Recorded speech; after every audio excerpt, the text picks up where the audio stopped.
record in case number 231500139, State of Utah versus Kouri Richins. Can I have counsel for the state make their appearance? Good morning, Your Honor. Brad Bloodworth, Lindsay Sherbanak, and Margaret Olson for the state. Thank you. And for the defense? Wendy Lewis, Catherine Nestor, and Alex Ramos for the defendant, who is present. Very good. This is the time set for sentencing. The court plans to proceed as follows. First, I need to address three administrative matters. The setting of a restitution hearing, which the court proposes would include discussion of the state's request for recoupment of defense costs at that time. The state's request for a continuous protective order and any alleged inaccuracies in the pre-sentence investigation report. Second, I'd like to hear from counsel for the state and from those who wish to present a victim impact statement. Third, I'd like to hear from defense counsel and those that defendant desires to present information regarding the appropriate sentence. And finally, the court will give Ms. Richens an opportunity to speak if she so chooses. Any objections, Mr. Bloodworth? No, Your Honor. I have one other housekeeping matter, if I may. Please.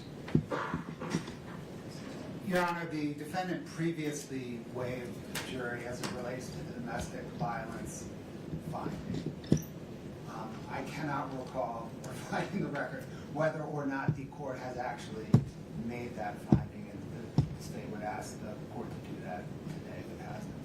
I can't recall whether there was a stipulation about their status as cohabitants made on the record during trial.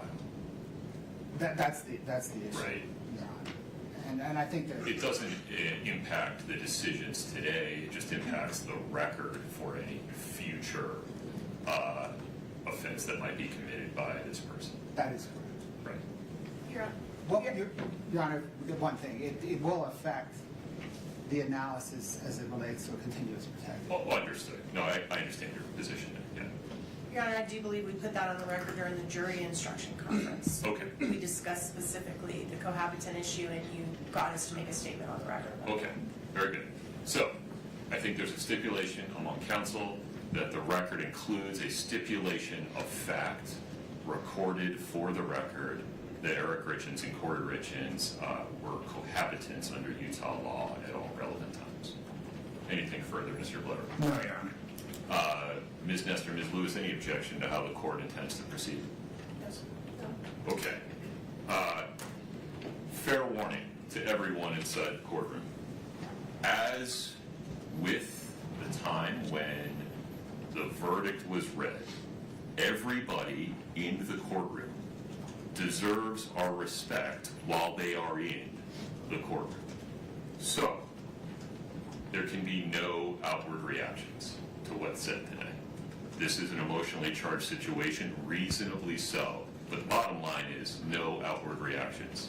If you feel overcome with emotion, please look down, keep your hands folded in your lap. Moreover, to those that might be coming to the podium to make statements today, please make sure you're addressing me, the court, not other people in the courtroom. You're of course allowed to reference other people in the courtroom, but speak to me. All right. Let's talk about setting a restitution here. What makes sense from the state's perspective?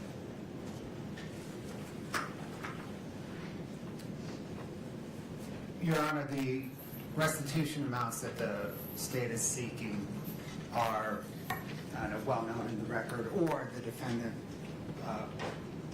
or are well known in the record. So we can proceed in very short order. I don't know if there's going to be much dispute on the amounts. Okay.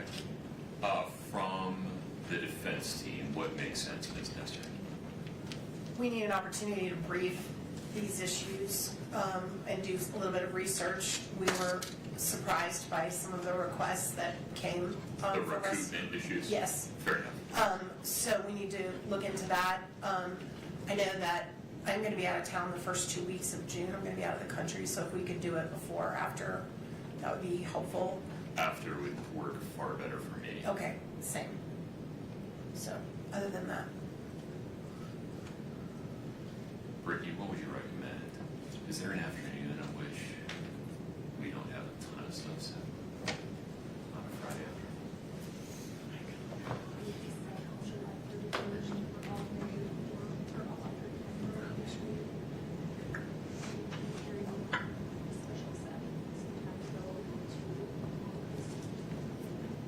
Can we do it on the 10th?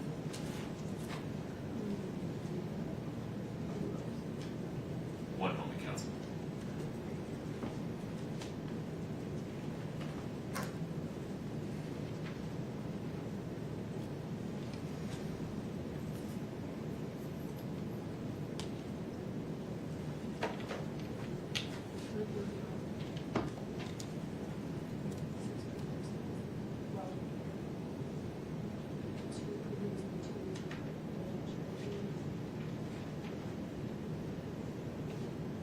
Ms. Nestor, the afternoon of July 10th.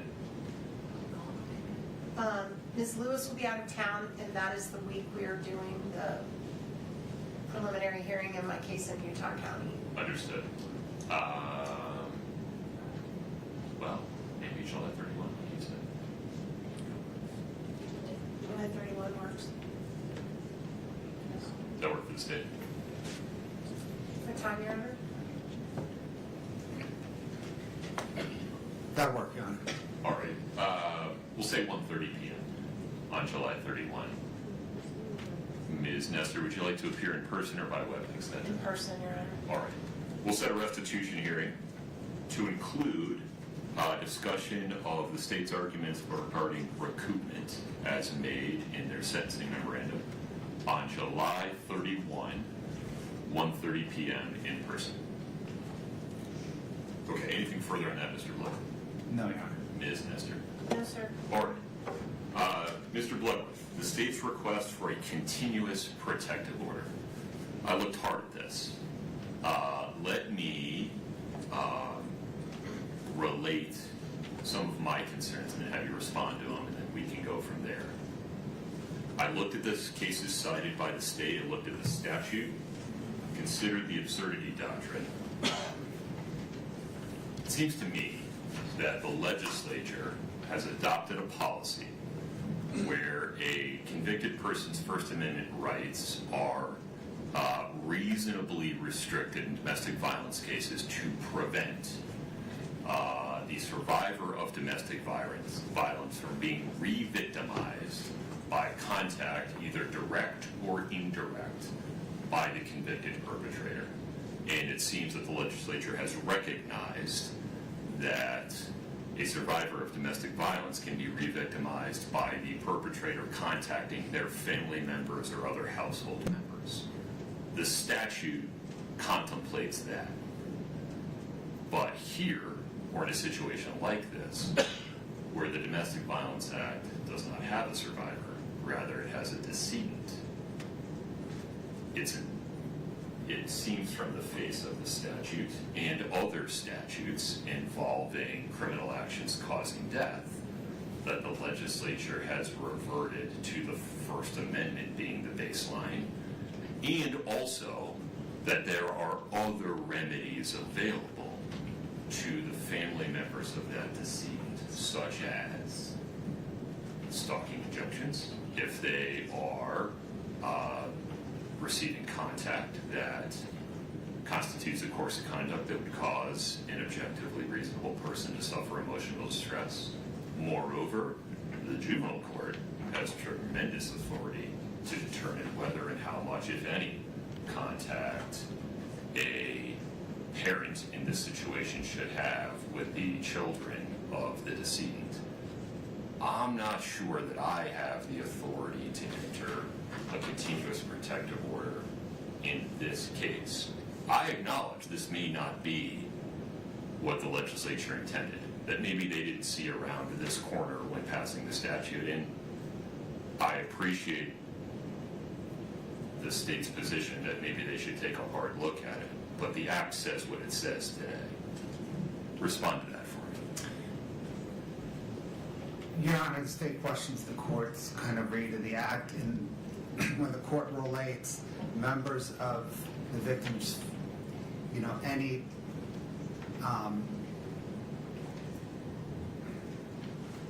harm to members of the victim's family relating back to the harm to the victim, causing the victim harm. I think the plain read of the statute is, and it's 78 Bravo dash 7 dash 804 3D Right. 5. Necessary to fully protect the victim and members of the victim's family. Correct. The plain read of that sentence, Your Honor, does not say that the protection for the members of the victim's family does not, it does not relate back. It is a separate clause. It does not relate back to protection of the victim. And I think within the scheme of the statute, the legislature envisions protection for the victim, separately protection for the victim's family as an option of this court. And I think that's kind of consistent. This statute's odd. I think it's subsection B, which has a preamble on legislative intent. Right. And I think consistent with that preamble on legislative intent is the legislature's grant of this court, any court, authority to protect the victim's family under the statute as well because of the unique nature of domestic violent crimes. An argument the state didn't make, maybe because it just doesn't believe in it, but it seems that a strict reading of the statute would say, I'm required to enter the continuous protective order and set a hearing, and then let defendant make the argument that. Your Honor, procedurally, I think that's right, because of the threshold inquiry of whether or not the victim, decedent in this case, reasonably apprehends a harm. Right. Practically, though. But practically, I don't know that, I mean, it seems to me as the state brief that that is evident, that a decedent cannot reasonably apprehend harm. Okay. Let me hear from the defense counsel for a moment. Yes. Your Honor, we agree with the court's original statements. We think this request for a continuous protective order is outside the purview of the statute. It's outside this court's authority. We believe it violates her First Amendment right. If these communications are not threatening, this would basically mean she could never send her sons a birthday card, a Christmas card, any type of communication. Well, pause there for a minute. Let's take the 3 boys out of it, because there's a whole separate set of concerns there, Right. given that her parental rights have not been terminated. Right. And I don't have authority to do it. Correct. Juvenile court does. Right. But if we would talk just for the moment about the adult family members of Eric Richens, Well, it would mean that she could never reach out to them. right. Well, and that could create problems if they're the guardians of her children and there's an issue if she is given any type of parental input to major life decisions, to medical care, to anything like that she would not be able to communicate would be problematic. She has no intention of communicating with them outside of matters that have to do directly with the children. I also think this, well, you said you're setting the boys aside, so my other arguments, I'll deal with them. But as far as I can see, there's another courtroom where this could happen. There's another venue under which this could happen, and this is not the appropriate place to do it. All right, Mr. Bloodworth, any additional thoughts regarding the state's request for a continuous protective order? No, Your Honor. All right.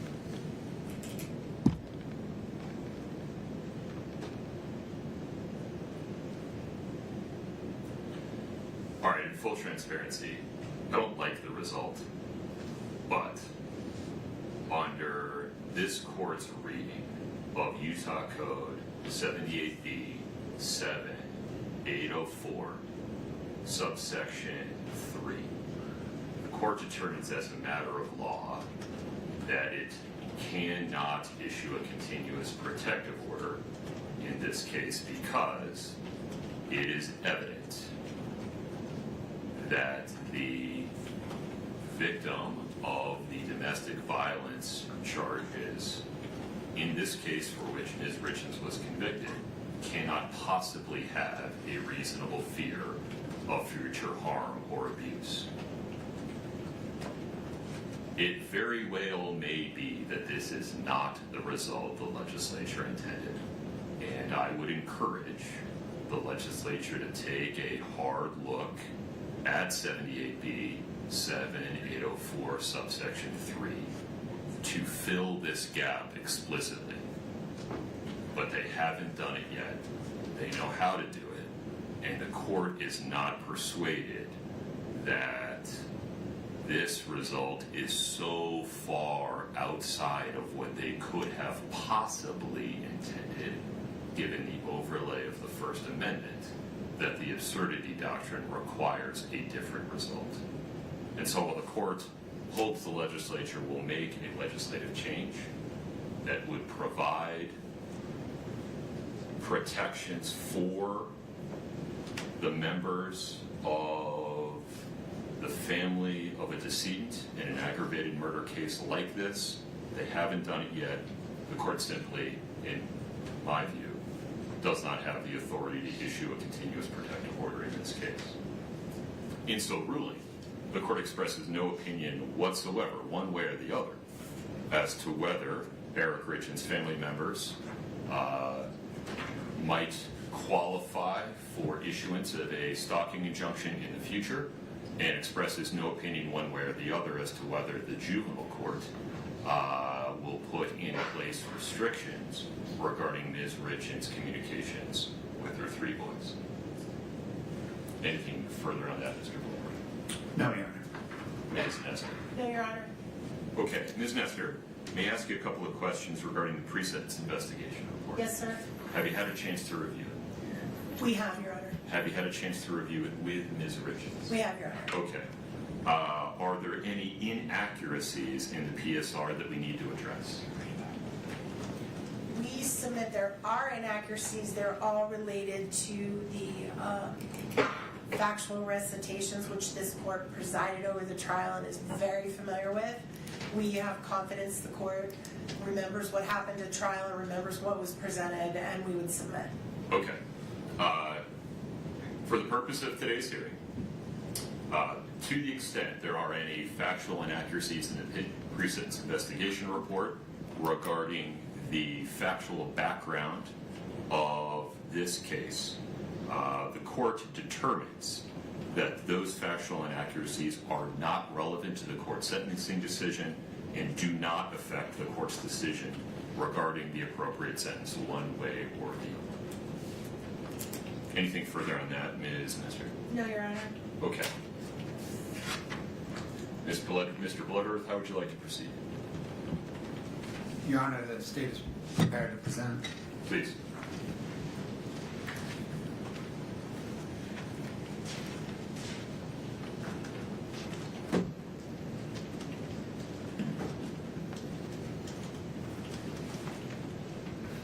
Your Honor, on Valentine's Day 2022, Kouri Richins tried and failed to murder her husband and the father of her 3 young children, Eric Richins.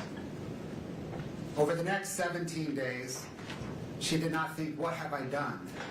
Rather, she thought, how can I do better? And then she murdered Eric in the presence of their children, using poison and for money. Such a person should never again lurk among the rest of us. Her children should never worry that they may one day encounter her. For these reasons, the reasons set forth in the state's sentencing memorandum, and the boundless reasons the court has learned from presiding over this case, the pending criminal case, and the multiple associated civil cases, the state requests that the court impose a sentence of life in prison without parole on count 1, 5 years to life in prison consecutive to any other sentence on count 2, 1 to 15 years in prison consecutive to any other sentence on counts 3 and 4, and 1 to 5 years in prison consecutive to any other sentence on count 5. Furthermore, the state requests that the court order the defendant to pay restitution to auto owners insurance company in the amount of $1,017,018, and True Stage Insurance Company in the amount of $352,562.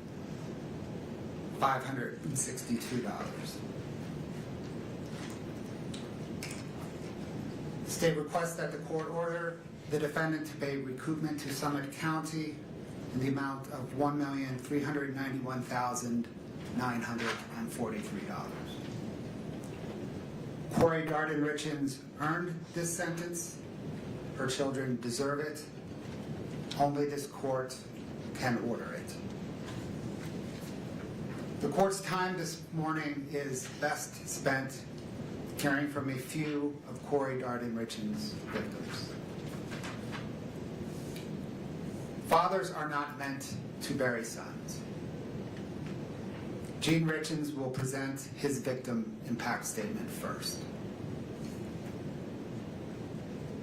Losing a sibling is losing a piece of yourself. Katie Richins Benson, Clint Benson, and Dr. Amy Richens will then present their victim impact statements. There are no greater victims in this case than Eric's 3 young boys. The defendant took both of their parents from them. Jessica Black, who is Weston's counselor, Christina Greening, who is Ashton's counselor, and Sarah Barber, who is Carter's counselor, will then present the boys' victim impact statements. Your Honor, Gene Richens.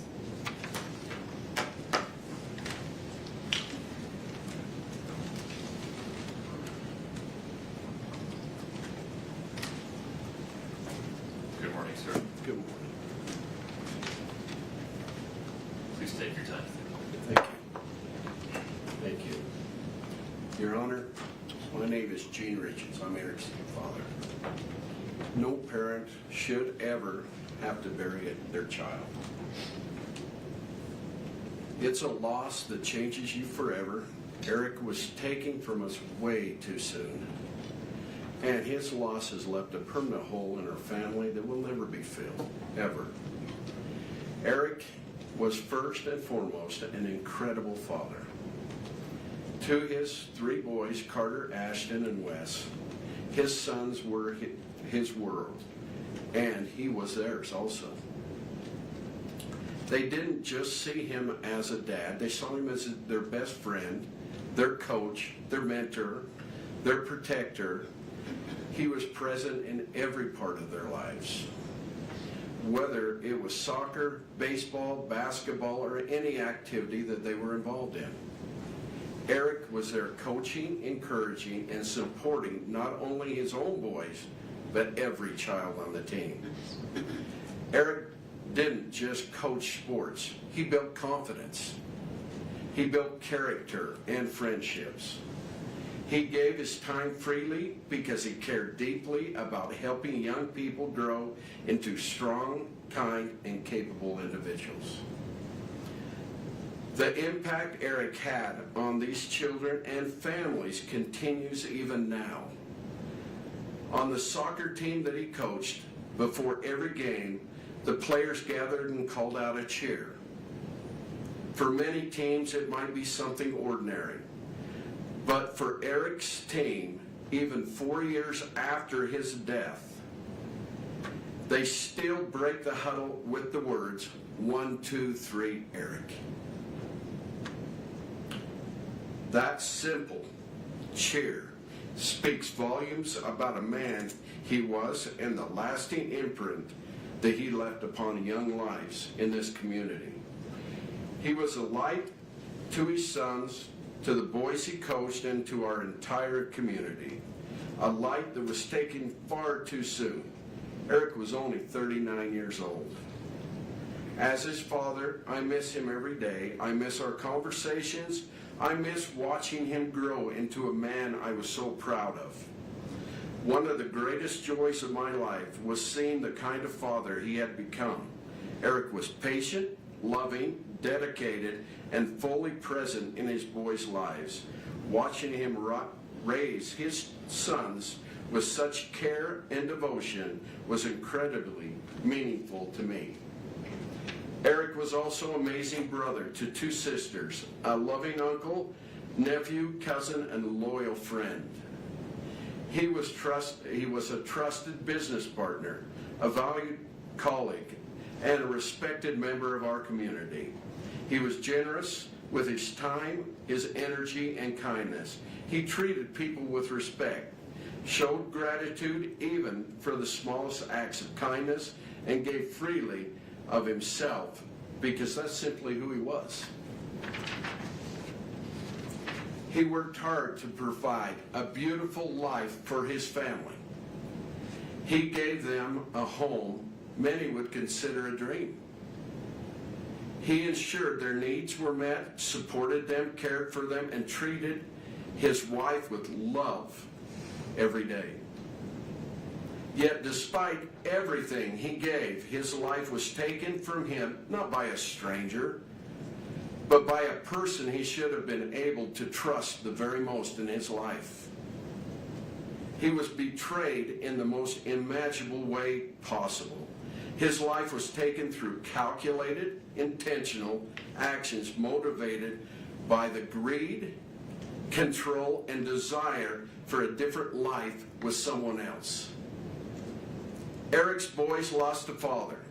I lost my son. His sisters lost their brother. Our family lost a man who represented the very best of what a person can be. The ripple effects of this loss extend far beyond our immediate family.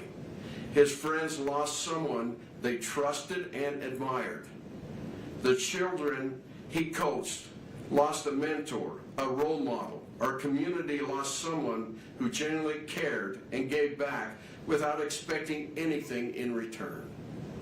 Eric will never see his boys graduate, get married, or become fathers themselves. He will never again stand on the sidelines cheering them on.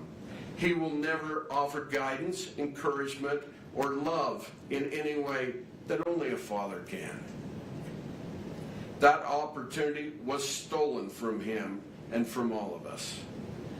Because of the calculated and intentional nature of this crime, I respectfully ask the court to impose a sentence of life without the possibility of parole. This sentence is important to Eric's 3 sons.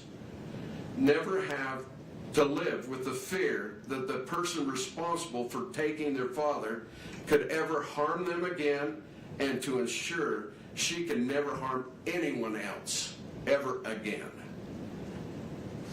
Despite our immense grief, I want to acknowledge and thank those who have worked tirelessly to bring justice for my son. Eric was always grateful for others, showed kindness and dedication, and I know he would want to express sincere appreciation to those who gave their time, effort, and professionalism to seek the truth in this case. We are deeply thankful to the prosecution team, Margaret, Brad, Lindsay, Fred, Joe, Wendy, Patricia, and the entire staff who supported them for their commitment and their perseverance.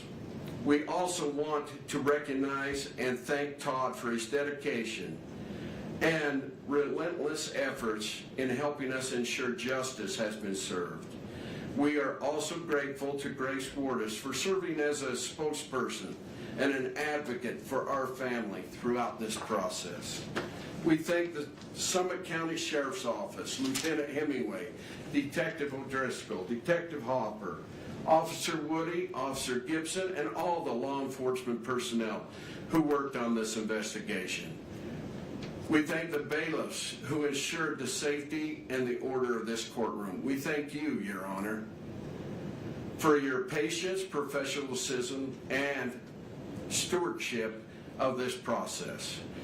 We extend our heartfelt gratitude to each juror, including the alternates, for their sacrifice and their time, for seriously taking the responsibility, who carried out to ensure justice was served. Nothing can bring Eric back. Nothing can restore what has been taken from his sons, from our family, and from this community. But accountability matters here. Justice matters. Eric mattered. His life, his love mattered, his example mattered. He will always be remembered as a devoted father, a loving son, a supportive brother, a loyal friend, and a man who made lives of those around him better. We miss him every day and will continue to honor his memory by living with the same kindness and dedication that he showed to everyone fortunate enough to know him. Thank you, Your Honor. Thank you, Dean.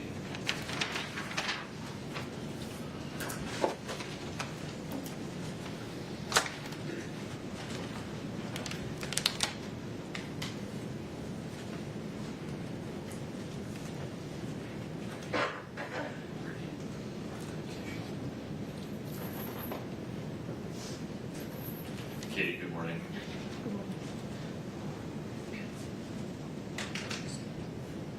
So as you know, I'm Katie, and I'm Eric's sister.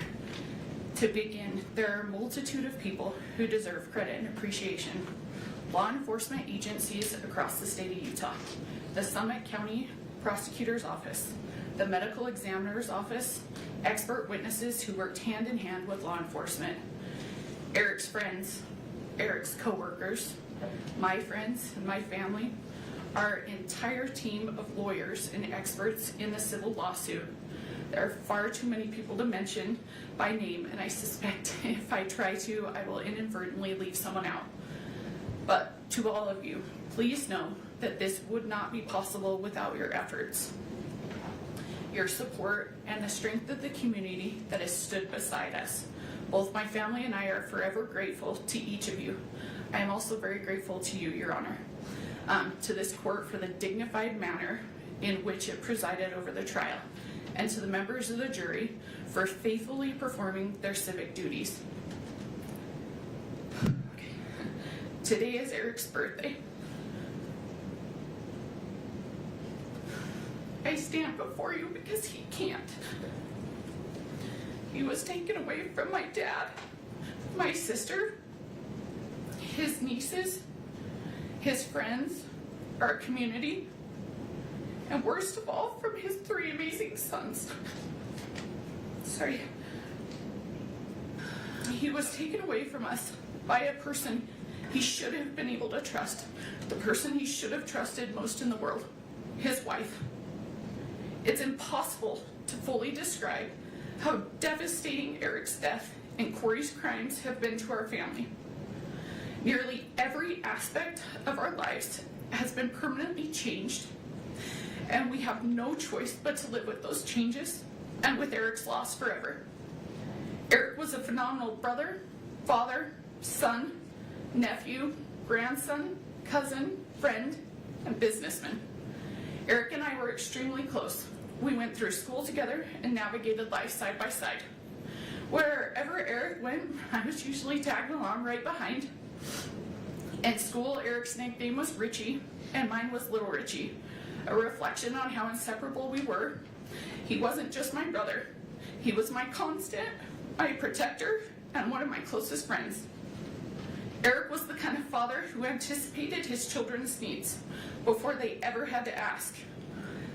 He made sure they were always having fun, taught them how to be respectful and kind, and was constantly planning for their future.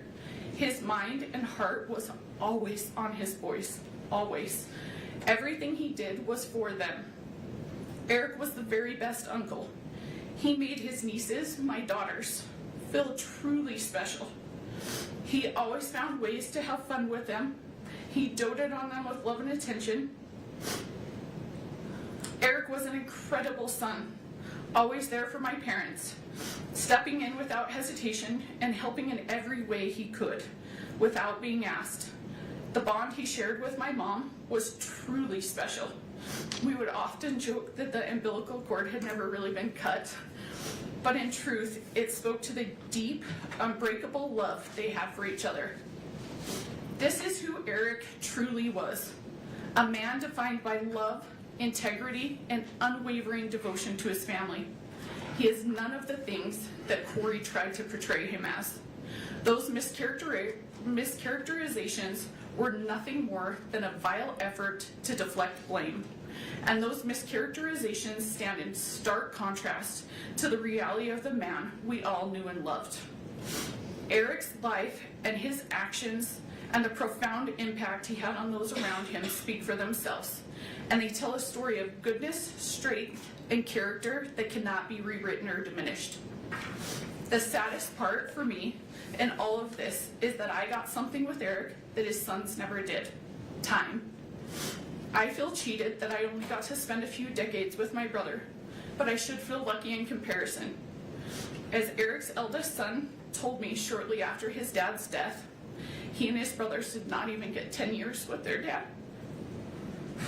It is devastating that Eric is not here to coach them, to work the family ranch with them, to teach them how to drive, to attend their high school graduation, to send them off to college, to see them get married, or to celebrate the birth of his future grandchildren. His 3 sons are going to grow up and live nearly their entire lives without their dad. They're going to get to know their dad more from the stories we tell about them than their actual experiences. In all likelihood, by the time they are each 44 years old, which is how old Eric would be today, they will have little to no actual memories of Eric. And they have to go through life without their dad because their mother planned and carried out his murder. She could not have done anything more selfish or more cruel to those boys. In the place of a stable, secure, and loving home, Kouri gave the boys permanent trauma. They were in the house the night she killed their father. They were awake. They knew that something terrible had happened to their dad.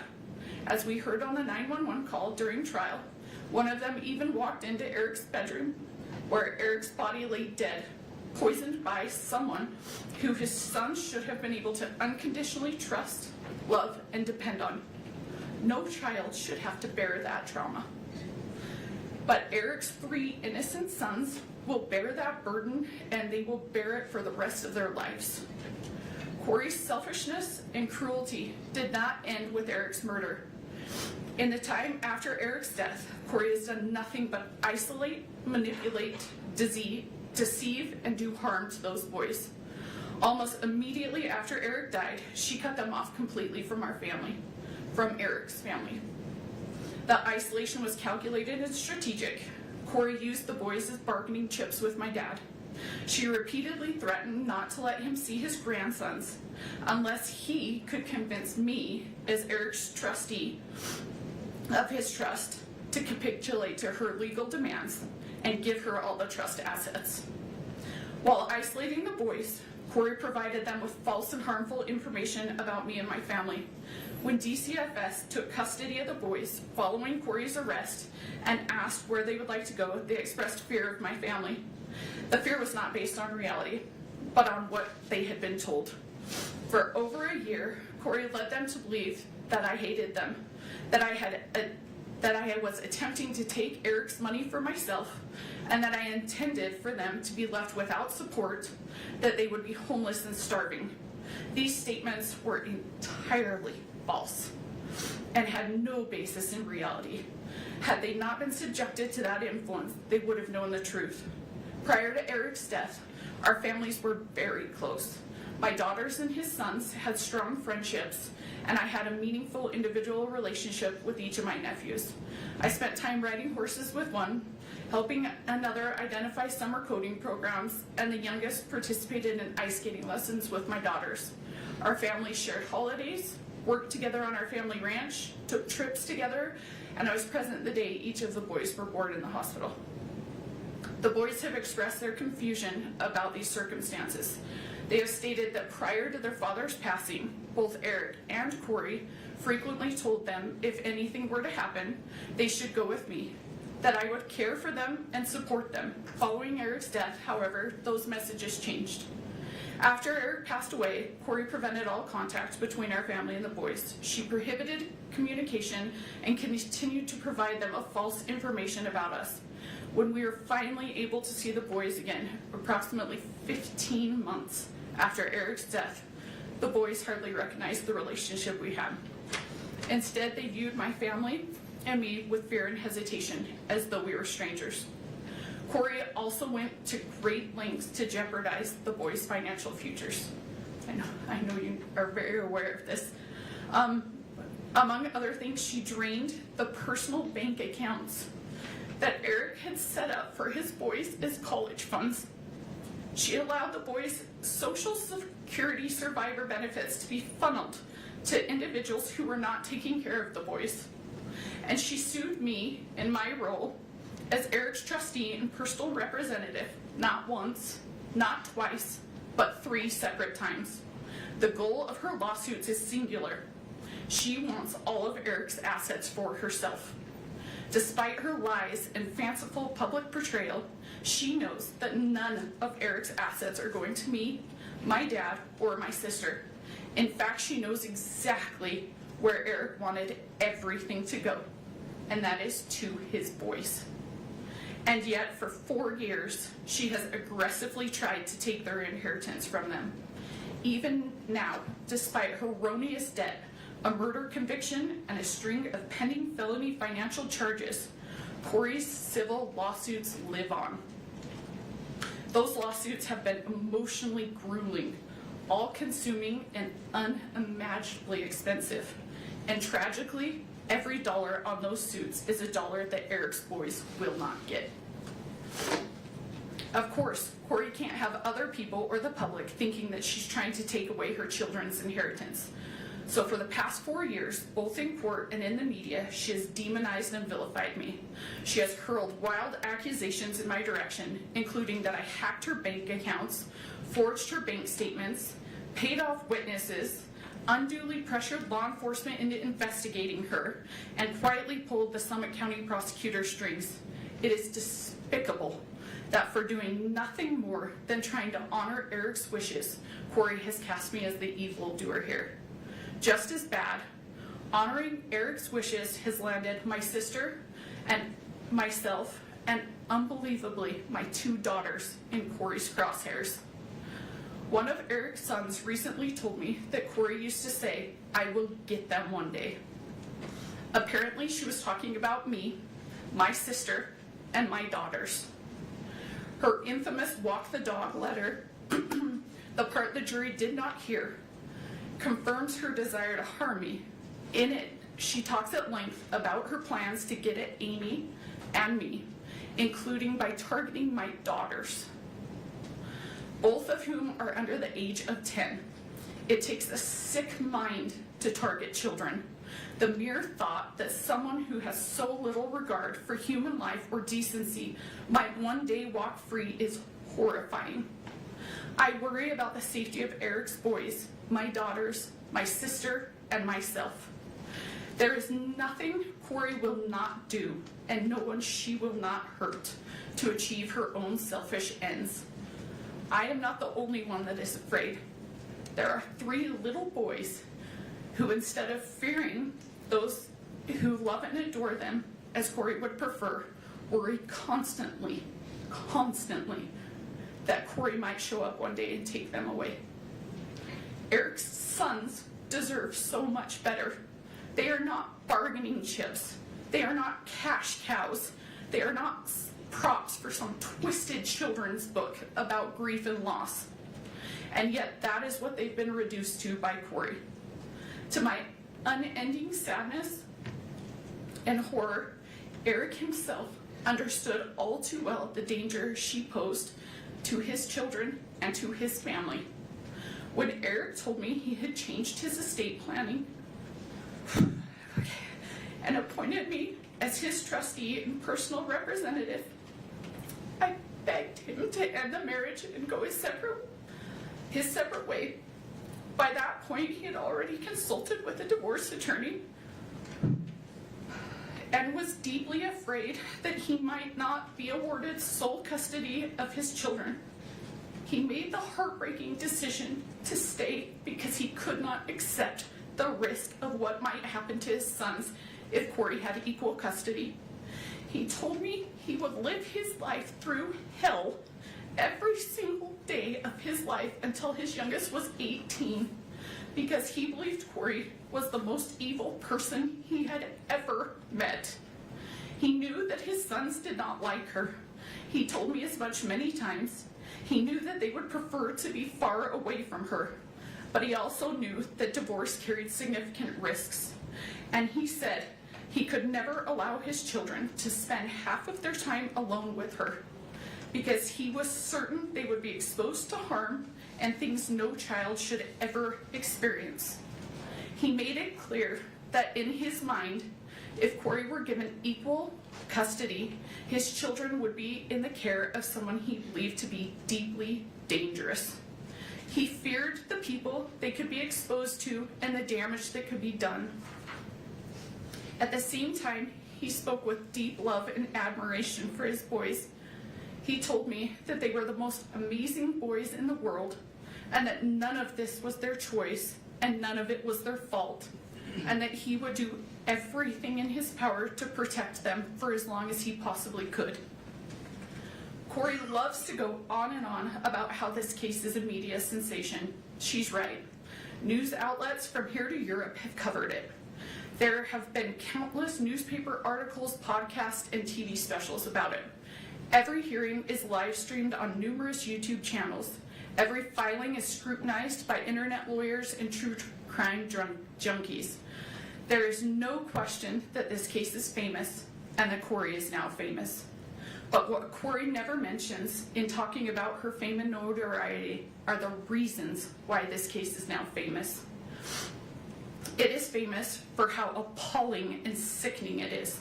It is famous because a mother meticulously planned to kill her husband, killed him while their children were sleeping in the next room, and then had the audacity to hold herself out as the author of a children's book about grief and loss. It is famous because she spent time Googling luxury prisons for the rich in America. It is famous because from her jail cell, she scripted a bunch of phony testimony so that her brother could perpetrate a fraud on the court. It is famous because she victimized her own children and threatened to victimize Eric's nieces. The fame and attention are directly proportional to the evil that has gone on here. This is not a situation where the idea of rehabilitation should be entertained. In taking Eric's life for her own selfish gain, Kouri did not only harm Eric, she permanently harmed 3 kids who were under the age of 10. She took away a dad, a son, a brother, an uncle, a grandson, a nephew, a cousin, and a friend. Eric's death has caused immeasurable pain to so many. Obviously, there's nothing the court can do about that. And you cannot bring him back. But what you can do is give Kouri's victims at least some measure of closure. To that end, I ask that the court impose a sentence that ensures Kouri never has the opportunity to harm Eric's children or our family again. Please do not let my brother's life be worth nothing more than a 25-year punishment. Please do not leave those boys to wonder whether Kouri might track them or their children down in the future. Please do not create a possibility for Kouri to endanger Eric's boys, my daughters, my family, or anyone else ever again. Please sentence Kouri to a life in prison without the possibility of parole. Thank you. Thank you, Katie.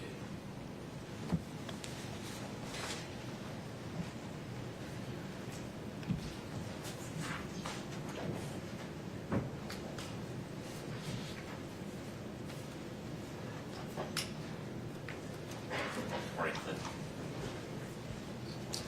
Hello, Your Honor. My name is Clint Benson. I'm Katie's husband and Eric's brother-in-law. Eric was an innocent man, a devoted father, and someone whose life revolved around his children and his family. Because of Kouri's choices, he never had the opportunity to say goodbye to his children, to reassure them, to share the final moments every family deserves. That loss cannot be measured.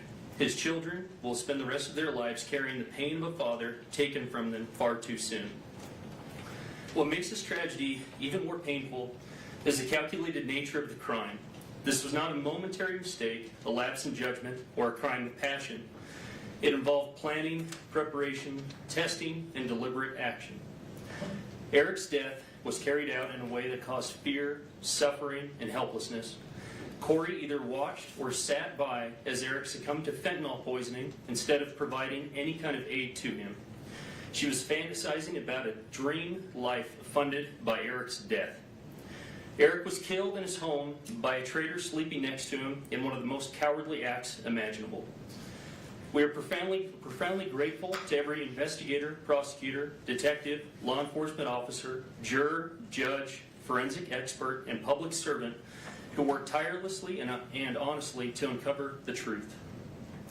Their dedication ensured that Eric's voice was not lost and that justice could still prevail.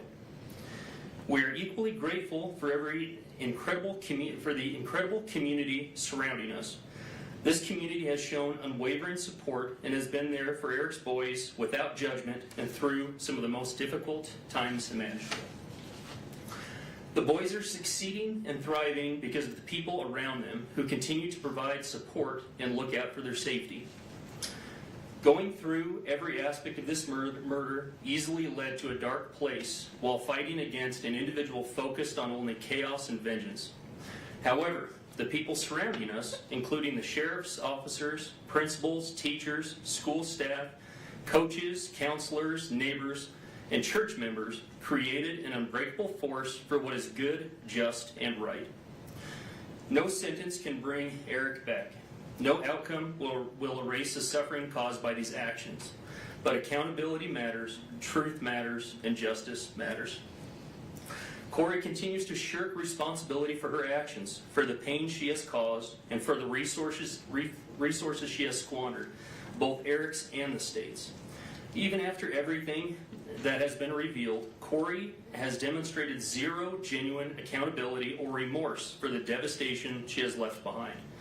Instead, she has repeatedly attempted to distort the truth, create false narratives, and portray herself as the victim. She has used the legal system as part of her schemes. There has been lawsuit after lawsuit, motion after motion, delay after delay, all in an effort to shift blame away from the person responsible. The evidence, the truth, and the outcome of this case all tell a very different story. What is especially concerning is the continued hostility from Kouri and her family, as well as their desire for vengeance directed towards our family, a family already devastated by an unimaginable loss. Statements they have made about going to war and getting the Richens demonstrate an ongoing mindset rooted in blame, anger, and retaliation, rather than remorse or acceptance of responsibility. Kouri will continue to try to convince the public that she was a good mother through media outlets that choose not to research or report on the countless motions and facts presented in this case or other cases, but instead simply regurgitate the false narratives of a sick and evil person. Kouri and her family continue to plan media campaigns focused on lies, targeting anyone foolish enough to spend time listening to them. Kouri is not before this court because she was mistreated, because she is a victim, or because the Richens family manufactured a false narrative that she and the Darden family would like to portray. She is before this court because of the choices she has made, choices that resulted in Eric's death and permanent trauma to anyone who has loved him. Kouri chose pride, seeking to project an image of success. Kouri chose adultery and lust, prioritizing her secret lover over her husband and her children. Kouri chose fraud and greed, hoping to profit from Eric's death. Kouri chose murder, and she continues to choose vengeance against the victims of her actions. The time for Kouri to make choices is at an end. Now it is time for her victims to choose. Please let Eric's children have a chance to choose lifelong peace, comfort, security, success, and happiness. I ask this court to impose a sentence of life without parole, a sentence that truly reflects the gravity of this crime, the irreversible harm caused to our family, and the calculated choices that led to Eric's death. Thank you. Thank you, sir.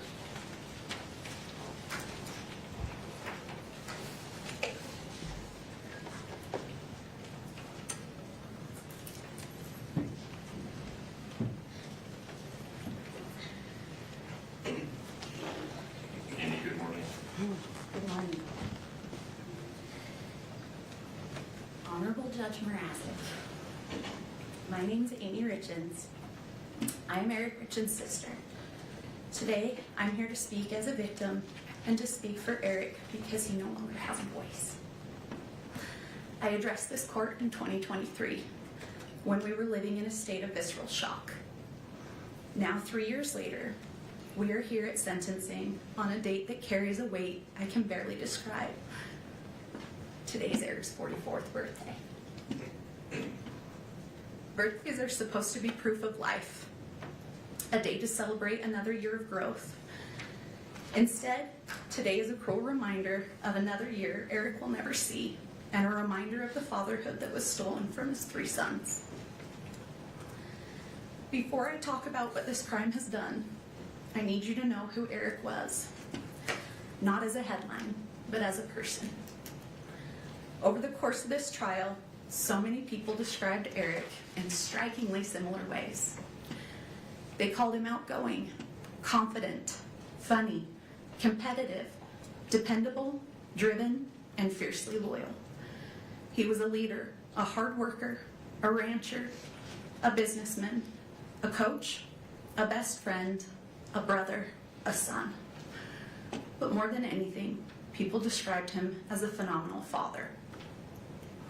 Eric had 3 sons and he coached many of their sports teams. He was the kind of dad who showed up not just for his own children, but for everyone around them. Sometimes I think about all the children who lost him too, the kids he coached, mentored, and believed in. I cannot imagine the confusion and heartbreak they felt when someone who had become such a steady and trusted part of their lives was suddenly gone. Eric was a real person, a deeply loved person, and the loss of him echoes through every life he touched. On my 16th birthday, I was sitting in my 10th grade English class when I got a text from Eric that said, "Come outside." I walked out and there was Eric, standing with flowers and that mischievous grin we all knew. I asked what he was doing there, and he just said, "Let's go. We've got to get a little mud on your tires." I had just bought my first truck, a used Ford F-150. Eric took me up into the mountains, and we took that truck off-roading for the first time. It was exhilarating and terrifying, but I felt safe because he was there. That was Eric. He made life bigger. He made people feel brave, and he protected the people he loved. That is the brother I lost, and that is the father his boys lost.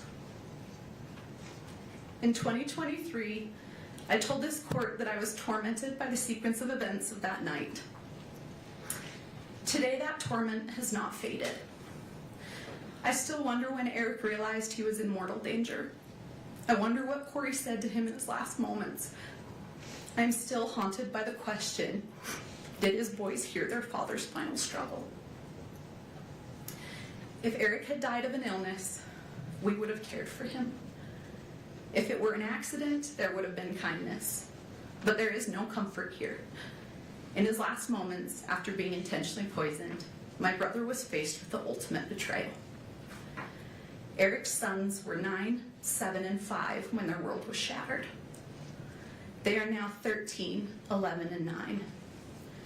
These are the years when a boy learns how to be a man by watching his father.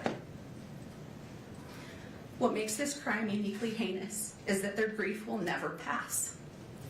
It will reinvent itself at every milestone. This crime didn't just happen once. It happens every single morning when those boys wake up and realize their father is still gone. They did not just lose their father, they lost the life they knew. Eric's death didn't end the harm. It began a grinding process of re-traumatization. Early in this process, I remember being told this case would be a marathon, not a sprint. We did not understand how every hearing, filing, delay, and public narrative would reopen wounds all over again. As if losing Eric was not painful enough, our family was then forced to grieve under public scrutiny. After the publication of the grief book, our family became the subject of public narratives, attacks, and speculation. At one point, I received a message sent from a burner phone that said, "You think you're funny? Kouri will get the last laugh. Your jealousy is as disgusting as your family." Law enforcement later confirmed, through warrants, that the message came from Kouri. That moment stayed with me because it captured what these years have felt like. Not just grief, but intimidation and distortion. Yes, our family hired a private investigator. But when someone you love dies suddenly and deep in your gut, you believe something is terribly wrong, you do not stop searching for answers. The real question is not why would you investigate? The real question is, what wouldn't you do?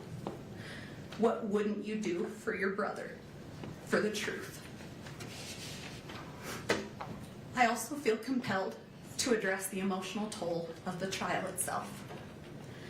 As the designated victim representative, and more importantly as Eric's sister, I have a right to be present in the courtroom.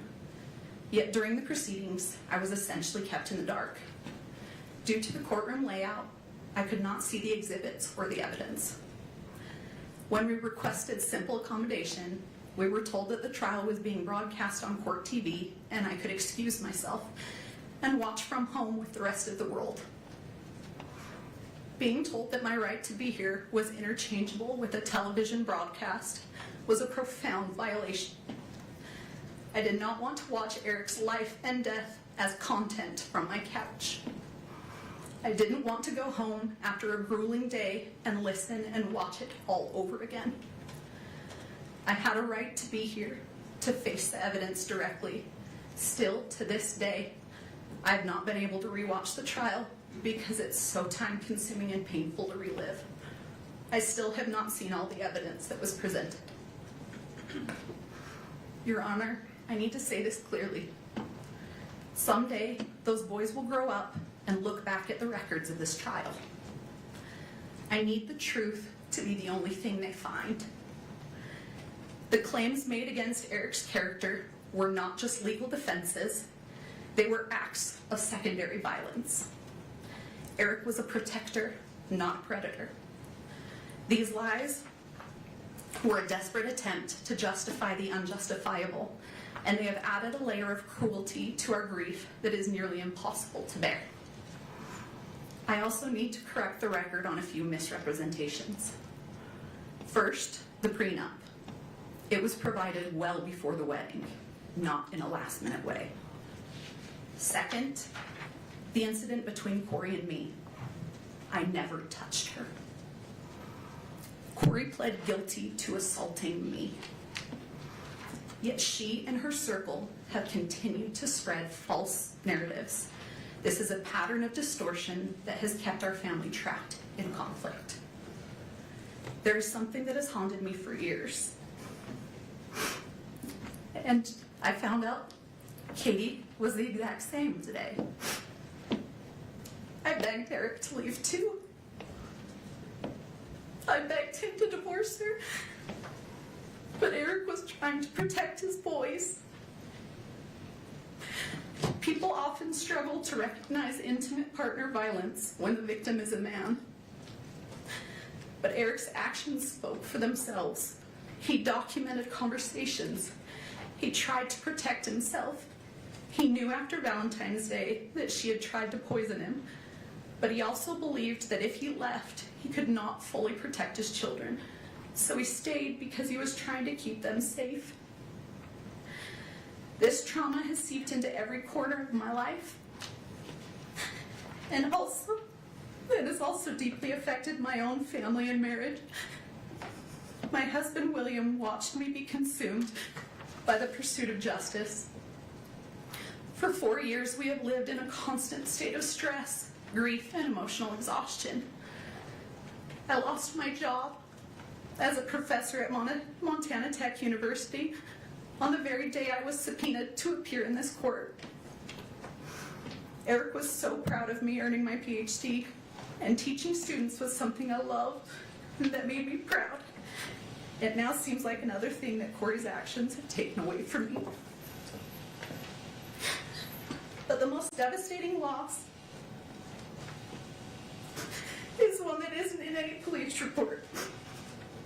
Because of the unrelenting stress of this investigation and the constant attacks on our family, I suffered a traumatic miscarriage of twins. We lost our children. We lost the future we were building. Kouri's actions didn't just end one life. They reached out and stifled the lives of my unborn children as well. That loss lives inside this tragedy too. Eric's murder did not just take someone from my life. It plunged me into a darkness. It stole the light I once carried. It erased the future I had planned. Every day, I wake up and step into this same crushing emptiness, where time itself feels frozen and meaningless. The laughter of my future children, the warmth of my family, the simple joy of waking to a new morning, all of it has been devoured by this crime. This grief is limitless, resembling the ocean. Sometimes it softly touches the shore, other times it pounds against it with fierce force. Occasionally, it surges like a massive tsunami, overwhelming everything. These changes can occur suddenly, and like the ocean, it cannot be controlled. I didn't just lose my brother. I lost my sister-in-law. I lost someone I considered my friend. We had good times together. That loss is so complicated now, Your Honor, because it forces you to grieve someone who is still alive while facing the horror of what they have done. It is grief that doesn't resolve. It just sits there heavy every day. This crime has fractured our family in ways outsiders cannot understand. One of the most painful realities is that my husband and I do not get to see our nephews. This tragedy has created a wall of trauma between us, and that feels impossible to climb. Because of this crime, we are no longer present in those boys' lives the way Eric would have wanted. In 2023, I told this court I never knew evil like this existed. Everything I have witnessed since has confirmed that. Kouri did not just kill Eric, she attempted to kill the spirit of everyone who loved him. She lied to his children, she lied to the world, and has shown no remorse while dancing on his grave for profit. Your Honor, a parole-eligible sentence is not a conclusion. It is a reoccurring nightmare. It guarantees that every few years, Eric's sons will be notified that their father's murderer is seeking freedom. It forces them to relive the trauma repeatedly for decades. Eric died trying to be his children's shield. He can no longer protect them, so now the responsibility falls to this court. I ask you to provide these boys with the finality and safety they deserve. I ask you to ensure that the noise of Kouri Richins never enters their lives again. For the years of suffering we have endured, for the children who will grow up without their father, and for the life she stole from Eric and the peace she stole from us, I respectfully ask that you sentence Kouri Richins to life without the possibility of parole. Happy birthday, Rico. Thank you.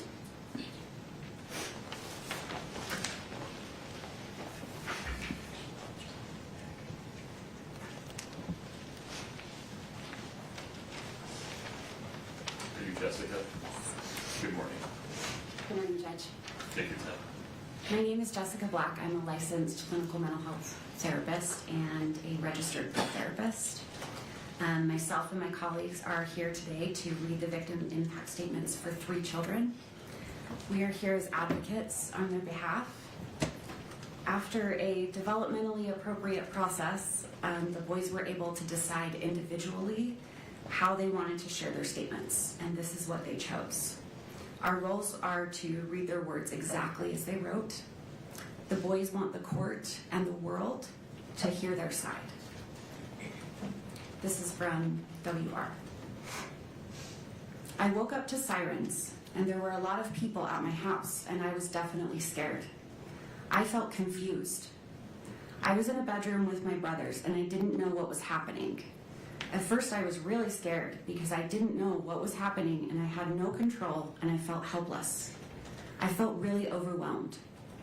After my dad died, Kouri would put us in the basement while she was with the neighbor.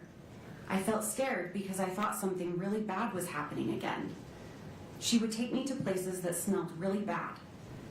Everything she did made me feel uncomfortable. When someone talks about Kouri, it makes me feel hateful and ashamed. She took away my dad. It's made me have a hard time trusting people. I was scared that Kouri's family would come to my school and take me. I had to go to counseling with DCFS in Heber, and I did not like it. DCFS made me talk to Kouri, and I couldn't do things that I wanted to do. I felt not important to anyone. I feel a lot better about myself now than I did with Kouri. I can't ever see my dad again. I want her to go to prison forever. If she got out, I would be so scared, really mad, and I wouldn't want to go with her anywhere. I'm worried that she would take me away from Katie and Clint. Once she is gone, I will feel happy, and I will feel safer and relaxed, and trust people more. Thank you.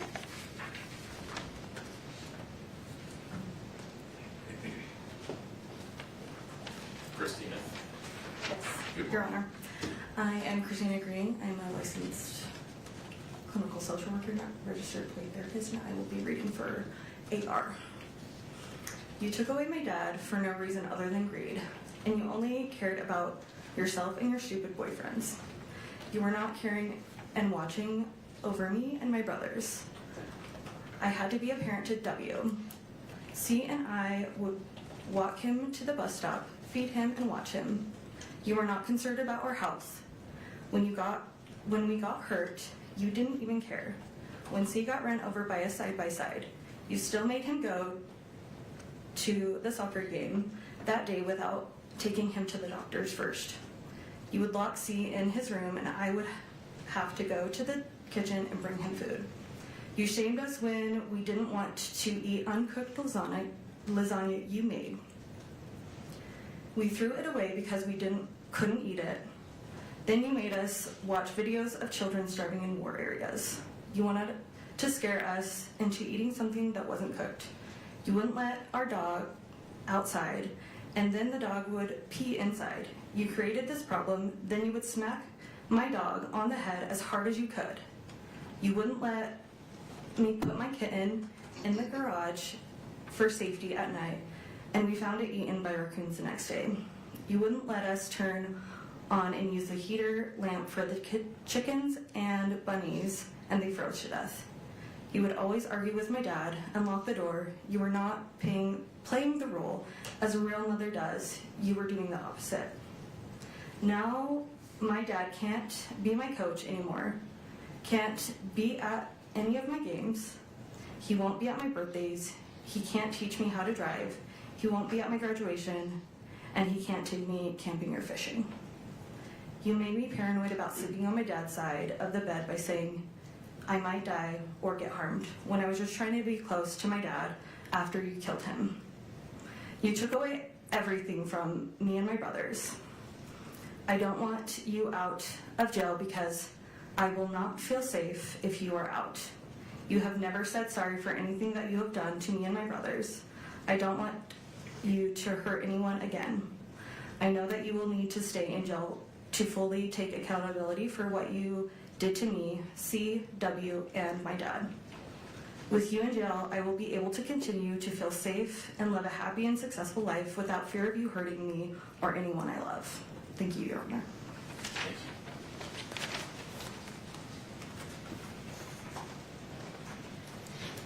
Sarah?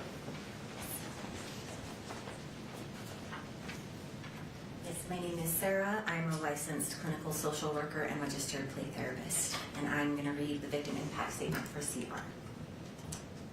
My name and age now, my name and age I was at the time of the crime. CR, age 12, now 13. I was 9 when my dad was murdered.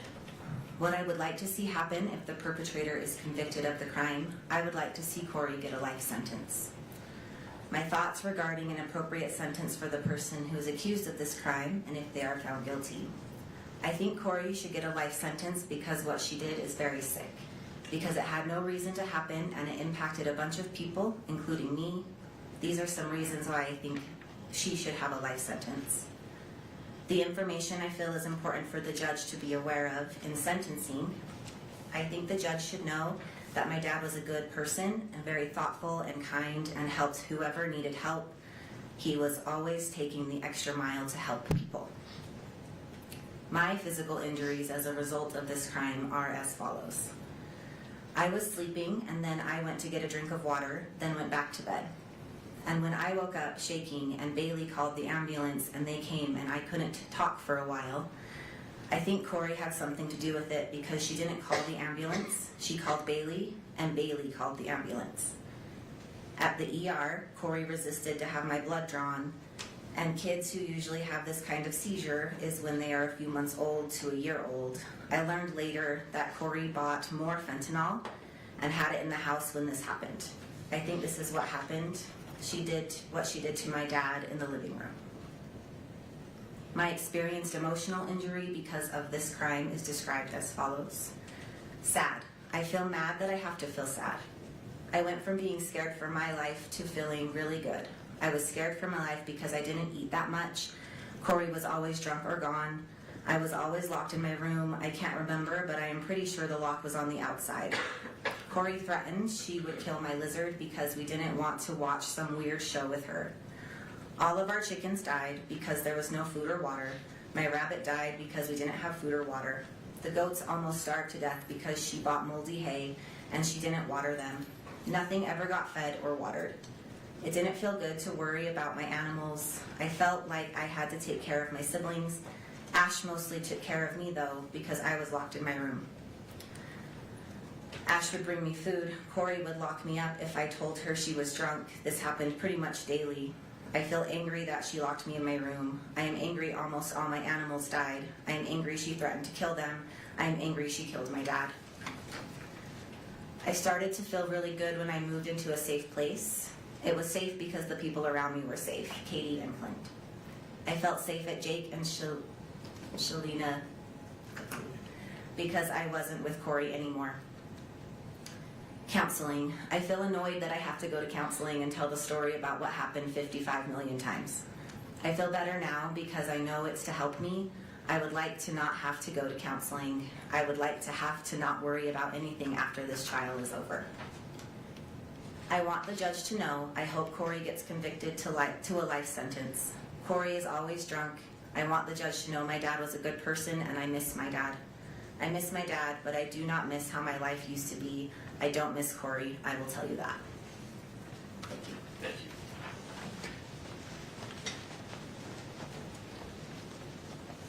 you. Mr. Bloodworth, anything further from the state? Your Honor, the state moves to admit state sentencing exhibits A through I previously provided to the court and defense. I have copies now I can bring to the clerk. Any objection, Ms. Dester? Yes, we do object to some of those being on the public docket, and we can, if we want to take a break, we can go through that with the prosecution. I actually sent him an email asking if they would be filed publicly. His response was no, so I was unaware that he was going to do that. Admitting them and filing them publicly are two different things. Any objection to their admission? Not to their admission, only to their public filing, Your Honor. Okay, we can work that out. States A through I are admitted. I need a break. We'll be in recess until 11:10. if during that break you and Ms. Nestor would come to some consensus about what the defense wants to have listed as private and or protected depending on the content. Your Honor, the state agrees all should be Okay, private. understood. That's the order of the court.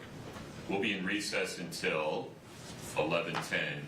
Follow the directions of the court security director and the bailiffs in terms of how to leave and re-enter the courtroom. Thank you.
Have a seat, thank you.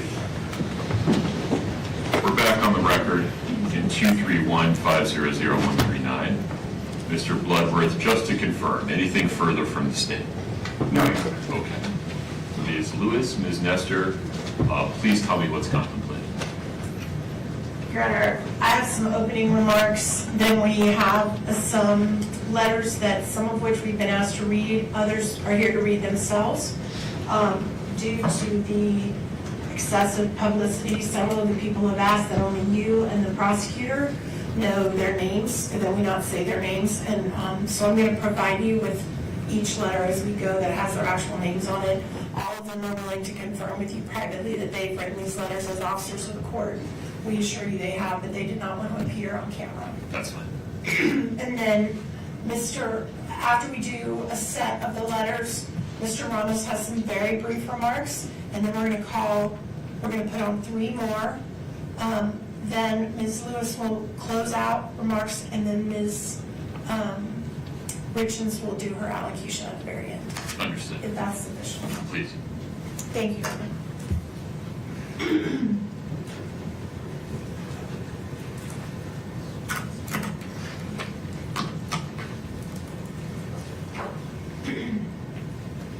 May it please the court. Excuse me. We began this journey when Kouri Richins stood before this court, stood before your honor, and entered a plea of not guilty. And now, after being convicted by a jury, she stands before you again. And on this day, she will tell you again that she did not do what she has been convicted of doing. And that is her right under the law. And we, her advocates, we are tasked with a sacred duty. A duty to protect and preserve her constitutional rights at all costs. In the face of criticism, scorn, and ridicule from the public, the media, and anybody else connected with this case. We have been committed to our duty throughout this trial, and we remain so today. It is our privilege and honor to stand beside Kouri. We believe in her innocence completely. And we will continue to stand by her as she takes her appeal to the next level, to a higher court. But that battle remains for another day. Today, she stands before you, convicted by a jury of 5 felony counts. We recognize and honor that this court is also tasked with a sacred duty. A duty under the Constitution and laws of our state to decide the appropriate sentence in light of Ms. Richens' convictions. The enormity of that responsibility cannot be denied. Everything we will present to your honor today is submitted for your consideration with an abiding faith in the court's commitment to its sacred duty, and in the prayerful hope that mercy will prevail over calls for retribution. As the state has conceded in their briefing, in order to decide an appropriate sentence, it is right and just for this court to look not only at the conduct for which Kouri Richins has been convicted, but also at her entire life. The good things she has done making her worthy of the mercy of this court. Things such as the personal traits and characteristics that suggest she is not the monster that the prosecution portrays, but a human being, a mother, a daughter, a sister, a friend, a person that has made mistakes, but a person who has loved deeply, a person who's completed acts of kindness and love and care toward others, a person who's contributed to her community, a person who, even in the darkest time of her life, reached out to help others who were incarcerated alongside her, a person who unselfishly tried to ease the pain her family and friends experienced as a result of this case. Now, we have asked people who know Kouri the best to show you the person they know and love. You will hear from family and friends who saw her the most. You will hear from people who worked with her. You will hear from people who spent time with her since she's been incarcerated and have seen how committed she is to rehabilitation while she's in jail. Even more telling, you will hear how she's helped others even when facing unbearable situations in her own life. All of these individuals will reassure this court that she can be productive and make positive contributions in a carceral setting. You've heard from the state their cry for the harshest punishments available under our laws.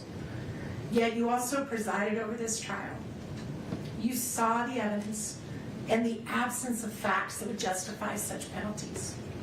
I am sure this court is aware of what a sentence of life without parole actually means in a prison setting. These individuals are locked down in their cells 23 hours a day. They are not provided with the opportunity to participate in programming, seek education, work at jobs in the prison. For all intents and purposes, they are treated as death row inmates. They are denied in-person visitation. They are stripped of any sense of community or humanity. They have no hope of any future reunification with the people they love. Out of the thousands and thousands of cases that go through our criminal justice system, less than 100 individuals have been determined to be worthy of a sentence of life without parole. And that is because judges throughout this state understand that such a sentence presumes that an individual is wholly incapable of redemption or rehabilitation and should be punished in the worst way imaginable until they die alone in a cage. And Ms. Lewis will talk more about that later. But in the meantime, you're also going to hear from 3 people who've never met Kouri Richins. They know nothing about her case, but they know about what life without parole means. You are going to hear from a mother whose son was murdered and how many years ago she was in the position that the Richens family is in now. You will hear about her journey to forgiveness and how after many years she came to regret seeking the penalty of life without parole for her son's killer. You will hear from a woman who understands how Kouri's boys feel. Her father killed her mother and was sentenced to prison. You will hear how she learned to forgive her father and how she's enriched her life through finding her way into a relationship with him again. And you will hear from a former prosecutor, someone who sat right where Mr. Bloodworth sits now, and how he personally witnessed the rehabilitation and tragic end of an individual he put behind bars for life. All of these perspectives are important because they remind us and the court that the recognition of the precious gift of life takes many forms and can change over time. They remind us that the decisions made by this court today can reflect our own humanity and inspire us all to have hope and believe in forgiveness. Finally, Your Honor, you're going to hear from Ms. Richens herself. Her allocution is unusually long. She has worked very hard on it. We ask the court to allow her to take about 30 minutes or so to read her words aloud. She is going to share with you what matters most to her in this world, her love for her boys. It is all she has left. Everything else she has ever held dear in her life has been stripped from her. It is her hope that in openly and honestly sharing her love and hopes and dreams for her boys with you, that you will see what it is inside of her that is worth saving, that is worthy of mercy, and that is filled with hope, humanity, and love. So with the court's indulgence, we'd like to read aloud some letters that have been provided to us. As I discussed, some have asked us to read it and only share the names with you in the prosecution. Some are here to read them themselves. And we are grateful to the court's indulgence to listen. And we're going to start with a letter from Kouri's mother, and Ms. Lewis is going to read that letter. And I have a copy of it that I'm going to provide so the court can read along if you like. And I also have copies for the prosecution as we go. And we will add this to the information as part of the record. Thank you, Your Honor. Not public. Understood. Yes. Thank you. Thank you, Your Honor.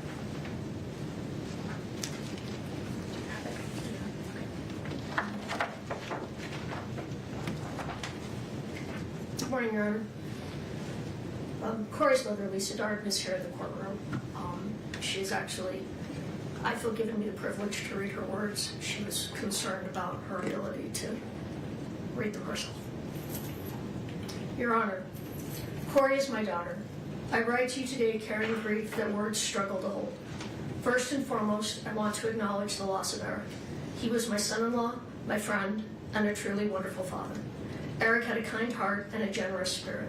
He was deeply loved, and he will never be forgotten by me or by the many people whose lives he touched. Eric once saved my life, and I have carried that gratitude with me every day since. His legacy lives on most clearly through the 3 beautiful boys he left behind. Your Honor, I speak today as a mother and as a grandmother. The children are my greatest concerns. These 3 boys have endured unimaginable loss and upheaval in their young lives. They lost their father, then their mother, then the sense of safety and continuity every child deserves. Their world has changed again and again through no choice of their own. Whatever sentence is imposed will shape their lives forever. Whatever sentence is imposed, that was their choice. I will continue to watch the boys grow, whether it's school events, or sporting activities, and throughout their lives. I will keep them in my prayers, hoping they grow into emotionally stable and resilient young men. Kouri is more than the worst day of her life. She is a mother who has devoted herself to her children since the day they were born. Before all of this, she was deeply involved in their schooling, their sports, their faith, and their community. She coached teams, volunteered weekly at school, led youth programs, and taught her boys compassion through service, from food banks to flood relief to helping firefighters and families in need. Her life centered on her family and on helping others. In many ways, everyone impacted by this case has suffered loss. However, the greatest burden has fallen on 3 innocent children. These boys have experienced repeated disruption and trauma at an age when stability is essential. Before these events, they lived in a loving home with 2 devoted parents. They were surrounded by family, supported emotionally and financially, and deeply connected to both their mother and father. Their lives revolved around school, sports, family traditions, and feeling safe and loved. That sense of security was taken from them in stages. First, they lost their father suddenly and without preparation. They were informed by officials rather than being guided gently by a parent, a moment that forever changed their childhood. Their mother then spent more than a year helping them navigate grief, modeling compassion and emotional resilience, and working closely with them to understand loss in age-appropriate ways. She even found creative ways to help them cope emotionally during this painful period. Then, they lost daily access to their mother. Once again, they were told life-altering news by strangers rather than family. The boys were moved between placements, disrupting routines and emotional progress, despite beginning to feel settled and supported. Throughout this time, they maintained a meaningful and positive relationship with their mother through letters, phone calls, visits, and counseling. Later, they were moved again, against their expressed wishes, away from family caregivers and trusted relationships. Each transition compounded their confusion, anxiety, and grief. Children need continuity to heal, yet these boys have experienced repeated separations from the people they rely on most. As a grandmother who helped raise these children, I have also lost daily contact with them. They were a central part of my life, just as I was part of theirs. The separation from their maternal family has been devastating, not only to me, but to the boys themselves, who deserve access to all safe and loving family connections. Your Honor, these children have already endured more than most adults will in a lifetime. Being placed in the middle of adult proceedings and repeatedly confronted with painful realities risks further emotional harm. They love their mother. They need reassurance, not fear, healing, not more loss. I ask the court to carefully consider the cumulative impact on these children and the importance of preserving their emotional well-being and future stability when determining your appropriate sentence. Your Honor, I ask the court to take a moment to consider Kouri Richins as a whole person, beyond headlines or assumptions, and to understand the life she built before this case. Kouri has been driven, disciplined, and committed to growth from a young age. She graduated from high school in 2007, completing her studies a year early. She continued her education and earned her associate's degree in 2010. In 2012, she obtained her bachelor's degree, the same year she became a mother for the first time. In 2013, Kouri married Eric, and together they began building a family. Their second son was born in 2014. Kouri continued pursuing education while raising her children, earning her master's degree in 2017, followed by the birth of their 3rd son shortly thereafter. Professionally, Kouri has consistently worked to better herself and provide for her family. She obtained her real estate license in 2019 and later earned her general contractor's license in 2021, achievements that reflected her work ethic, independence, and determination. In 2022, Kouri experienced a devastating loss with the sudden death of her husband. Despite profound grief, she sought constructive ways to cope and help others, publishing a children's book in 2023 focused on helping children process loss. After her arrest in 2023, Kouri did not retreat from self-improvement. While incarcerated, she earned her paralegal certificate in 2025. In 2026, she completed her MBA, pursuing education under extraordinarily difficult circumstances. She continues to seek opportunities for further education, demonstrating perseverance and a commitment to growth. Your Honor, this timeline reflects a pattern of responsibility, resilience, and continued effort to better herself, even in the most challenging moments of her life.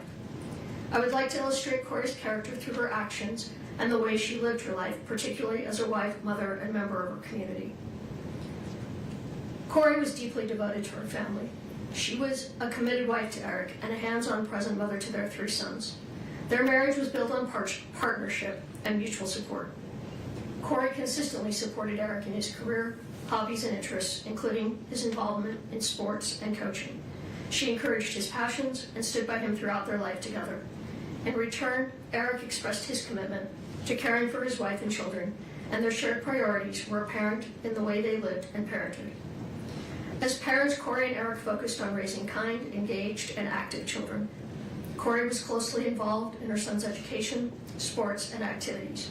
She volunteered weekly at their school, coached youth soccer and basketball, served as a scout leader, and was present at practices, games, and events.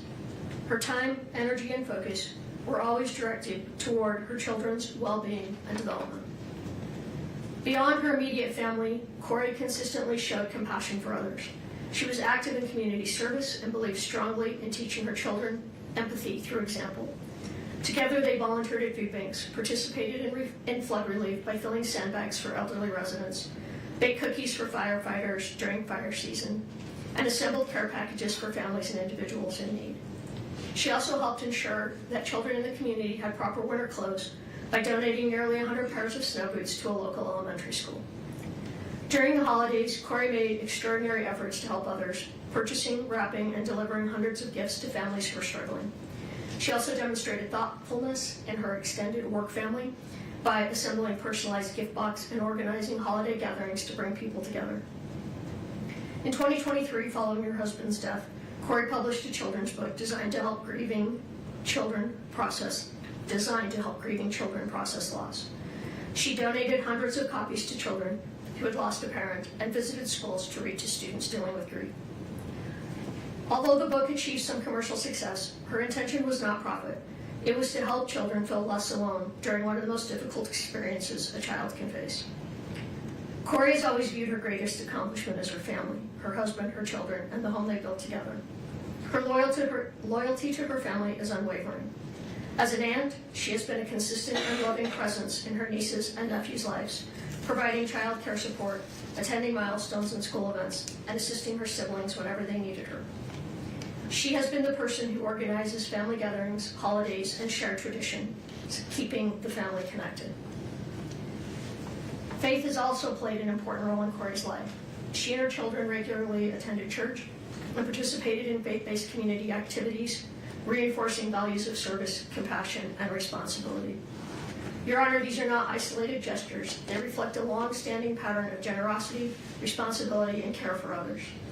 Kouri's life before this case was defined by service to her family and community, and by her commitment to raising her children to be compassionate and engaged members of society.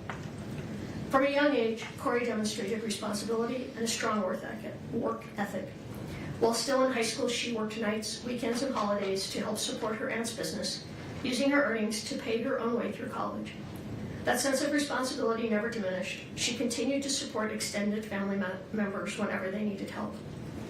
Only 3 weeks after losing her husband, Kouri faced another profound loss with the death of her uncle. Even while grieving deeply herself, she stepped forward to help her aunt by taking on the responsibility of planning the funeral. This pattern, putting others' needs ahead of her own pain, has been consistent throughout her life. Kouri has always believed that no one should have to navigate grief or hardship alone. Kouri and I share an exceptionally close relationship as mother and daughter. She has stood beside me during some of the most difficult moments of my life, including surgeries and radiation treatments, providing care, support, and comfort without hesitation. Our relationship is built on mutual reliance, trust, and love. I, in turn, have played an active role in her family's life, helping care for Eric, the boys, and Kouri, and being deeply involved in their daily lives. Kouri also shares a strong bond with her brother. Though close in age, and like many siblings growing up, it was the loss of their father shortly after high school that solidified their understanding of the importance of family. Since then, the relationship has only grown stronger. They have supported each other through life's milestones, challenges, and joys. As a mother, Kouri has always made sure her children felt surrounded by family. She intentionally included her brother in holidays, family gatherings, and everyday moments, reinforcing the value of connection and belonging. She welcomed her brother's wife into the family from the very beginning, making a deliberate effort to ensure she felt included and supported. She has constantly offered help with family milestones, celebrations, and responsibilities, always striving to ease stress for others. Kouri takes pride in maintaining a close-knit family. She believes that shared time, whether during holidays, sporting events, small gatherings, or simply simple evenings together, is essential. Creating those moments of connection has always mattered deeply to her, and she has worked intentionally to keep her family united. Kouri played an important and deeply integrated role within the Richens family, particularly during times of hardship. When Eric's mother passed away in Hawaii, Kouri provided steady emotional support to the entire family and assisted in organizing funeral arrangements, stepping in wherever help was needed during a very painful period. Her commitment to Eric's family was genuine and enduring. At one point, Eric's mother expressed that Kouri was not simply her daughter-in-law, but her daughter, a reflection of the closeness and trust Kouri had earned within the family. Kouri and Eric prioritized time with extended family, creating meaningful memories together, including regular visits to St. George, Utah, to spend time with Eric's grandmother. When one of Eric's sisters faced unemployment, Kouri helped her secure work at the hospital where she herself was employed. She also routinely provided childcare for her sister-in-law's children, allowing them time together as a couple. Her involvement went beyond logistical help. She always participated in family milestones, including serving in a bridal party and assisting with wedding planning for another of Eric's sisters. During a particularly difficult period in that sister's life, Kouri accompanied her to a self-help retreat, offering both emotional support and companionship. Within the Richens family, Kouri often served as a source of calm and connection. She consistently worked to ease tensions, provide comfort, and maintain relationships during challenging moments. Her efforts contribute significantly to the overall well-being of the family. Kouri's compassion extended well beyond her immediate and extended family. She opened her home to the parents of a friend whose house had been damaged, offering them a safe place during a difficult time. When another friend's parents lacked firewood, their sole source of heat during the winter, Kouri arranged for a truckload of wood to ensure they stayed warm. She maintained close, supportive friendships, participated fully in friends' major life events, and was actively involved in the lives of their children. As a neighbor, Kouri was equally attentive and caring. Her home was offering a gathering place for neighborhood children, and she routinely prepared meals for parents working late or offered help to neighbors facing illness, including one undergoing chemotherapy. Her generosity was never performative. It was quiet, consistent, and motivated by genuine concern for others. Kouri is not a perfect person, but she is an authentic one. Her life has been marked by steady acts of kindness, loyalty, and service toward her family, her friends, and her community. She has always found purpose in easing the burden of others and helping people through difficult moments. Following Kouri's separation from her children, they were placed in a living situation that differed from what they expressed as their preference, despite having strong and meaningful bonds with extended family who had long played an active role in helping raise them. As young children, they had little control over these decisions, which added to their sense of uncertainty and loss. Kouri's sons are now facing significant emotional challenges in their day-to-day lives. They are processing grief, separation, and repeated changes, all at an age when stability is critical. Like their mother, Kouri's eldest son is especially sensitive and expressive, and he has struggled deeply with these transitions. All three boys are currently receiving counseling, which has been essential in helping them cope. Kouri has consistently supported therapeutic intervention and has emphasized the importance of counseling not only for each child individually, but for the family as a whole. In particular, she has advocated for additional individual support for her eldest child, recognizing his specific emotional needs. The circumstances surrounding their separation and the rules governing communications have made it difficult for Kouri and her children to openly share their feelings with one another. This limitation has taken an emotional toll on both the boys and their mother. Important thoughts, reassurances, and emotions often remain unspoken, creating additional stress and sadness. As a mother, Kouri experiences deep anguish over her inability to comfort her children as she once did. She worries constantly about their emotional well-being and struggles with the pain of knowing they are hurting while being unable to fully support them. Her concern for her sons remains constant and unwavering. Kouri has endured profound emotional and personal suffering since the loss of her husband.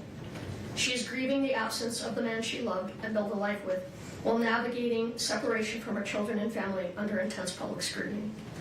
The weight of these losses is immense, and it has affected not only Kouri, but her entire family, her mother, her children, and those who love her. Despite being incarcerated, Kouri has continued to demonstrate resilience and personal responsibility. Within the confines of jail, she has dedicated herself to education and self-improvement, using her time to study and work toward meaningful goals. These efforts reflect her character and her desire to grow, contribute, and remain a constructive presence, even under extremely difficult circumstances. Like many marriages, Kouri and Eric faced challenges. When difficulties arose, they chose to address them responsibly by seeking marriage counseling rather than turning away from one another. Those efforts strengthened their relationship. By all accounts, from those closest to them, they were in a period of renewed connection and commitment, focused on their family and their future together. Your Honor, I stand before you as Kouri's mother.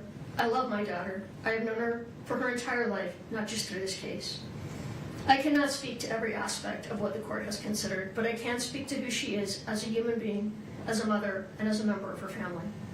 I do not believe that Kouri did this, nor do I believe Kouri could possibly be capable of this crime. I can't validate what she did financially one way or another, and that's something Kouri will have to live with. I respectfully ask the court to consider a sentence that holds Kouri accountable for the jury's verdict, while still allowing for the possibility of mercy and hope. A sentence without the opportunity for parole would permanently separate her from her children and leave no room for redemption.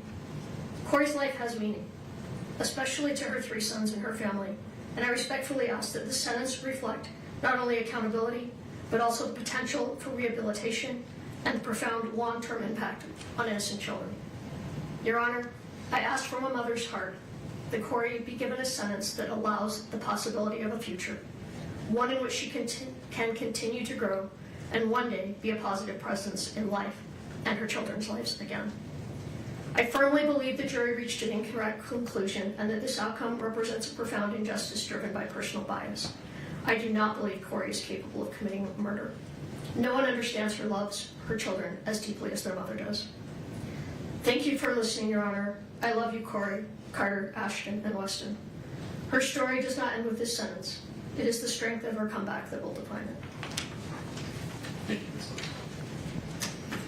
Your Honor, at this time, we would ask Renee Odom. She is going to read her own letter. We ask that she approach the podium, and I will provide it to the court and the prosecution as well. Of course.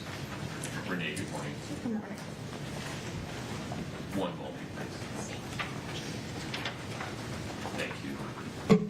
Renee, please proceed.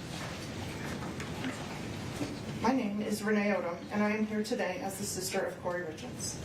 I want to begin by saying nothing I share today is meant to excuse or lessen the seriousness of what has brought us here. Eric's life was taken, and that loss is permanent. I want to acknowledge Eric by name and say that I loved him. He was kind to me. He was a part of my life, a part of my children's life, and a part of my family. He matters deeply, and he is missed. This tragedy has devastated our family, and its deepest impact continues to fall on Kouri's 3 boys. For more than 3 years now, they have been unable to see or speak with their mother. They have lost their father, and at the same time, they have lost access to their mom. Even in separation, Kouri has never stopped being their mother. She writes to her boys every single week. She reaches out every birthday, every holiday, holding on to that connection with everything she has and reminding them that they are loved. Kouri is my baby sister, and she has been an integral part of my life and the lives of my children. She has shown up for our family in ways that are impossible to count. I was there at her graduation from high school. I was there for the wedding of Kouri and Eric, moments filled with love, hope, and dreams for the future. She was there for my wedding and the birth of my son. She was there for me when I graduated college. She stood beside me at the baptism of both of my daughters. She poured her heart into giving my oldest daughter a beautiful sweet 16. These were not obligations to her. This is who she is. Kouri has always been the glue that held our family together. She hosts every Christmas. She planned every family vacation and made sure that no one ever felt forgotten or left behind. She believes deeply in helping others, and she has lived with this belief throughout her life. Even from behind bars, Kouri has continued to help people, offering support and encouragement and kindness any way she can. That desire to be of service has never left her. Kouri is a great sister, an awesome aunt, an amazing daughter, and she will always be a devoted mother. She is also the smartest person I know. Kouri has earned 2 master's degrees and is applying to a PhD program. Growth and learning and becoming better for herself and others have always mattered to her. Most of all, she loved her husband and her children with everything that she was. I continue to struggle to reconcile this tragedy with the loving sister and the mother I've always known. I understand and respect the court's responsibility to impose a just and lawful sentence. I am not here to challenge the verdict or to minimize the harm that has occurred. I only ask that the court see the full human picture, the pain, the accountability, the lifelong consequences that are already being carried. Please leave room for hope of a life with her boys. The impact of this tragedy will remain with Kouri and her children for the rest of their lives. Our family deeply feels the absence of her presence and that of her boys, her guidance and her love. I love you, Kouri, and I will always stand by you. Thank you, Your Honor, for letting me speak and considering my words.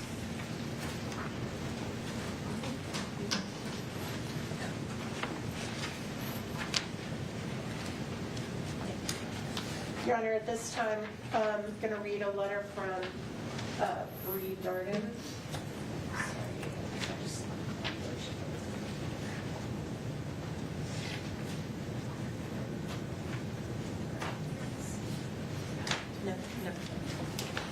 Your Honor, at this time, we'd like to read a brief letter from Kouri Darden. That is Kouri's sister-in-law, who also worked with her at her real estate business. I know Your Honor heard some testimony about that. She has a newborn baby, so she can't be here. Your Honor, I was introduced to the Richens family around 8 years ago, excuse me, and was able to have been around Kouri, Eric, and the boys since the youngest was 1. I spent many days, weekends, holidays, birthdays, barbecues, etc. with them all, and was able to learn so much about the family dynamic and the love they had for one another. No, their family wasn't perfect. No one's is. But those boys were loved beyond belief by both parents. Kouri and Eric did everything for the boys, to protect them, to teach them, to encourage them, to show them love, and mostly to show them 2 loving parents. My heart goes out to the 3 boys, as they do not deserve to be going through all this, as well as they do not deserve to be alienated from one side of their family. I miss them dearly every day. To know Kouri is to know the love she has in her heart. Kouri is one of the most selfless and caring people I know. She lived for those boys and lived to be the best wife she could be. Yes, she made mistakes in her marriage, as we know. So did Eric. But at the end of the day, they chose each other and their family. As a loving mother, exceptional caretaker, and benevolent humanitarian, Kouri was truly a devoted volunteer. She never stood still when she knew she could help another, embodying the definition of true character. From the moment this sudden, unexplainable tragedy occurred, there has been a distaste for Kouri for personal reasons rather than factual reasons. From allegations made by individuals she regarded as family, to authorities not conducting a systemically correct investigation and then not being given a suitable, unbiased finale. The conclusion of this case seemed inevitable. Although I'm not here to argue the verdict, I am here to help provide perspective on views you are unable to hear about. Kouri is a mother, a sister, a daughter, an aunt, widow, and at the end of the day, an imperfect person striving for grace. She is someone whom the community trusted, neighbors enjoyed, and her boys counted on as a supporter. I respectfully ask that the court consider the totality of her character and her full life history when making a determination.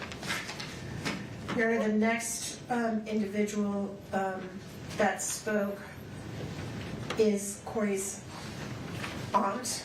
This is Lisa's sister. Her name is Doreen Kouri.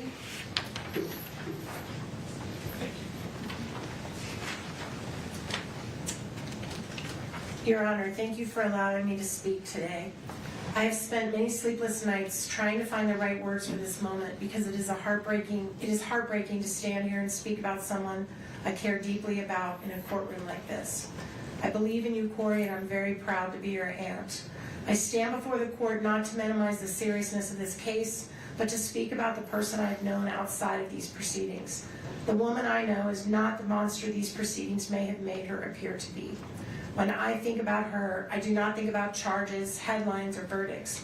I think about the mother I watched love her children with every part of herself. I think about the woman who worked hard to build a better life through education, determination, and sacrifice. I think about someone who wanted more not only for herself, but for her children and the people she loved. Her children were never just part of her life. They were her entire world. I watched her celebrate their accomplishments, comfort them in difficult times, and carry the weight of motherhood every single day. She loved fiercely, deeply, and unconditionally. Eric and those boys were her life. Both Eric and Kouri were very loving and attentive parents. They were solid, they loved hard, and they played hard. I also watched her work tirelessly to educate herself and create stability for her family. She pushed herself because she believed in building a meaningful future.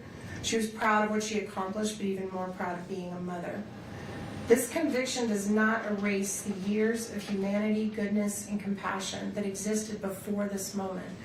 I know there are people who may only see the charge or the verdict, but I ask the court to remember a person is more than the worst moment of their life, or in this case, more than a verdict that many of us still struggle to understand and accept. The woman I know is compassionate, intelligent, nurturing, and deeply human. I do not believe she's cruel or beyond redemption. I believe there's still goodness in her, and I know there are many others who believe that too. Whatever sentence is imposed today will not only affect her, it will echo through the lives of her children, her family, and everyone who loves her for years to come. Her children still need their mother's guidance, love, voice, and presence in whatever way they can still have it. I understand the weight of the court's responsibility, and I speak with respect for these proceedings. I only ask that when sentencing is considered, the court remembers the whole person standing before you today. Not only this moment, but the years she spent loving, learning, sacrificing, and being devoted mother. I love you, Kouri, and I love those precious boys. I ask for mercy, I ask for compassion, and I ask that the court see the humanity in her so that so many of us have seen for years. All right, the next one is an individual that did not want their name read in the public, so I'm going to provide it to the court and the prosecution only. This is a close friend of the family. To the Honorable Judge Mrazek, I'm writing to respectfully share my personal relationship and observations with the Richens family and 3 young boys, and to ask that you consider sentencing Kouri to 25 years to life rather than life without the possibility of parole. From 2017 to 2019, I had the privilege of working as a babysitter for Kouri and Eric's 3 children. I was able to view this family at a time when things in life were good for them. The youngest, Weston, was still in diapers, and we worked on potty training together. What struck me most during that time was the stable, loving, and orderly home the 3 boys had to grow up in. Kouri was a young mother, close in age to 2 of my own children, and she'd established a true house of order. The home was beautifully decorated. I particularly remember the bright fall decor. The walls were lined with photos of the boys at different ages, and they had a wonderful playroom over the garage. The family worked together, played hard together, and clearly loved one another. I recognized the effort and pride in caring for her family. When she was out of town one week, she left detailed meal plans for me to use the crock pot. so Eric could come home each night to dinner with the boys. Those meals were so good that I replicated them for my own family. I was so impressed by her age progression photo display in the hallway that I had canvases made of my own grandchildren in a similar fashion. I even copied some of her simple but festive fall decorations and bought similar cowboy kid toys for my grandchildren after seeing how much her boys enjoyed them. Kouri's positive influence extended beyond her own family. I brought many of her ideas home with me. I do not wish to minimize the tragedy of this case. I watched the funeral online and was heartbroken, especially hearing young Carter say he would now be the man of the house. I believe Kouri deeply cares for her children, and I have to believe they love her as well. 3 boys' lives will be forever affected by the court's decision. I believe in the possibility of rehabilitation and the value of preserving hope. I respectfully ask that you not eliminate the chance that one day these 3 sons would be able to make their own choice as to whether or not to have a relationship with their mother.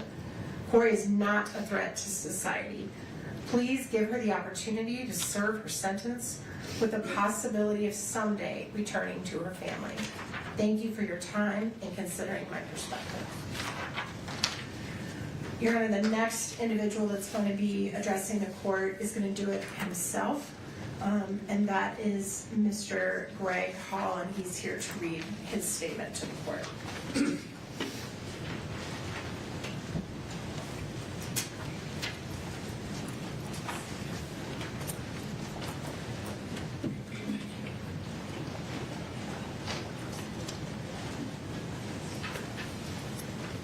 Sir, please proceed.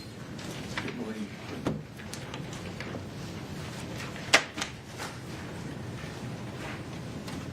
Good morning, Your Honor. Before I say anything else, I want to express my deepest sympathy and most sincere condolences to the Richens and Darden's families. Nothing I say today is meant to diminish the weight of what has brought us into this courtroom today.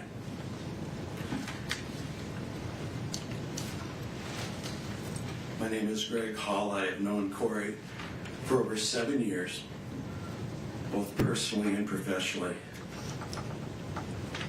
And we have stayed in daily contact by phone, text, and in-person visits throughout her entire incarceration here in Summit County. I'm here today to share with you what I have witnessed firsthand about the person I know. In the years before Kouri was incarcerated, she made a habit of looking for people who were struggling. She not only volunteered for many years at children's schools and donated, but you've heard about the 100 pairs of snow boots, but she also did follow-up to make sure that those children had clothes. She has volunteered at the soup kitchen for years and brought her boys along with her because she wanted them to teach them about service and kindness to others. When Kouri found out a neighbor had been diagnosed with cancer, she anonymously arranged for a massage therapist to visit her. When my own wife was in an auto accident, a care package showed up at our home. If a family was having a difficult time purchasing a home, she would offer to take little or no commission in order to help them. Please know that none of these things were ever done for recognition. They were done because all she ever wanted to do was good. Your Honor, what I would like the court to understand the most is that the goodness and kindness toward other people that defined Kouri before her arrest has not gone away since being incarcerated. When new inmates arrive frightened and disorientated, Kouri is the first to step in. She helps them get their footing in an environment that is unfamiliar and frightening to them. She's also tutored other inmates working to further their education. She has helped women who cannot read or write navigate through the system and draft letters to their family on the outside. When women in her unit receive bad news from home, she is the first to sit with them and comfort them. She has used her time inside to study, and she takes her studies very seriously.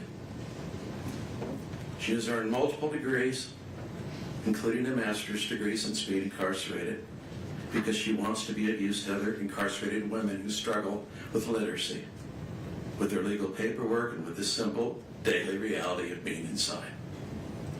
She enjoys studying religion and ethics and the practical application they have in our lives. She attends weekly church services and has helped to create new programs within the jail that other inmates now rely on. She studies late into the night, every night. She prays for her boys and for her family every day. She also prays for others in need.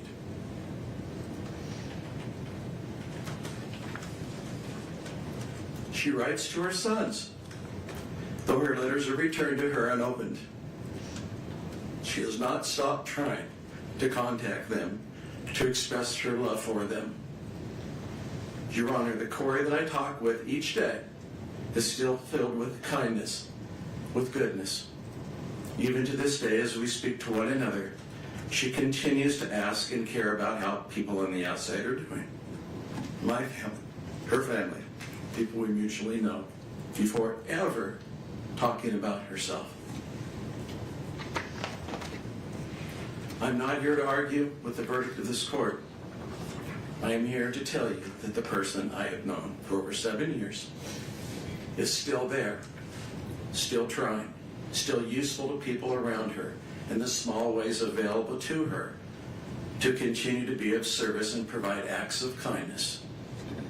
I only ask that the court please take this into consideration today. Thank you, Your Honor. Thank you, sir.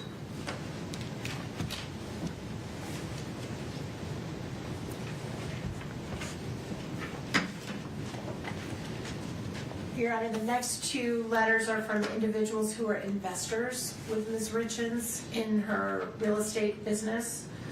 Both of these individuals did experience losses of money. So although they may not be victims in this case, they, I guess, are technically victims in the case that is pending. So I think their perspective is important. The first one, for some reason, I only have one copy. I'm going to give just a moment for Mr. Bloodworth to read it. Then I'll read it, and then I'll hand it to the court. Thank you.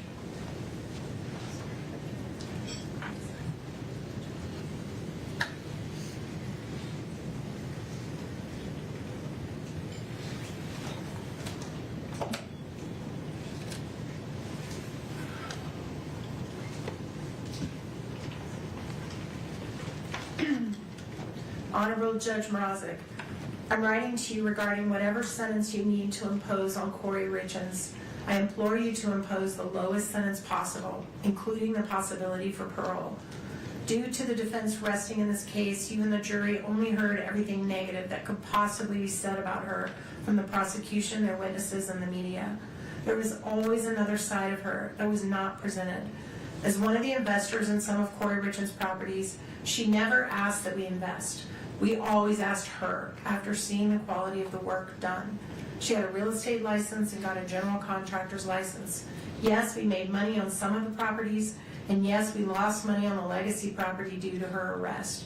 She made sure we were aware that we could lose our investments. During the time we did spend with her, we found her to be honest, caring, super smart, and constantly talking about her love of Eric and her children. She adores those boys and was involved in all aspects of their lives and very proud of all of them. I understand she has used the time in jail to obtain a second master's degree. I honestly believe that even spending time in prison, that she could still be a valuable and contributing member of society and hopefully one day have a relationship with her boys. I do totally understand how difficult it is to have someone's life in your hands, as I felt that weight as an Air Force flight nurse in Iraq many times caring for our wounded warriors. We all need to have hope. Please do not take that from her, as she has already lost so much. And I'm not going to reveal the name on public. Thank you.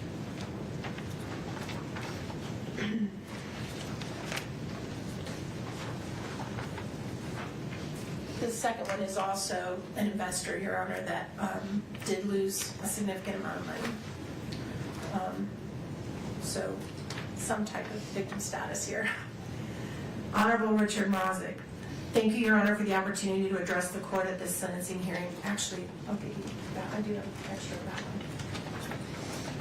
Thank you for the opportunity to address the court at this sentencing hearing for Kouri Richins. May I first say that I was so impressed with your professionalism and demeanor during the trial. It appeared to me that you were very thoughtful in trying to judge fairly during the court proceedings. I would like to speak on my real estate experience with Kouri over the 3 years that I invested in 10 or more fix and flip home transactions. My wife, my son, and I were so impressed with Kouri and the great job she did in finding and remodeling the homes that we invested in.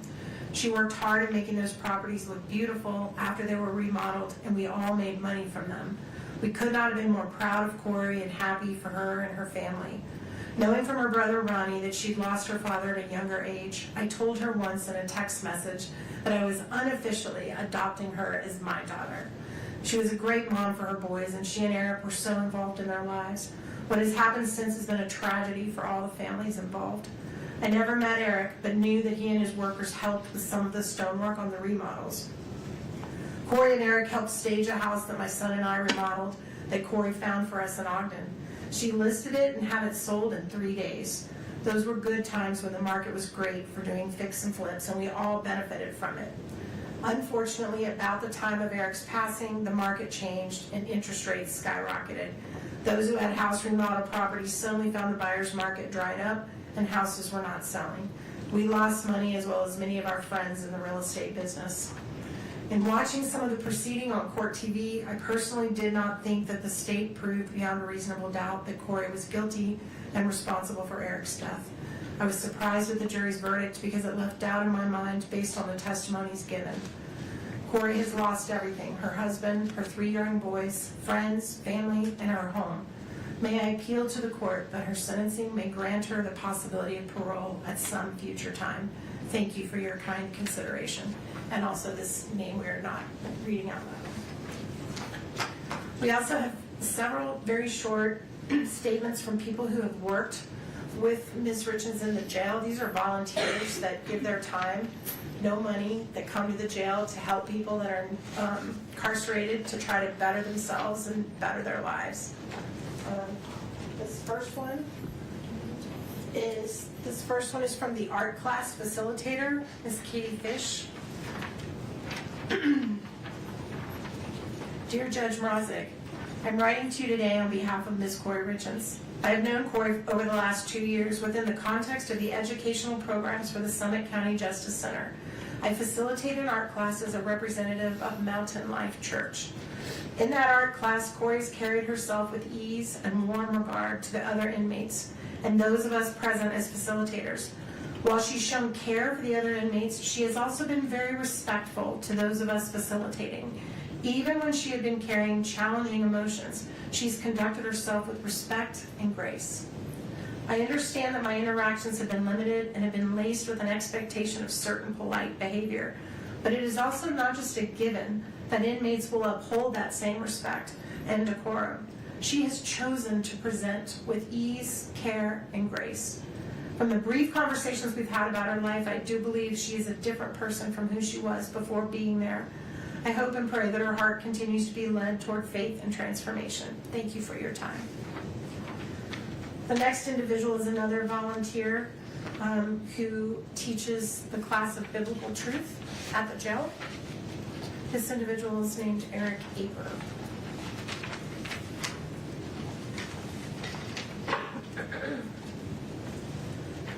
Dear Honorable Richard Mrozik, my name is Eric Marty Aper. Through Mountain Life Church in Park City, I've been a volunteer at the Summit County Jail for 8 years, helping to teach biblical truth to those incarcerated there and leading church services on Sunday afternoons.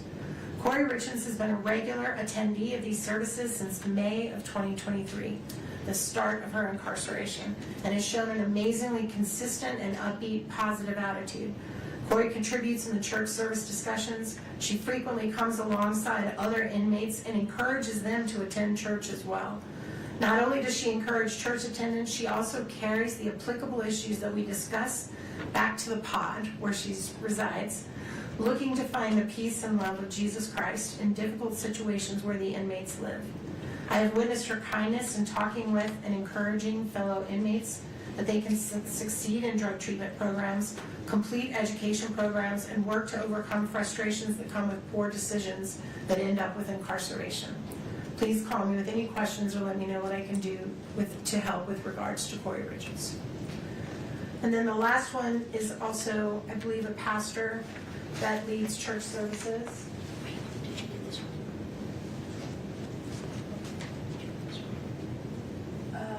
Nope, I think I might pull that out. Just a second. Yeah, I do. I don't think I have that one, so I may need, thank you. This next one then is from Craig Moline, who's one of the pastors as well. Can you read that while I'm doing this? To the Honorable Richard Mrazek, Your Honor, I'm one of 4 people privileged to rotate in on Sunday afternoons from Mountain Life Church to lead church services with inmates at Summit County Jail.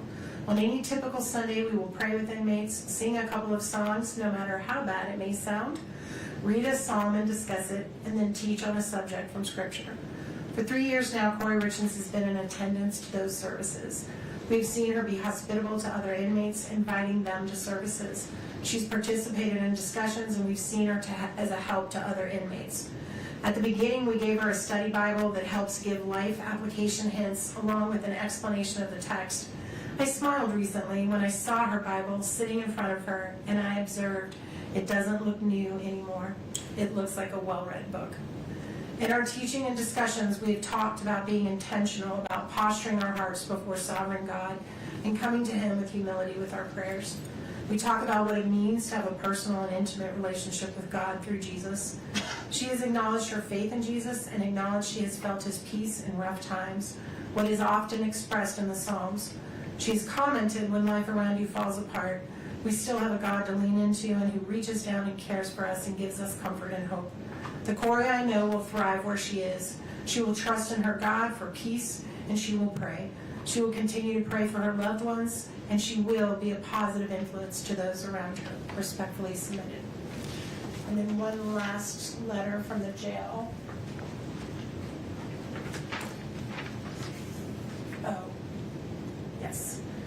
This is also a volunteer, an individual named Heidi Tunney. Dear Judge Mrazek, I'm writing to you on behalf of Kouri Richins. I've been working with Kouri over the past 2+ years as a volunteer at the Summit County Correctional Facility. I taught her in the addiction recovery program. I attended church with her on occasion. I worked with her in a yoga program that I started at the facility for the incarcerated men and women too. I found Kouri to be very easy to work with and very enjoyable to be around. She was very thoughtful in her conversations in class. She always showed the utmost gratitude for anything that was done on her behalf. I also noticed that she was a leader among the other incarcerated women. She tended to be a peacemaker and stayed above the fray and away from the pettiness and challenges that sometimes arise among incarcerated women. The women in general respected her and looked to her as a leader.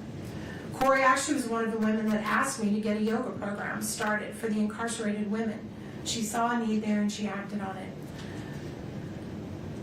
I started and have taught that class for almost 2 years now. Kouri was the most dedicated student. She only missed a couple of times the entire time I taught, and the times she did miss were when she was meeting with attorneys or had court appearances. She has continued to attend even after she was found guilty at her trial. I wish nothing but the best for Kouri. She has a very long road ahead of her. I hope and pray she will continue to use the programs provided to those that are incarcerated to better herself and lead the other women around her. The last letter we have in this section is going to be read by Kouri's brother, Ronnie, who's here to read it himself. And then we're going to have, Mr. Ramos, there it is. Mr. Ramos make a few very brief comments Then we'll conclude with our final three, and then we'll close out with Ms. Lewis and Ms. Richens, unless the court needs a break. Doing all right? No, it might make sense to take a break before Ms. Richens, given what you have previewed regarding timing. Great suggestion, Your Honor. Okay. All right, this is, if Ronnie can come on up.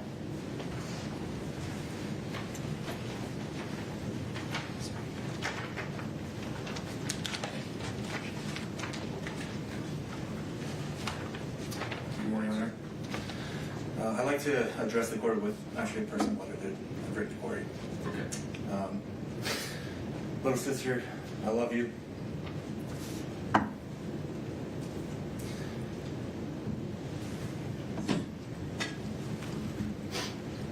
I miss you. I miss our random banter. I miss our calls. I miss your constantly over-the-top positive attitude every time we speak. I miss our game nights. I miss our stupid finger gun dance after we won a game. I miss our holidays. I miss you sending the boys to wake me up on Christmas morning, way too early after we stayed up way too late preparing Christmas for them so that it'd be absolutely perfect. I miss our Sundays together. I miss arguing with the boys about who's better, Messi or Ronaldo, Brady or Rogers. I miss our backyard games.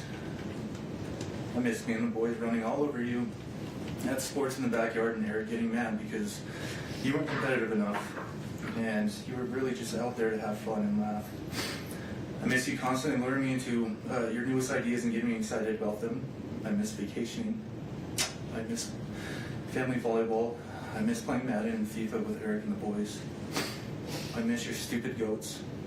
I miss the soccer games and the celebrations we created for the boys after they scored a goal.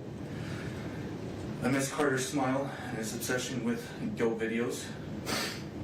Ashton's freckles and his competitiveness. And Weston's baby blues and tenderheartedness. I miss hearing them say Wani and playing catch in your living room. I miss your family. I miss our family. I miss the life that was stolen. I miss the life that was stolen from us for reasons that we can't yet fully understand. We don't, with 100% certainty, know what happened to Eric. No one does, but we do know with 100% certainty that it wasn't caused by you. We know that. The police know it. The prosecution knows it. And everyone watching this trial knows it. They could not prove their theory, just the opposite, and yet here we are. For some reason, unbeknownst to us, really bad things happen to really good people, Kouri, and you were just really too good of a person, I guess.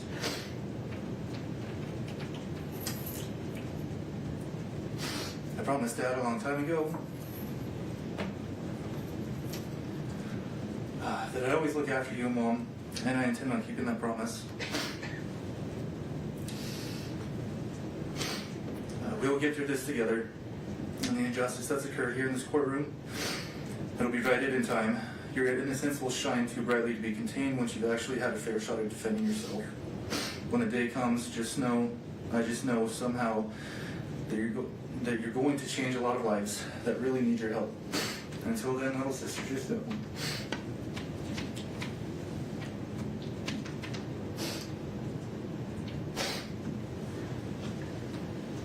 Just know that I'm right by your side, and I'll always be right here for you. I love you. All right, thank you.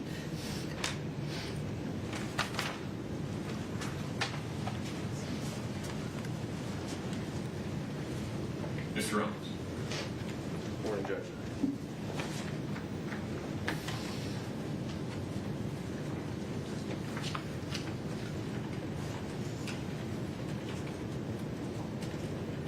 Your Honor, I want to maybe begin by speaking just plainly and honestly. I disagree with the jury's verdict. I'm deeply saddened by the way that justice was rendered in this case. I don't believe that this outcome fully reflects the truth or the humanity involved. But our Constitution demands something difficult of all of us, especially of officers of the court. It demands restraint. It demands respect for the process even when the outcome wounds us. And so, while I disagree with the verdict, I respect the jury's decision. And while I disagree with many of this court's rulings, I respect the lawful authority of this court, of your honor. This is because the rule of law only survives if we continue to honor it, even in moments of disappointment and pain.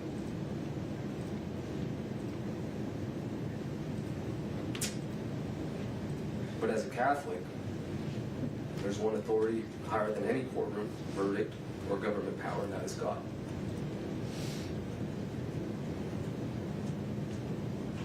I say that as a reminder of humanity and of human limitation. Our system of justice is imperfect because every human is imperfect. I think that humility matters here today. It matters because the sentence of life without parole risks becoming something greater than punishment. It risks becoming the declaration that redemption no longer matters. The late Pope Francis said that life without parole is just a death penalty in disguise because it extinguishes something fundamental to human dignity, and that is hope. Hope to all involved, victims, condemned alike. Refusing to impose a sentence of life without parole today doesn't mean Kouri is going to walk free. It doesn't mean that she will someday leave custody. She may very well spend the rest of her natural life in prison. It also does not mean that her victims who have spoken today, her kids, doesn't mean that they have to forgive her. They may never change their minds. They may never forgive their mother. And also, no court has the authority to demand that they do. But refusing to impose a sentence of life without parole does mean that we do not close the door completely.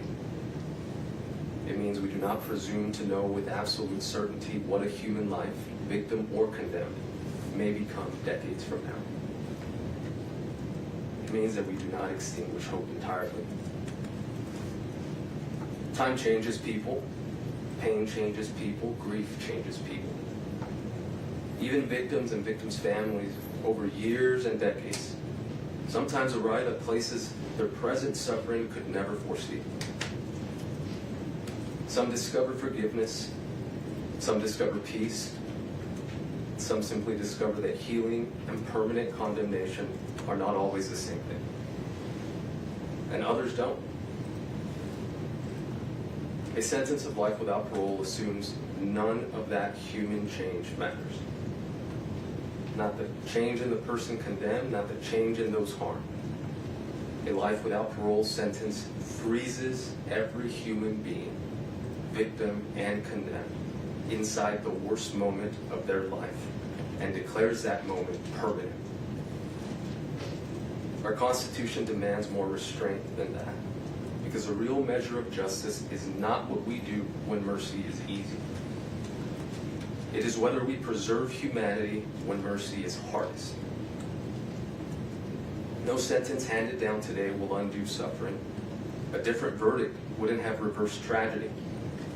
But there is a profound moral difference between saying you must be punished and saying you are beyond redemption forever. One is justice restrained by humility. The other risks becoming judgment without end. And no human institution possesses the moral certainty to make that judgment absolutely. That lies with God alone. Thank you, Judge. Thank you, Mr. Ramos.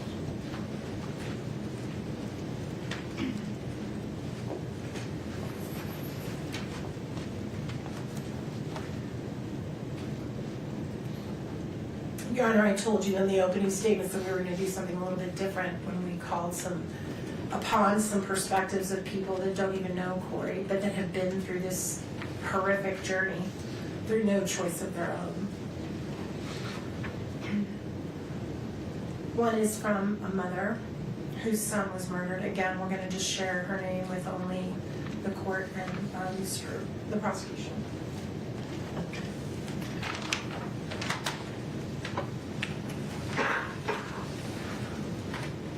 Honorable Judge Richard Mrazek. I'm going to skip the names, including the name of her son. My son was murdered almost 30 years ago in a random act of violence. He was only 18 years old. The man who killed him was just a few months older. I know the kind of grief that changes your life. I have felt the despair, darkness, and rage that comes from that loss. I know what it's like to try to rebuild your life with a heart that will never be whole again. And I know what it feels like to believe that the only thing that will ease that pain is inflicting pain on the person responsible for never getting another day with the one you love. I grieve with the family of Eric Richens. I am heartbroken for them, especially his children. And I want to be clear that nothing I'm sharing today about the criminal justice system and its many failings should be taken as any sort of criticism of them and how they feel or act in their grief. But I feel compelled to share my perspective with the court because I wish I had known what might be on the other side of experiencing the grief of losing my son and trying to navigate the criminal justice process at the same time. And I don't envy the decisions you have to make. I only want to tell you a little of what one broken-hearted mother has learned, and that is that the criminal justice system needs more humanity. It needs more mercy. And I know this because of the man who murdered my son. Sending someone to prison without the possibility of parole should be reserved for the very rare, absolutely most heinous cases. Sending someone to prison without the possibility of parole is to decide they are irredeemable, that they are not capable of change, and will never be worthy of our trust again. It is a fate so bleak, I am not sure how anyone survives it, let alone do what my son's killer did. He went into the worst place imaginable and found a way to be a better human being. He spent the first 18 years of his adult life in maximum security. Those who are sentenced to life without the possibility of parole have few opportunities to participate in programs or work because resources are limited, and why would they waste them on someone who's never getting out of prison? The criminal justice system has gotten better and better at punishment. Mercy has almost been extinguished. We're supposed to find a balance. We're supposed to remember that these are human beings, and these decisions will ripple through generations, even strangers. I am afraid with the increasing number of people sentenced to life without even the possibility of parole, we've decided it's easier to throw people away than to try and help them change, or even allow them to try and make amends for their mistakes. Far too often we let our fear and our pain put the focus on punishment with no consideration for mercy. I did that. I wanted the man who killed my son to die. I wanted him to suffer. I didn't care what happened to him as long as he never got out of prison. But as much as I know about pain and loss, I know more about hope and forgiveness, and that's thanks in part to the man who killed my son. He was sent to one of the worst places in the world and became one of the best people I know. Nearly 20 years after my son's death, I received a letter he wrote, expressing his sorrow and his remorse. His apology helped me heal, deepened my forgiveness, and created a bond that continues to bless the lives of many people. I know that every case is different, but I also know the power of hope. I believe in second chances. I believe a life sentence imposes punishment without destroying hope. My personal hope for Kouri is that she does what that individual did, that she finds a way to become a better person no matter what. I thank you for taking the time to read this letter. I know it's a heavy burden to make this decision. I express love and support to those involved and pray we'll all be better to each other. And then I also would have one more, and then we have someone who's going to testify on WebEx. Speak on WebEx, not testify, sorry, speak on WebEx. This is very short, Your Honor. It is from a former prosecutor that imposed these types of punishments. Thank you so much. Also, I'm keeping his name private.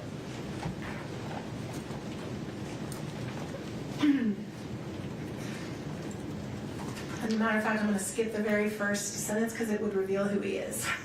So I'll just let the court read the first sentence quietly. I was in charge of the prosecution of a young man who committed 2 serious homicides at the Log Haven restaurant.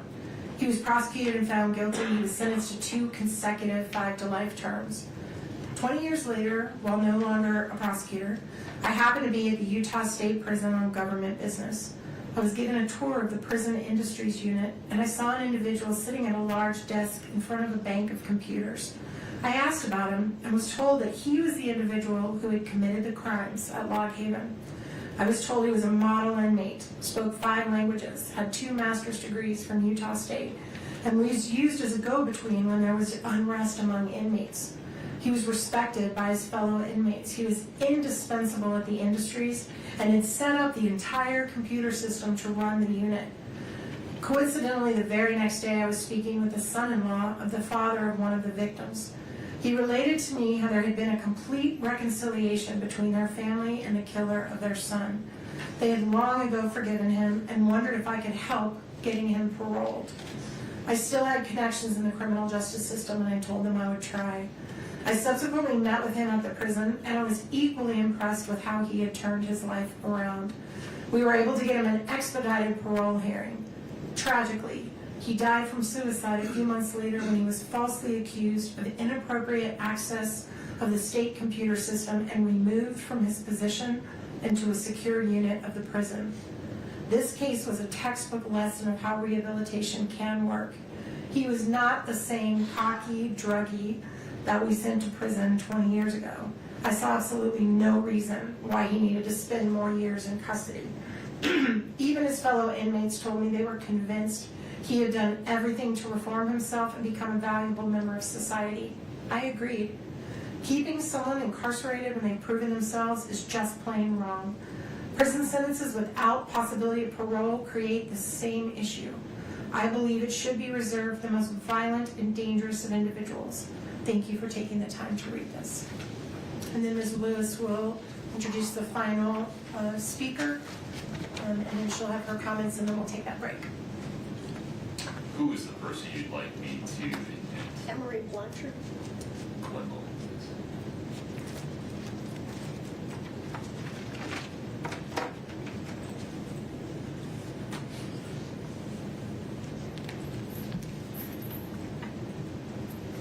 Emery, if you'd please unmute your audio, I'd appreciate it.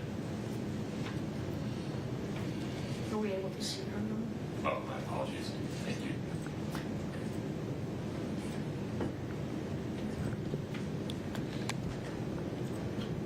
Emery, can you hear me okay? Yes, sir, I can. Okay. Ms. Lewis is going to make an introduction, and then you'll be free to make your statement. Emery Blanchard understands what no one else in this courtroom understands. What the 3 children of Kouri and Eric are going through. When Emery was 12, I believe, she can correct me if I'm off there a little bit, her father violently killed her mother while she and her brother were in the next room. He was convicted, and the state was seeking death, but ultimately he, at that time, when the jury could decide unanimously on death, he was sentenced to life with the possibility of parole. And I'm going to let Emery take it from there and see what she wants to say. Emery, please proceed. Thank you, Judge. Good afternoon. I was asked here today to speak about a personal experience. My name is Emery Blanchard. I grew up in Park City, and in 1995, when I was 13, my father murdered my mother, Patty. It was a brutal and premeditated murder, and I was in the house when it happened and witnessed it. It was a death penalty case, but my father was sentenced to life in prison with the possibility of parole. At the time, I wanted him to go to prison for a long time, and I didn't want to see him again. I was afraid for my life and safety as well. My mother's parents and uncle raised me. We would refuse phone calls from the prison, but my family collected every letter he sent and saved them in boxes, just in case I ever wanted to read them. In a short 4 years, when I was about to turn 18, I decided I wanted to see my dad. I had questions regarding the murder that I needed answered for my own mental health. My amazing grandmother offered to take me to the prison while I was a minor if I wanted to see my dad. I wanted to spare her from having to face the man who killed her daughter, so I waited until I was 18 and could go to the prison on my own. I didn't know if I would be fearful of my father, or perhaps even so angry that I might attack him. None of that happened. The moment I saw him for the first time in over 4 years, he simply hung his head and said to me, "I'm sorry." We both burst into tears and held each other. I felt safe and as whole as possible again in his embrace. Yes, this was the man who killed my wonderful mother, but at that moment I realized he was still my dad, and I still needed him. The next decades were good at times and very hard at times. Many years I visited my dad often in prison. Some years were exceptionally hard for me, and I chose not to see him at all. I experienced a full range of emotions, and all of them were valid. I knew for my own health and peace I had to learn to let go and forgive. No easy task, but this is when I truly mastered empathy and compassion. My father served 25 years until his first parole hearing. I was for parole, but nevertheless he was denied and given another 5 years. At his age, I knew it was a death sentence, and it was. Just last year, after 30 years of incarceration, he died 4 days shy of his 81st birthday. My second worst nightmare came true, the first being my mom being murdered. I was not able to see him while he was dying. There was no compassionate release. Some may say he deserved that, and maybe he did. I can tell you that no amount of time served ever made this situation right. 20 years, 30 years, and even death. None of it can bring back my mom or repair the immeasurable damage that he caused me and my family. Once 20 years had passed, my grandmother even said to me, "It's been long enough. You want your dad." I wanted my mom, but I did still have a living parent, and I needed him. I don't tell you this story to tell you how to feel or that I understand how you feel.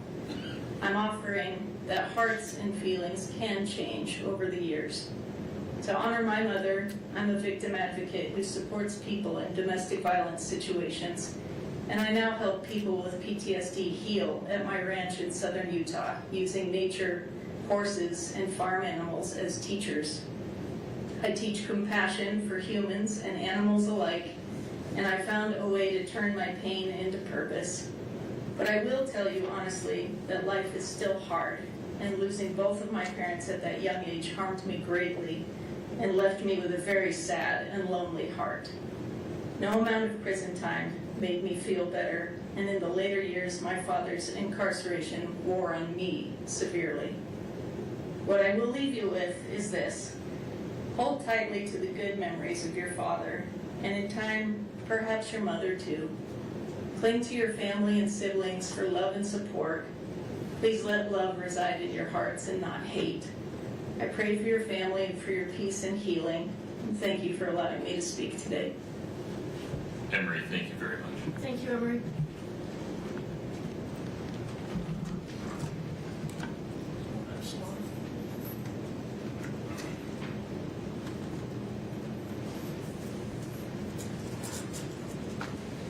Your Honor, there is so much more to sentencing a person than punishment.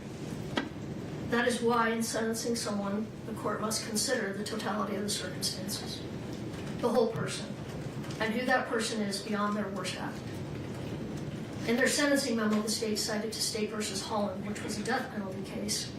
The state quoted the court as follows: "The psychological reality is that aggravating circumstances in first-degree murder cases will virtually always outweigh mitigating circumstances. However, what the state left out is what the court said next, which was that the Eighth Amendment doesn't allow the death penalty in every case, and courts must take a long, hard look at the totality of the circumstances, the values of society, and the value of all human life. And though this is not a death penalty case, the same would apply to a sentence of life without the possibility of parole." Ms. Nestor spoke a little bit about what a life without parole sentence looks like. Lockdown for 23 hours a day. If we treated our dogs like this, they would be taken away. Yet, this is how the state wants Kouri Richins to be treated. A sentence of life without parole is safe for only the most heinous of crimes. The state wants to place Kouri in that category. They say she is in that category. but this simply is not the type of crime that we typically see get a sentence of life without parole. Currently, there are approximately only 72 people in Utah serving this sentence. These include people such as Edward Deli, the co-defendant of Vaughn Taylor, who is currently on death row. They killed 2 women, kidnapped 2 young girls, and attempted to kill those girls' father by lighting their cabin on fire. I believe that was in Summit County. It includes Daniel Ray Troyer, a serial killer and rapist of women in their 80s. He was convicted of killing 2 women, admitted to a 3rd, and likely killed a 4th that authorities are aware of. It includes Matthew John Breck, who kidnapped a 10-year-old girl, stabbed her multiple times, severed her spinal cord, and left her dead on her front porch. It includes numerous individuals who brutally murdered children, some who murdered police officers. There are only a handful of people serving life without the possibility of parole for killing a spouse. And in all but one of these that I could find, they killed more than just their spouse. They are individuals who killed their spouse and a child, or killed their spouse and someone else in the process. The only one I'm aware of who killed a spouse and no other individual is Craig Crawford, who set fire to the home of his estranged husband, leaving him to die in the fire. And then there are individuals serving sentences of 15 to life who committed arguably more heinous acts than what Kouri Richins has been convicted of. Eric Sampson abused his wife for 28 years, ultimately killing her in their St. George home, leaving her dead in their bed. He continues to maintain his innocence, and he's serving 15 to life. John Weston Erickson stabbed his wife to death in front of their 2 young children, also injuring his 7-year-old daughter, who attempted to wrestle the knife out of his hand, serving 15 to life. Joseph Castillo, his wife, stabbed his wife to death in their garage while his teenage son tried to stop the attack. These men are all serving 15 to life sentences. There are many more examples. Murder is the worst of all crimes, but to say that this particular case is the worst of the worst is simply not true. The state chose the evidence they put forth to obtain their conviction, yet they are not satisfied with what was presented in this court and to the jury, and instead they waited until 2 days before the sentencing hearing and publicly filed what can only be described as a character assassination, filled with unsubstantiated claims from unknown and unsworn sources who will never be cross-examined about these claims. The timing of this filing was no coincidence and left no time for our team to arrange rebuttal witnesses or evidence. Furthermore, it appears that the sentencing memo was not a so subtle attempt to get into the public eye evidence they elected to hold back from their case in chief, and then were precluded from presenting when Ms. Richens exercised her Fifth Amendment right to remain silent and submitted the case to the jury without putting on any evidence. To allow the state to use this sentencing hearing as a public platform to make new unsworn allegations untested by cross-examination or sufficient investigation would violate Ms. Richens' right to due process and would be contrary to the the Utah Supreme Court's finding in State versus Limosick. I don't know if I'm pronouncing that right, but I have the site if you want it. Which stating that the Due Process Clause of Article 1, Section 7 of the Utah Constitution requires that a sentencing judge act on reasonably reliable and relevant information and exercising discretion in fixing a sentence. The state's memo should be stricken in its entirety and not considered by this court. Not only are the claims made by the state in their sentencing memo unreliable and irrelevant, much of what they argue is either misleading or outright false. I'm not going to go into everything that we take issue with, but I do want to point out a couple of examples. They state that DCFS supported a finding of emotional and physical abuse by Kouri against her oldest son. What actually happened is that DCFS made an initial finding based solely on reports. This is similar to a probable cause finding that then sends the matter to the juvenile court. The court, however, did not find that Kouri had abused or neglected her children. They found dependent but no fault. In other words, that the children needed intervention, but due to no fault of Kouri Richins, due only to the fact that she had been arrested. They did not even find that she had acted negligently towards her children. The state put forth at length what they believe Kouri's middle son, AR, would have testified to had they been able to call him in rebuttal. Although it is true that Ashton said these things 3 years after the death of his father and after conversations with Eric's family members, this is very different than what he said to law enforcement immediately upon Kouri's arrest a year after Eric's death. At that time, his statements were completely consistent with Kouri's, that Kouri had gone to sleep in his room the night his father died. The state argues that Kouri's boys are afraid in part because she still maintains life insurance policies on them.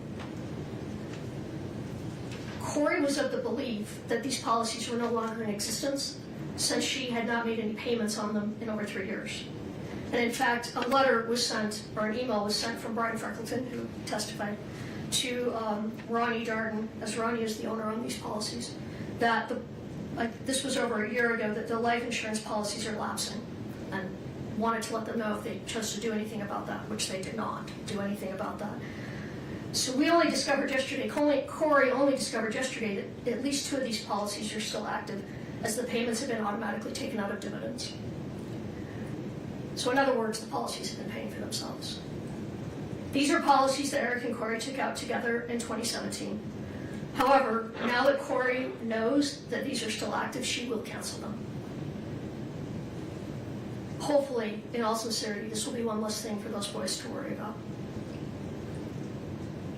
Kouri never asked her family to report criminal activity or asked for criminal prosecutions against any of the Richens family or against Cody Ray. She never asked family members to file bar complaints. And until yesterday, neither Kouri nor anyone from her team had ever heard anything about a dating profile being set up online in the name of a lead detective. She did none of these things.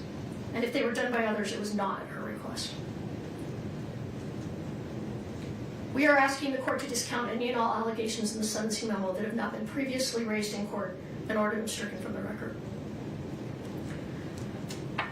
The court does have before it reasonable and reliable testimony from individuals who know Kouri or who have unique perspectives on the sentence of life without parole that may assist this court in discerning the appropriate and proportionate punishment in this case. The testimony of these individuals revealed that Kouri is so much more than what she has been portrayed as in this case. Everyone who was around her says she was a wonderful mother, just like Eric was a wonderful father. The state argues that she shows no remorse. Kouri has remorse and she has regrets about many things, and you're going to hear some of those when she speaks. However, she cannot show remorse over something she did not do. She maintains her innocence and has every right to do so. Having said that, however, she stands before this court today convicted of the crimes charged, and she fully understands that. So sentence her on what she was convicted of, not what the prosecution says about her character. As much as they think they know her, they do not. They do not know Kouri Richins. Like Alex said, we're saddened by this case. We are saddened by the verdict. I respect the court system so much. I come from a family of judges and attorneys and was raised with the utmost respect for our justice system. I disagree with the verdict, but I respect it. I have to say though, in all the years of practicing, which are now quite a few, this is the first time I've had a client convicted that I believe to be innocent. It was much more painful than I would have anticipated. Over the last 2 years, our team has got to know Kouri. Kouri is one of those clients, very few clients, and I've represented thousands of people. Most of them you don't remember. Many of them you don't like. Many of them, some of them, you feel are dangerous. But Kouri is different. Kouri, every time she calls, asks how we are. There have been times when I've shared bits of my life with Kouri, particularly having children that lost their father before age 10. We've talked a lot about that and what that does to children in the best of circumstances. I can't imagine had my boys not had me. because the pain and suffering and the long-term effect that it's had on them will never, ever end. But when I share something with Kouri, when I share that someone is ill or that someone is having a problem, sometimes I don't even remember I've said it, and when she calls me, she always asks, how did that turn out? You know, is your family member okay? Before we talk about her. Every time. The state is not only asking for life without the possibility of parole, they're asking for consecutive sentences. The sentences in this matter should run concurrent to one another. Pursuant to the line of cases, Strunk, Golly, and Smith, the sentencing statute favors concurrent sentences. And looking at the totality of the circumstances, imposing consecutive sentence would constitute an abuse of discretion. In State v. Gray, the Utah Court of Appeals cited Golly and Strunk, holding that the Board of Prisons' ability to grant parole is an integrated component of the rehabilitative needs factor that must be balanced with other required factors. Even though the statutory language has been modified since Strunk, Golly, and Smith, the language still applies. And the Supreme Court and the Court of Appeals still looks to that language.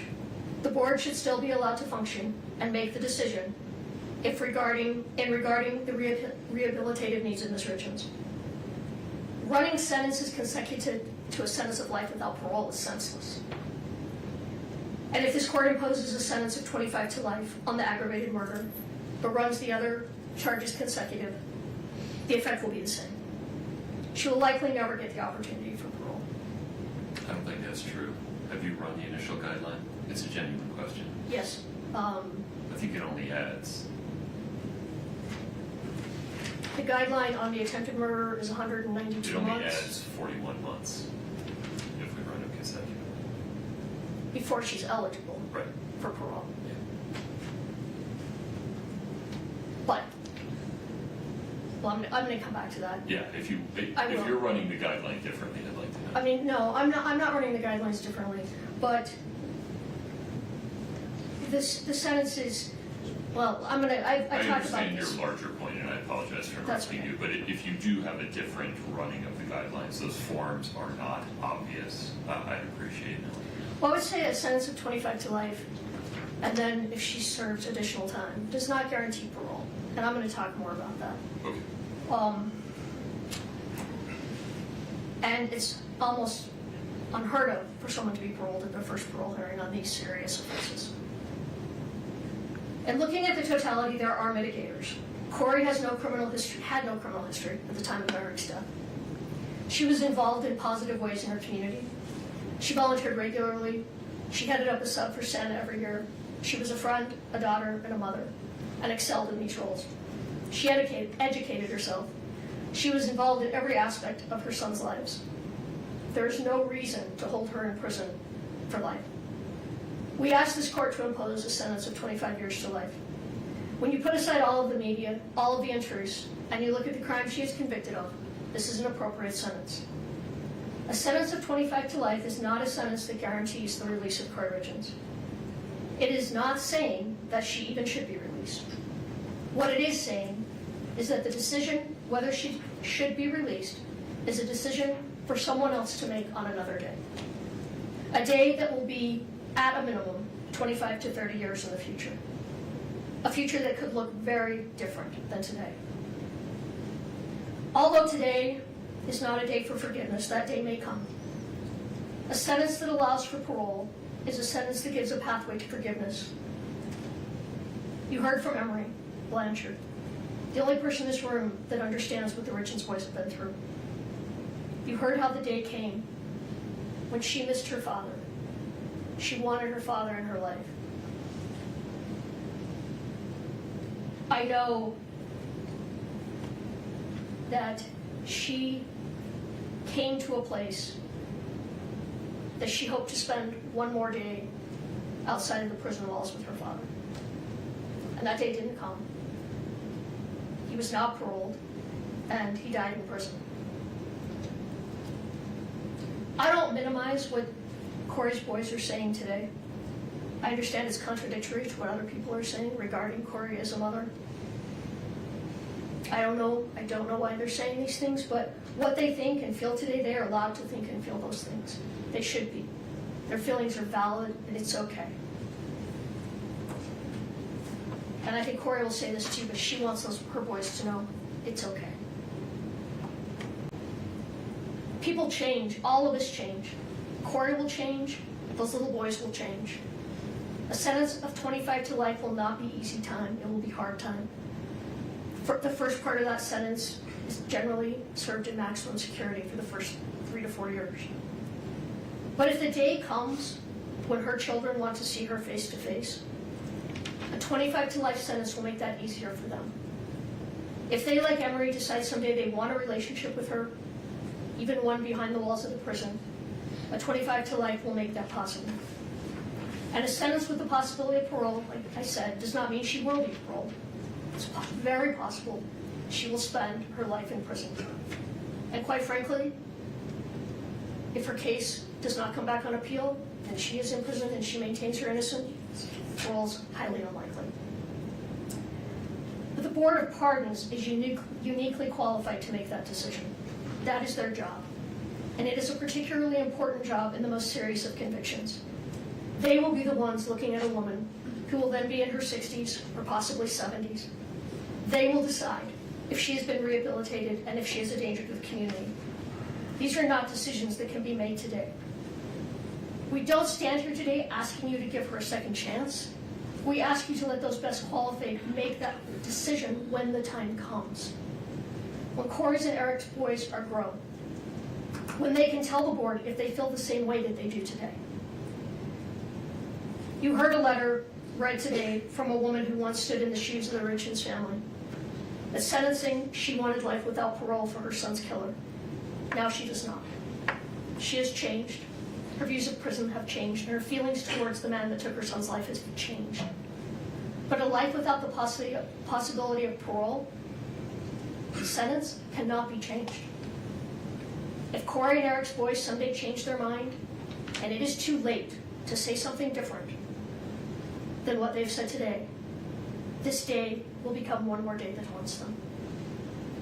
If in 30 years they still do feel as they do today, they will have the opportunity to express those feelings. But don't allow their statements at age 9, 12, and 13 become another tragedy, another trauma that they may end up suffering as adults. A sentence that doesn't allow even the possibility of parole is a sentence that tells the world there is no hope. There is no growth. There is no change. There is no room for forgiveness. There is no room for love. That we are all our worst act and will never be anything more. And that is not the human experience. In a world where humanity is waning, act with humanity. In a world where hatred is encouraged, act with kindness.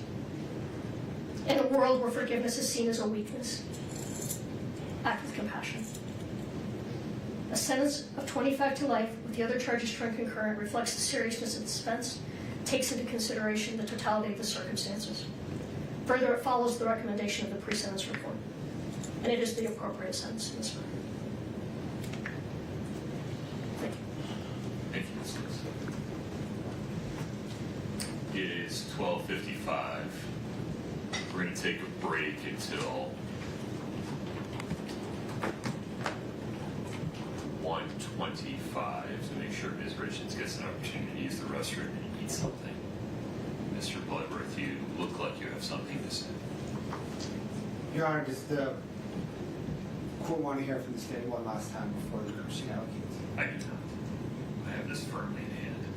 I would like to make it clear, in case there was any ambiguity, that the court has considered and is denying defendant's request to strike portions of the state's sentencing memorandum.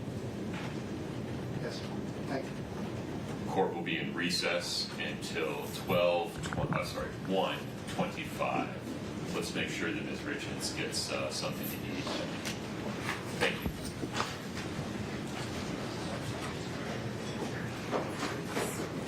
We're off the record.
231-500-139. Ms. Lewis, Ms. Nestor, anything further before we hear from Ms. Richens? No, Your Honor. Okay. I understand that Ms. Richens will like to stand at the podium, Yes, Your Honor. and you folks would like to join her. Yes, Your Honor. No problem.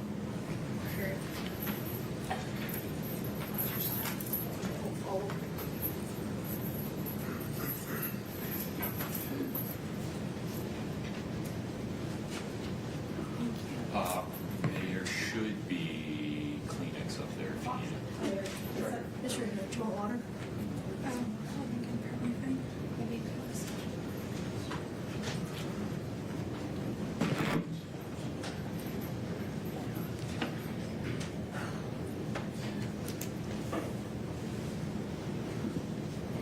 My sweet baby boys, I know that today you don't want to speak to me, have a relationship with me, or you may think you hate me, and that's okay. I will never be angry at you for your feelings. When the day comes that you're ready, I will be here for you, waiting for you, and loving you. But I need you boys to know and understand that I have been desperately trying to get in contact with you any way that I can for years. That all of my communication has been completely cut off from you since early 2024. And now I will use any opportunity I can to get a message to you. Even if that means sharing it publicly to the world, fully restrained, in my jail clothes, in one of the most horrible situations possible. I don't care, and I'm not embarrassed or ashamed by any of it. All I care about is you boys. I will do whatever it takes for you to hear the truth from me and to come home to you. For the time being, I don't know when that is or when my next opportunity will be. So for now, bear with me as I have tried to consolidate everything I've wanted to share with you for the last few years, with everything I want you to know until I'm able to speak to you again, and one long message. And although you may not be ready to hear it today, that's okay. My hope is one day you will be. May 6th of 2024, temporary custody was transferred from the state of Utah Child Services to your Aunt Katie and Uncle Clint. My last video call with you boys is several weeks prior to that, around April 24th, 2024, when you were still in the state's custody. Once temporary custody was transferred to Katie and Clint, against my wishes, they cut off all of my communication between you boys and I. It was years before I would ever have a trial. I warned social services that if they gave custody of you to the Richens family, it would be the last time I would be able to see or speak to you boys again. And your opinion of me in this case and wild allegations would soon mirror those of the Richens family. And that's exactly what happened.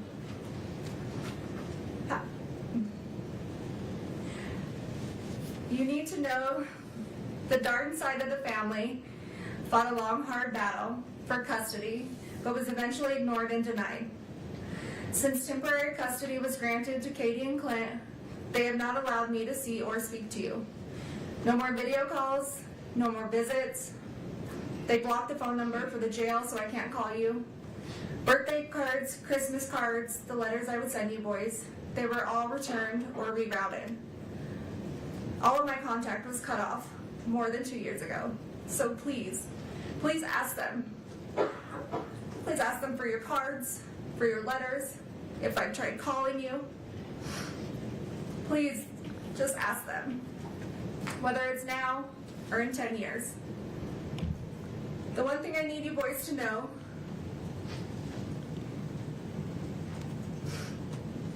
is I did not abandon you. I did not just walk out of your lives one day to never return, to never call, to never show up.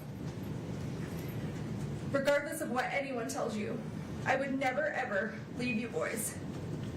And I am so sorry if for even 1 second you thought that I did. If for even 1 second you thought that I didn't love you. Because that couldn't be further from the truth. You boys are my world, the reason I continue to wake up every day and fight to come home. You're my reason for living. I understand that you're in a difficult situation, mentally, emotionally, and physically. I understand you guys have been through an extremely difficult time this past 4 years. You should never have to deal with such tragedy, and I am so, so sorry that you are going through this. You boys have the right to be angry and sad and confused, feel in survival mode, have questions. All of this is completely valid. Your feelings are completely valid. And one day, when this is all over, we can sit down and talk about all of this and sort it all out. And I promise you boys, one day it will be over. I'm not perfect. I have succeeded and I have failed. As a person, as a wife, as a parent, we all do. I have done plenty of things I am not proud of. Some I regret, some I don't. Some I'm ashamed of, and some I'm not. I regret things I have done right in my life to later find out they were for the wrong people. I have said things I shouldn't have. I've done things I shouldn't have. Sometimes I haven't said what I should, or not meant what I did say. There are things I can't change, and long overdue apologies that I owe. There are would-haves, and could-haves, and should-haves. We all have them. We have all done them. And you boys will too one day, but in your own way. And that's okay. That's life, and we're human. Nobody is all good or all bad. We just get portrayed that way. You're going to succeed and achieve amazing things in this life. You're also going to make mistakes and fail at some things. But use those opportunities to grow and to learn. They do not define you, and don't ever let other people make you think that they do. We are not defined by our best or our worst moments. We fall somewhere in the middle, ever evolving, and you boys are ever evolving. Secrets diminish self-respect. They lose trust. They make us lose ourselves. I fell in love with someone who wasn't your dad. Your dad fell in love with someone who wasn't me. I did things behind your dad's back. He did things behind mine. Don't keep secrets. Always put your spouse first. Your dad and I didn't always do this, but don't be like us in that aspect. We made mistakes that I know I regret, and I'm sure if he were here today, he would say that there are a few things he regrets as well. Marriage is hard. Marriage takes work. Marriage takes love. Big love. Deep love. And you may think about divorce, and you will have fights, but then you will make up, and you will forgive each other. Because when your love is enough, your love keeps you together. Your love is all you need to ignore the noise. And your love never fails. Sometimes your dad would want to throw in the towel on our marriage, or I would want to throw in the towel on our marriage. But we never did. We always found our way back to each other. I would pick up his towel, or he would pick up mine. We'd hand them back to each other and start again. Because our love never failed. We stopped keeping track of each other's wrongdoings, and we forgave, and we moved on, and we loved. And if I had to relive all of those hard days all over again, I would do it without question. Your dad and I were a lot of things, a mess of sorts sometimes. But we were this crazy, beautiful mess that made us a family, because our love was enough. Our hard days never outweighed our good days. Our weak moments never outweighed our most memorable happy days. We always laughed more than we cried.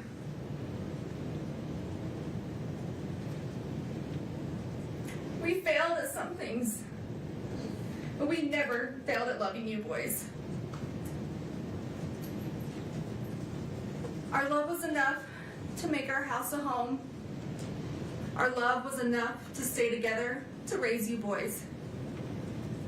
Our love was enough to forgive each other when others said that we shouldn't. To do things for each other others may disagree with.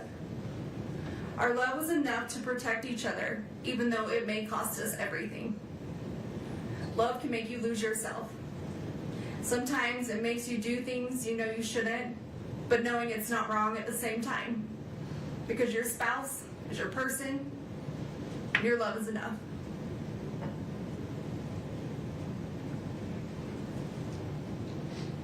One day, you will meet someone and fall in love and understand that just your love is enough. Enough to withstand everything else, the noise of the world, the obstacles, the trials of marriage, the heartache, bad choices, forgiveness. You will understand your love is enough, and your love never fails. Don't worry about what others think about your relationship. Don't worry if they would do things differently. You just love. And you love big, and you love deep, and you protect your love. Your dad and I didn't have it all together. Together we really did have it all. Because we had you three. Don't let anyone choose the direction of your life by their opinions and their judgments. Being able to hold yourself together in the worst of situations doesn't make you emotionless. Separating personal and business life and emotions doesn't make you unreasonable. Resentment can get the best of others. Don't let it get the best of you. People will always have a lot to say about lives they've never lived. Live your life the way you choose to live it. Just be safe and be healthy and be happy. That's all that matters.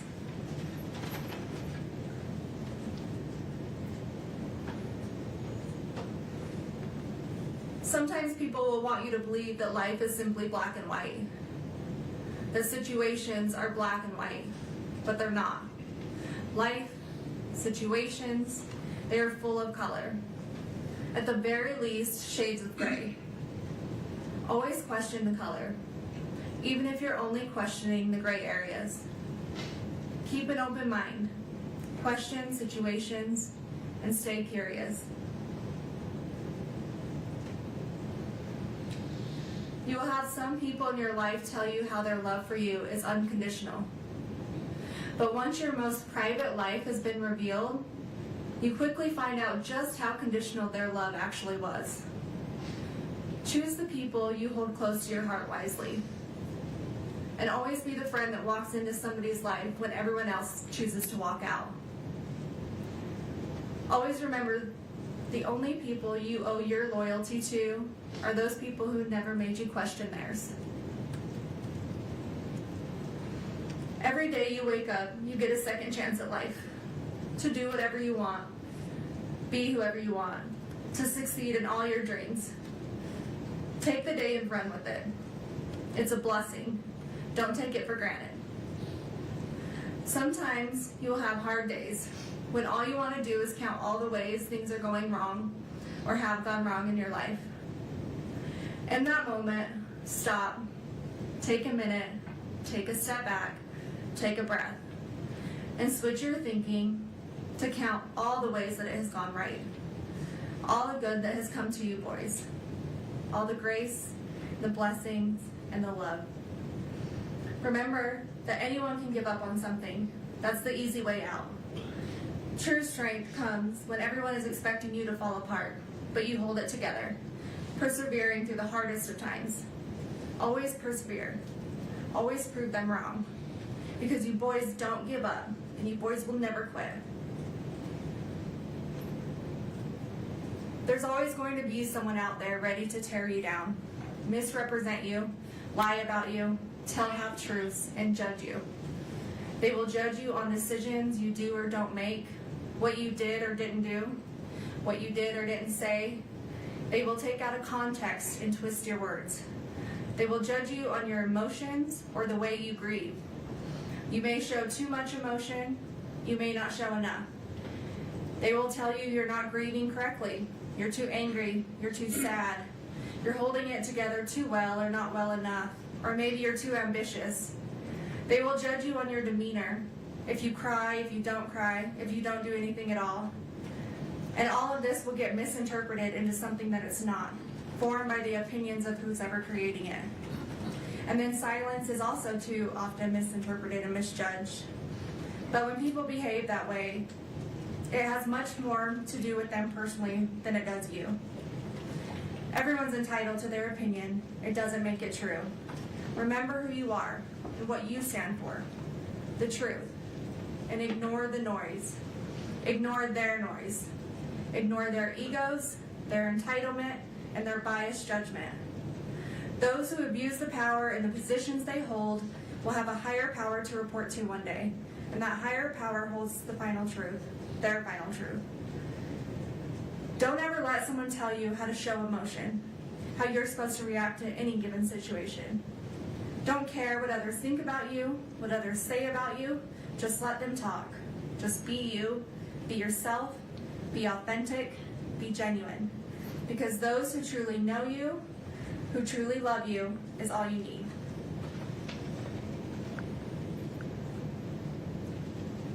Forgive those who turn their back on you, but never forget. Don't hold hate in your heart toward others. It only brings you down more than it does them. Apologize when you're wrong, even if that apology is long overdue. You can't change what you can't change, and you can't change the past. But you can take accountability when you mess up. Admit when you make a mistake, even when it's embarrassing or humiliating, even when it can ruin relationships, careers, or your integrity. Be honest with yourself and those you need to. But never apologize for something you didn't do. Never admit to something you didn't do. And never beg for mercy for something you didn't do. Don't take the easy way out. Always stand up for what's right, even if you find yourself standing alone or with a small group of people that love you. Believe in yourself and be brave. Never give up on your fight, no matter how long it takes, months, even years. Never give up on truth, justice, and the fight of corruption. When something is broken, fix it. When something doesn't make sense, question it. If money is paying for it, follow the money. Your brothers are your best friends.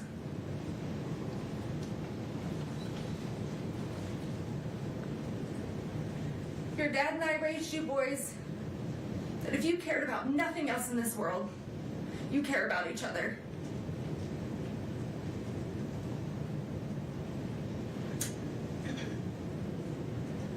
Your brothers will always be there for you. They will always be your brothers. You love them, you protect them, you take care of each other. You support each other, you help each other, and you trust one another.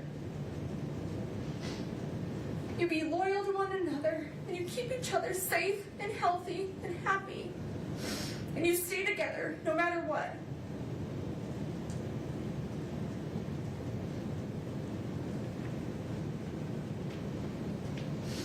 You have each other's backs.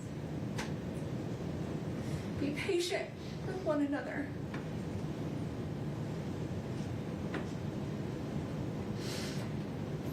Don't keep track of wrongdoings. Let them go. Forgive. Move on. Show compassion, empathy toward each other. And never go a day without telling one another you love each other. Because you are never too old, or too cool, or too busy to love each other.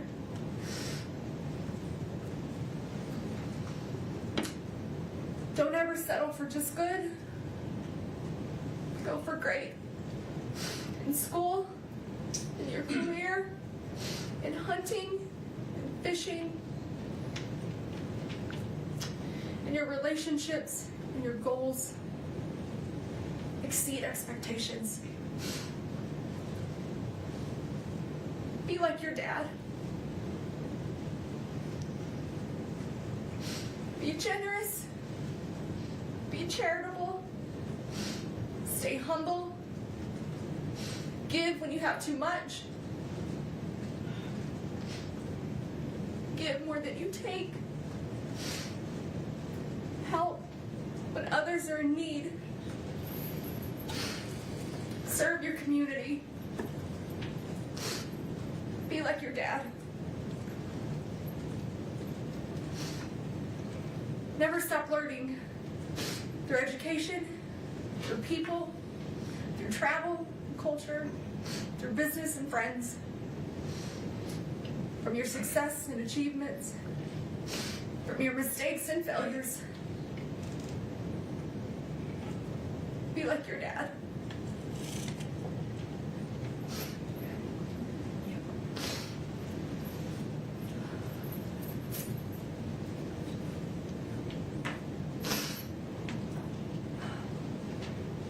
Love the outdoors. Find your peace, your therapy, your heart and soul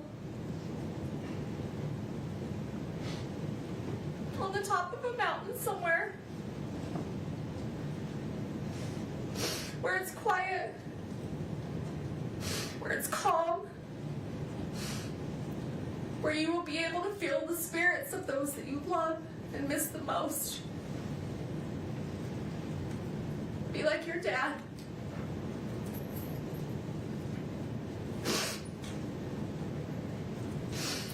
Laugh. Laugh often. Laugh loud. Laugh when you want to cry. Laugh when you're mad. Have that laugh that everyone recognizes and no one will ever forget. Even when you're gone.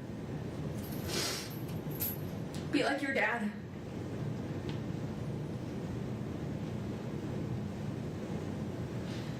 Love your family through the good, the bad, the disagreements, the back and forth arguments. Choose forgiveness. Choose love. Choose happiness. Be a loyal brother. Be a noble son. Be like your dad.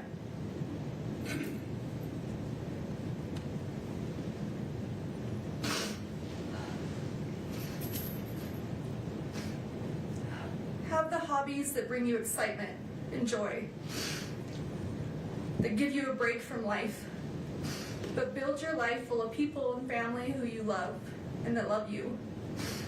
Build a family that makes you happy to come home to every day, with a career that makes you hold your head high.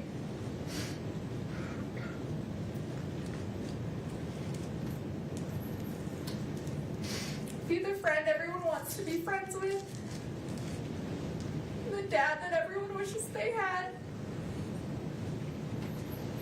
Be like your dad.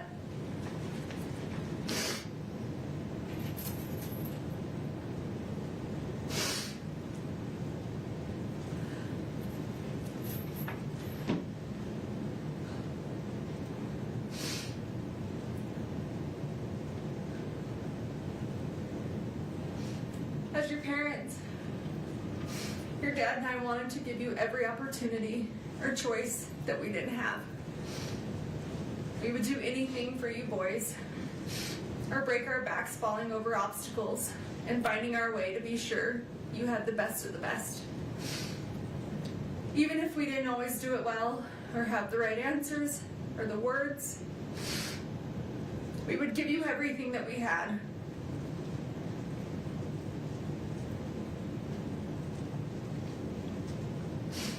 But the one thing I can't give you boys are the answers that you want the most. Because I can't give you something that I don't have. An explanation that I just don't know.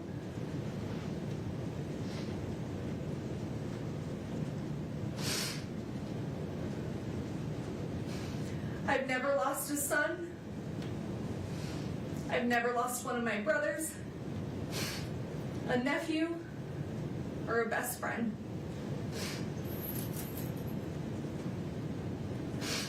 But I did grow up with a single mother, and I have lost my father.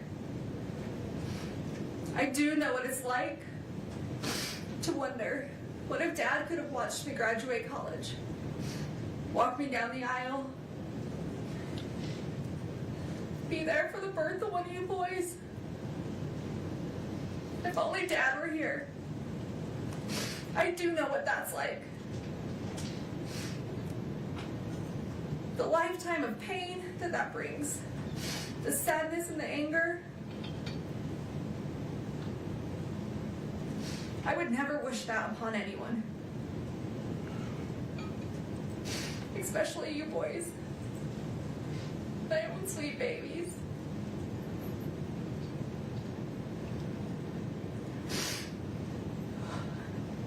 It's a lifetime of what ifs and if onlys. An empty hole in your heart where your dad's supposed to be. He's supposed to fill. He's supposed to walk through life with you, with us, with our family. I do know what that's like. So murder, an attempted murder, 4 years later, and it's still hard for me to say those words out loud. They get caught in my throat. I turn my stomach, and I try to avoid them as much as possible, because it makes me physically sick to think about. But still to this day, I can't believe this is real sometimes. That this is our life. That this is my life. Convicted of taking one of the people out of my life who filled it the most. My husband, the father of my children,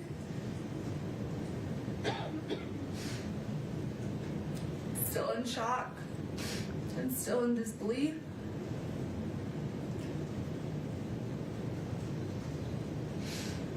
Accused and now convicted of such a heinous crime. Potentially costing me to never see you boys again. I just lost both of their parents, and there's no textbook answer on how or what we're supposed to do, how I'm supposed to react or move forward.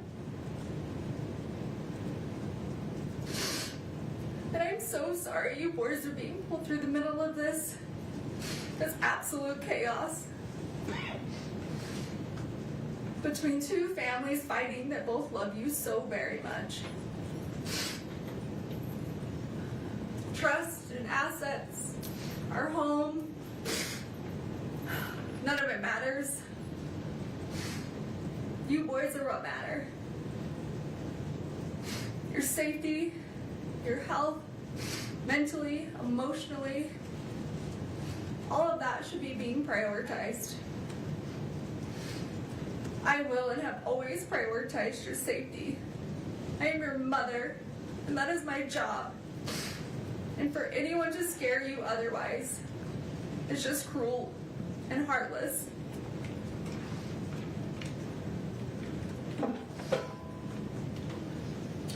I'm sorry that 8 people from a jury who have never met you or me or our family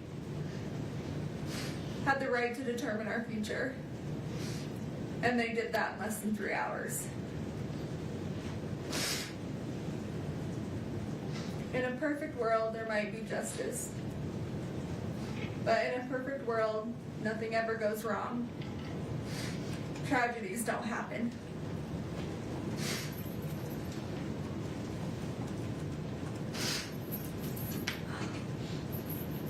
Some think a verdict or this sentencing will be the answer that they seek or that they need. but it won't. It will only give them something else to think about for a while. It may help to disperse some of their hurt or their resentment, but it won't relieve it. This grief will outlive us all. The hundreds of lives that this has affected. The lifelong trauma you boys have suffered this last 4 years will outlive us all. You haven't had to just endure losing one parent, but losing two. And no child should ever have to go through that. Especially when one was an unforeseen tragedy, and the other based on injustice and a system we're supposed to trust.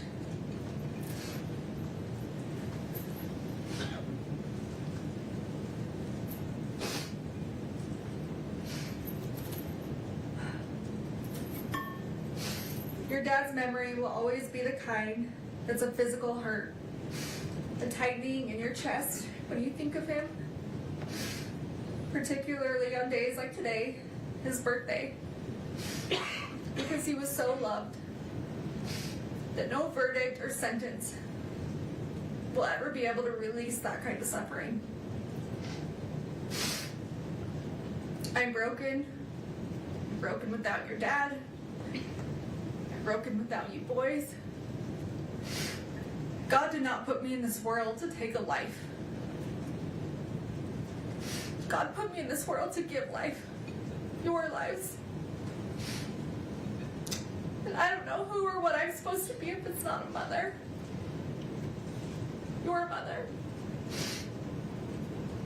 And as much as you've been influenced into thinking that Dad was murdered, that I took your dad from you, that is completely wrong and an absolute lie. And the thought of that is still as absurd today as it was 4 years ago. And just because someone may not be perfect, that's a far reach for them to be capable of murder. To kill someone, our someone. Your dad was in physical pain. A lot of physical pain. And just because some people didn't know or didn't want to see certain things, doesn't mean they weren't happening or they weren't true. He would have never left us intentionally. And I would have never taken him from you, from us.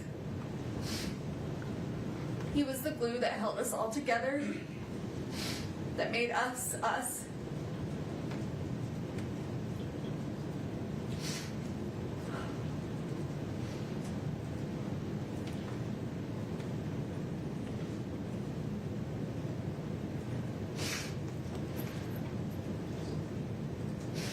Every little boy needs their father. Because he's supposed to teach you the things that I could never explain.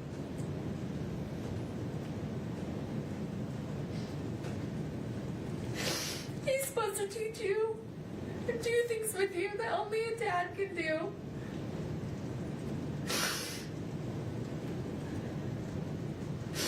And only he could give you those life lessons between a father and a son.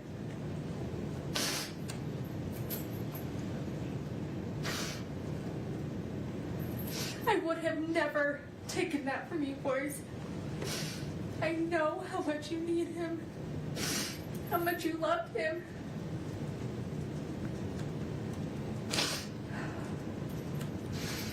How much you aspire to be just like him.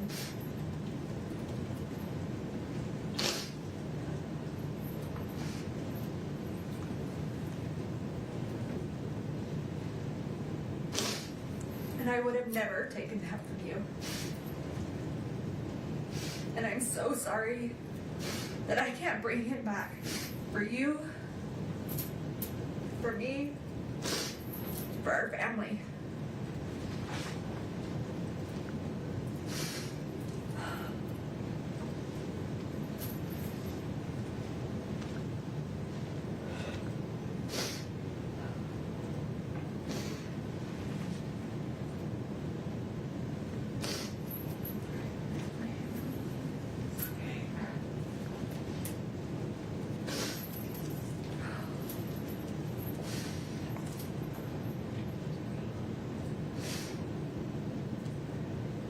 can beat myself up all day about how I could have been a better person or made better personal choices.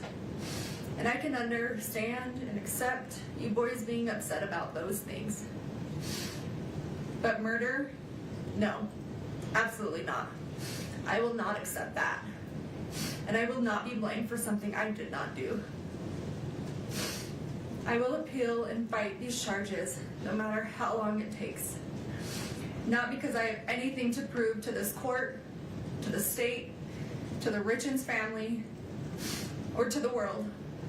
But I do have something to prove to you three. I do care what you boys think, and I need you boys to know the truth. And because of that, I will never quit or give up on this fight for justice, the truth, and coming home to you. So please, I know that right now you may not believe me, that you believe I took Dad from you, and that's okay. I still and will always love you, and I'm asking that you please just don't give up on me. I'm coming home. Not today, not this year, but we're going to make this right. Our justice system will get this right, although this courtroom can't seem to. We have a long road ahead, but I will never quit fighting my way home to you boys. I love you more than these words could ever express. I loved you before I ever met you. And I will love you long after I'm not here to say it. And every minute of every day, I miss you boys more and more. And I think about how much I wish I could be with you, that this nightmare would go away, and we could have our family back. This entire situation isn't fair to anyone, but it's especially not fair to you three. And you boys are all that matters. I want to remind you just how strong you are, that you are loved by so many, and I am beyond proud of you, of everything you have overcome, everything you have achieved, and how much you bring into this world.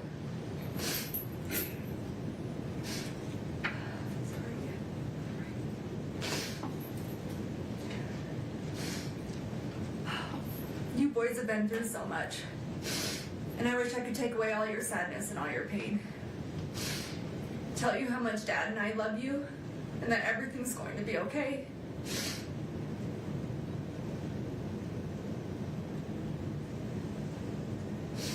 I wish I could count the freckles in your little cheeks.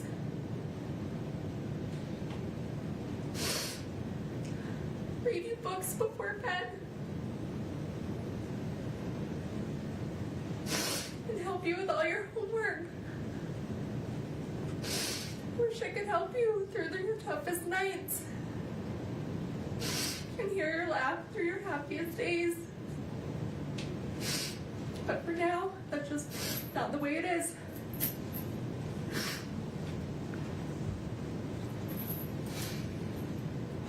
We have to be strong. We have to remember that our strength grows in these moments when we don't think we can go on. But we keep going on anyway, because we have to push through these hard days. Because in the end, at the end of this war, it will be so worth it. But I need you boys to always keep pushing through these hard days, because this will come to an end. I just need you to hang in there. Listen to your little hearts. Listen to your little bellies for the truth. Before you were told who to be and what to believe, remember who you are. Remember who we are. Remember our family. I will continue to call you every day, even if my calls are blocked. Just so you know that I'm here. I've always been here. and I will always be here. My cards, my letters, they will never stop. I will never stop. I love you forever, Mom.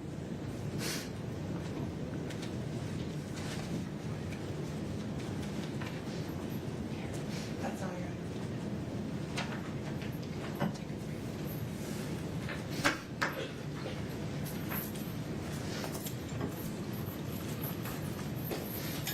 All right, ladies and gentlemen, a fair reminder. While inside the courtroom, everyone involved in this process must be treated with respect. We cannot have any outward reactions inside the courtroom. If any of you feel overcome with emotion, frustration, anger, whatever, of any kind, please remember just to look down. Keep your hands folded in your lap. The court has considered the following information: the evidence, information, arguments, and recommendations provided by counsel on the record today, the victim impact statements and other statements made on the record today regarding the appropriate sentence, and a pre-sentence investigation report as corrected on the record today, including the numerous statements attached to it. In addition, the court has considered each of the factors set forth in Utah Code 76-3-201 subsection 2B and has prioritized those factors as required by section 201-2C. Having considered the gravity and circumstances of the offenses for which Ms. Richens has been convicted, the number of victims, and available information regarding the history, character, and rehabilitative needs of the defendant, the court hereby orders that the sentences on counts 2 through 5 shall run consecutively to each other and to the sentence imposed on count 1. Moreover, the court exercises its discretion and chooses to impose no fines related to any sentence in this case. The court addresses the 5 counts on which Ms. Richens was convicted in reverse order. Ms. Richens, based on your conviction on count 5, third-degree felony forgery, the court hereby sentences you to an indeterminate prison term not to exceed 5 years. Based on your conviction on count 4, second-degree felony insurance fraud, the court hereby sentences you to an indeterminate prison term of not less than 1 and not more than 15 years. Based on your conviction on count 3, second-degree felony insurance fraud, the court hereby sentences you to an indeterminate prison term of not less than 1 and not more than 15 years. Based on your conviction on count 2, first-degree felony attempted aggravated murder, the court hereby sentences you to an indeterminate prison term of not less than 5 years, and that may be for life. Which brings us to the final issue, the appropriate sentence for count 1. Under Utah Code 76-3-207.7, there are only 2 options: an indeterminate prison term of not less than 25 years, and that may be for life, or life in prison without parole. And the law requires that the court consider each option. Under a sentence of 25 to life, and considering the effect of the 4 consecutive sentences, the time that Ms. Richens has spent in custody, and the current practices of the Board of Pardons and Parole, Ms. Richens would likely serve approximately 30 years in the Utah State Prison before receiving her first parole hearing. By that time, she would be 66 years old. Under a sentence of life in prison without parole, Ms. Richens would be in prison for the rest of her natural life, unless the Board of Pardons and Parole determines by clear and convincing evidence at some future point that she is permanently incapable of being a threat to the safety of society, at which time the board would have the authority to release her.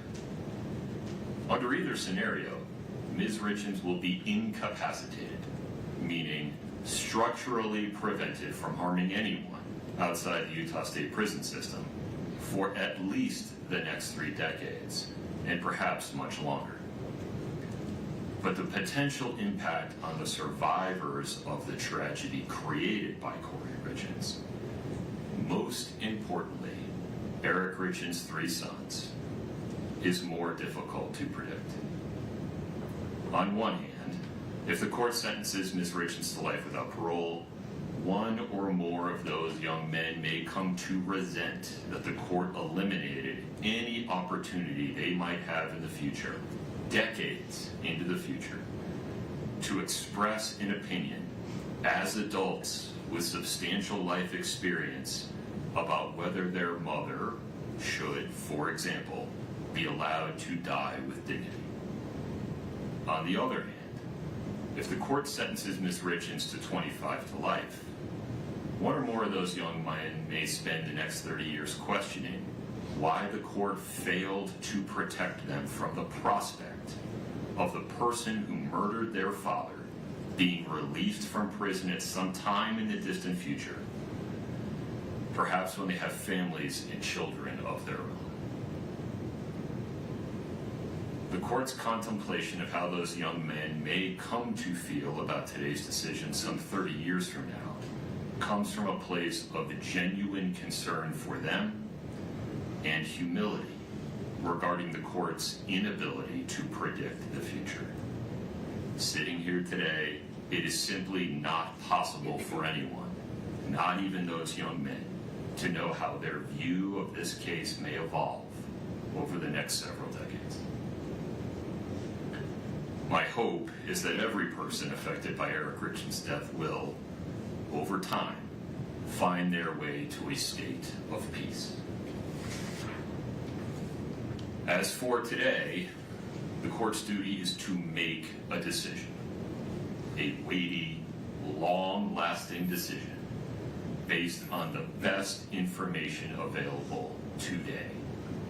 And the bottom line is this: Kouri Richins was convicted unanimously and beyond a reasonable doubt of attempting to murder Eric Richins, her husband, and the father of their 3 children.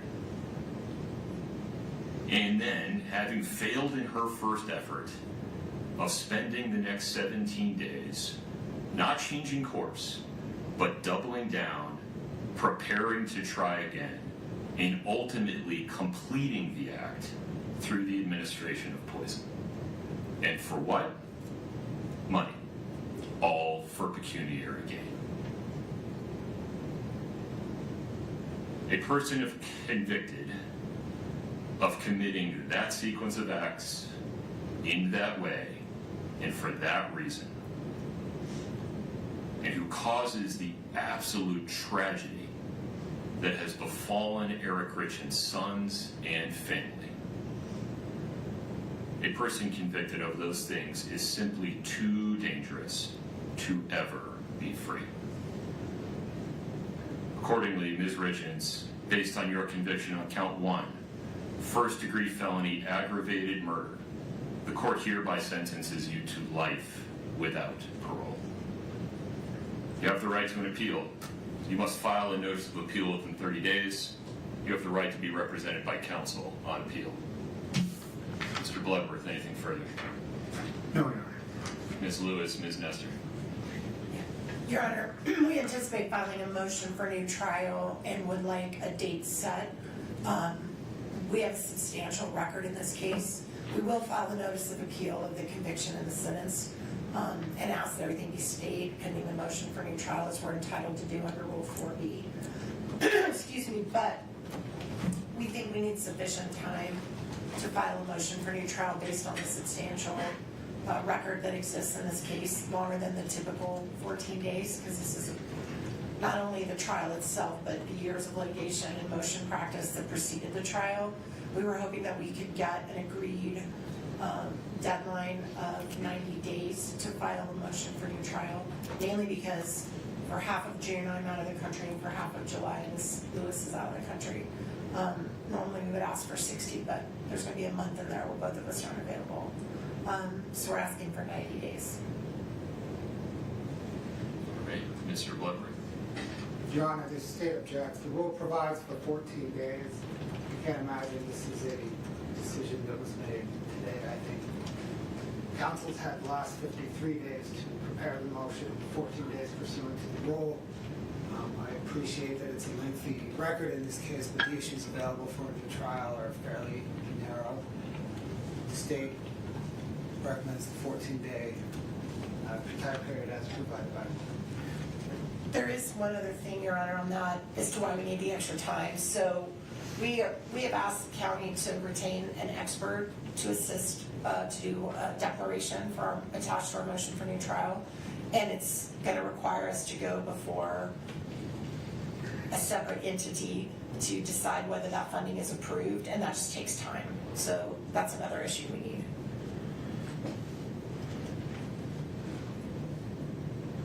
I feel like there's more that I need to know in order to make this decision.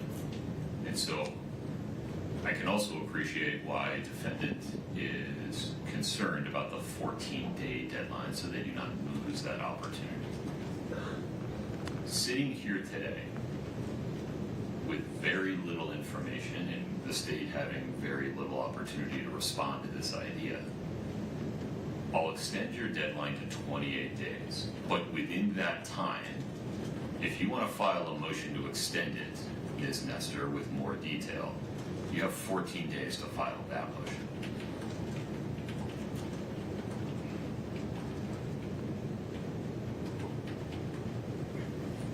Your Honor, can I ask for clarification? So the court... 14 days from now, they have an opportunity. They have a deadline to file a motion to extend the 28-day deadline. If they don't, it's 28 days.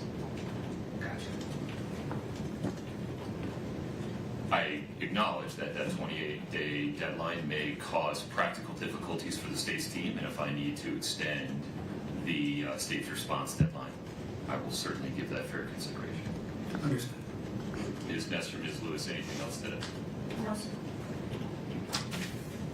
Ms. Richens, you are hereby committed to the Utah State Prison and remanded to the custody of the Department of Corrections. This court is in recess. Please follow the deputy's instructions. We're off the record.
you bring into this world?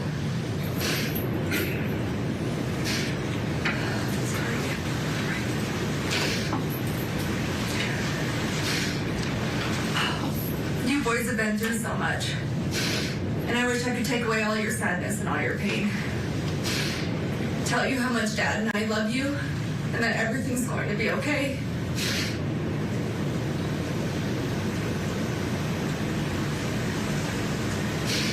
I wish I could count the freckles in your little cheeks.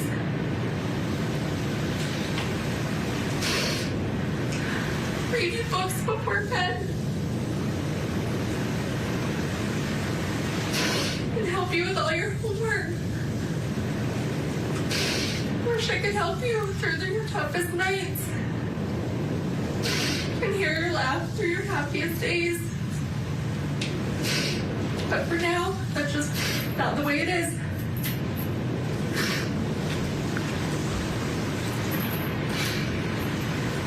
We have to be strong. We have to remember that our strength grows in these moments when we don't think we can go on. But we keep going on anyway, because we have to push through these hard days. Because in the end, at the end of this war, it will be so worth it. But I need you boys to always keep pushing through these hard days. Because this will come to an end. I just need you to hang in there. Listen to your little hearts. Listen to your little bellies for the truth. Before you were told who to be and what to believe, remember who you are. Remember who we are. Remember our family. I will continue to call you every day, even if my calls are blocked. Just so you know that I'm here. I've always been here. And I will always be here. My cards, my letters, they will never stop. I will never stop. I love you forever, Mom.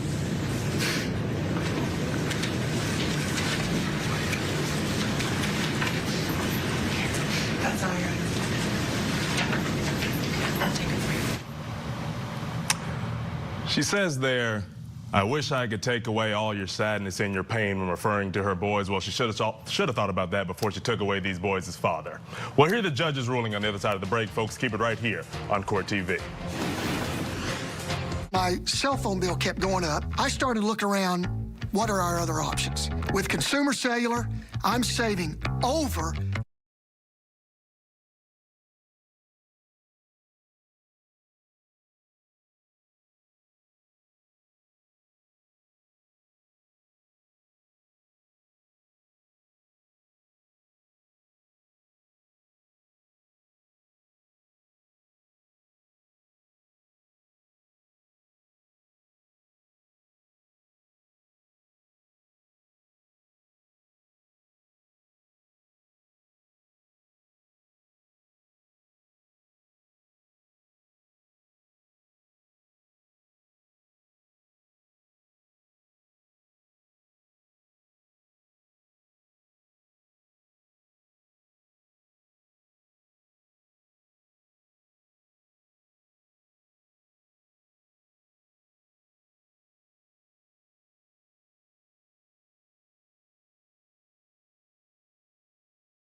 Welcome back to Court TV Live. I'm Cody Thomas. Now, Kouri Richins has addressed the courts. Now it's time for the judge to address Richens and determine her fate. Let's get back inside that courtroom for the judge's sentence. All right, ladies and gentlemen, a fair reminder. While inside the courtroom, everyone involved in this process must be treated with respect.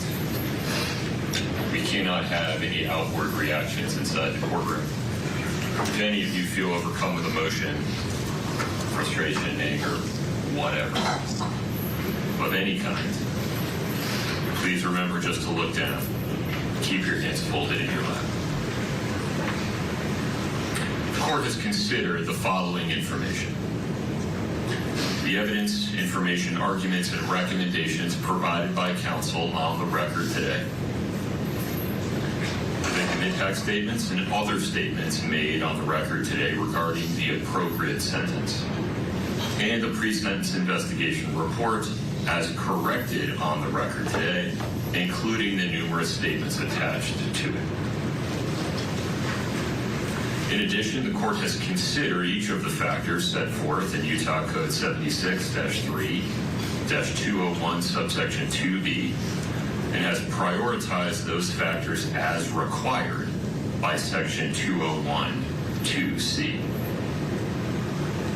Having considered the gravity and circumstances of the offenses for which Ms. Richens has been convicted, the number of victims, and available information regarding the history, character, and rehabilitative needs of the defendant, the court hereby orders that the sentences on counts 2 through 5 shall run consecutively to each other and to the sentence imposed on count 1.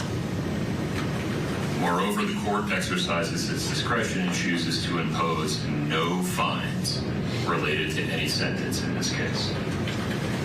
The court addresses the 5 counts on which Ms. Richens was convicted in reverse order. Ms. Richens, based on your conviction on count 5, third-degree felony forgery, the court hereby sentences you to an indeterminate prison term not to exceed 5 years. Based on your conviction on count 4, second-degree felony insurance fraud, the court hereby sentences you to an indeterminate prison term of not less than 1 and not more than 15 years. Based on your conviction on count 3, second-degree felony insurance fraud, the court hereby sentences you to an indeterminate prison term of not less than 1 and not more than 15 years.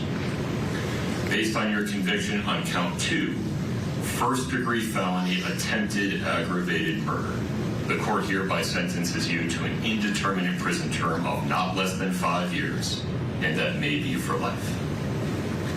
Which brings us to the final issue, the appropriate sentence for count 1. Under Utah Code 76-3-207.7, there are only 2 options: an indeterminate prison term of not less than 25 years, and that may be for life, or life in prison without parole. And the law requires that the court consider each option. Under a sentence of 25 to life, and considering the effect of the 4 consecutive sentences, the time that Ms. Richens has spent in custody, and the current practices of the Board of Pardons and Parole, Ms. Richens would likely serve approximately 30 years in the Utah State Prison before receiving her first parole hearing. By that time, she would be 66 years old. Under a sentence of life in prison without parole, Ms. Richens would be in prison for the rest of her natural life, unless the Board of Pardons and Parole determines by clear and convincing evidence at some future point that she is permanently incapable of being a threat to the safety of society, at which time the board would have the authority to release her. Under either scenario, Ms. Richens will be incapacitated, meaning structurally prevented from harming anyone outside the Utah State prison system for at least the next 3 decades, and perhaps much longer. But the potential impact on the survivors of the tragedy created by Kouri Richins, most importantly, Eric Richens' 3 sons, is more difficult to predict. On one hand, if the court sentences Ms. Richens to life without parole, one or more of those young men may come to resent that the court eliminated any opportunity they might have in the future, decades into the future, to express an opinion as adults with substantial life experience about whether their mother should, for example, be allowed to die with dignity. On the other hand, if the court sentences Ms. Richens to 25 to life, one or more of those young men may spend the next 30 years questioning why the court failed to protect them from the prospect of the person who murdered their father being released from prison at some time in the distant future, perhaps when they have families and children of their own. The court's contemplation of how those young men may come to feel about today's decision some 30 years from now comes from a place of genuine concern for them and humility regarding the court's inability to predict the future. Sitting here today, it is simply not possible for anyone, not even those young men, to know how their view of this case may evolve over the next several decades. My hope is that every person affected by Eric Richens' death will, over time, find their way to a state of peace. As for today, the court's duty is to make a decision, a weighty, long-lasting decision based on the best information available today. And the bottom line is this. Kouri Richins was convicted unanimously and beyond a reasonable doubt of attempting to murder Eric Richens, her husband, and the father of their 3 children. And then, having failed in her first effort of spending the next 17 days, not changing course, but doubling down, preparing to try again, and ultimately completing the act through the administration of poison. And for what? Money. All for pecuniary gain. A person convicted of committing that sequence of acts in that way and for that reason,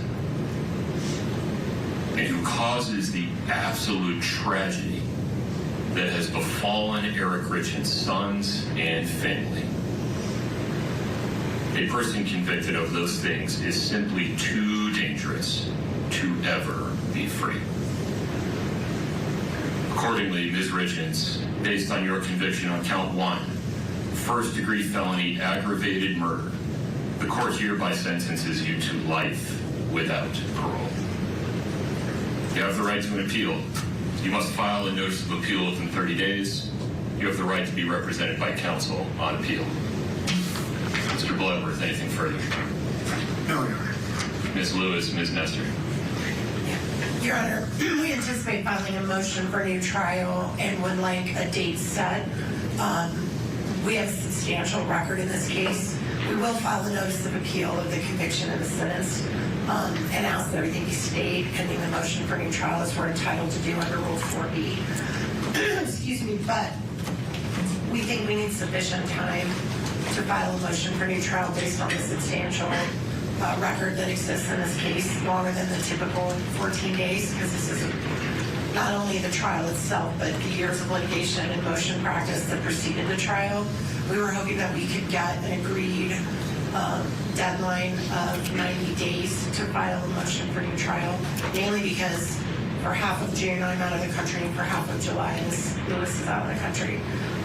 Normally we would ask for 60, but there's going to be a month in there where both of us aren't available. So we're asking for 90 days. Great. Mr. Bloodworth. Your Honor, the state objects. Rule provides for 14 days. I can't imagine this is a decision that was made today. I think council's had the last 53 days to prepare the motion, 14 days pursuant to the rule. I appreciate that it's a lengthy record in this case, but the issues available for a new trial are fairly narrow. The state recommends a 14-day time period as provided by the There is one other thing, Your Honor, on that as to why we need the extra time. So we have asked the county to retain an expert to assist to do a declaration for attached to our motion for new trial, and it's going to require us to go before a separate entity to decide whether that funding is approved, and that just takes time. So that's another issue we need.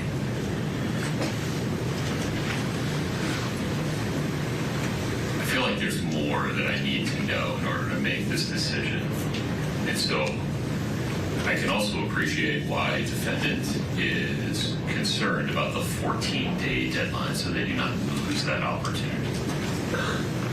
Sitting here today with very little information and the state having very little opportunity to respond to this idea, I'll extend your deadline to 28 days, but within that time, if you want to file a motion to extend it, Ms. Nestor, with more detail, you have 14 days to file that motion.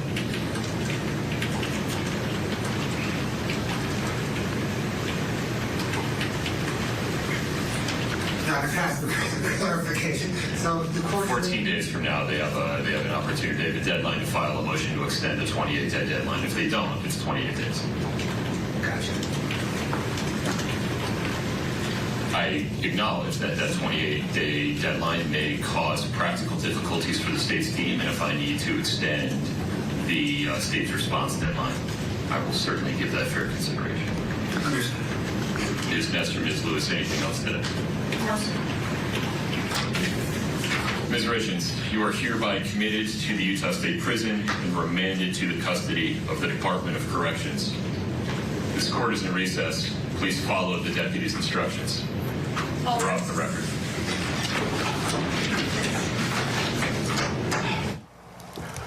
Well, there it is. Life without parole. As of now, Kouri Richins will never see the light of day again after murdering her husband by poisoning him with a fentanyl-laced cocktail. We heard Kouri speak to the court. She maintained her innocence with no accountability. Her attorney asked the judge to sentence her based on her conviction and not her character.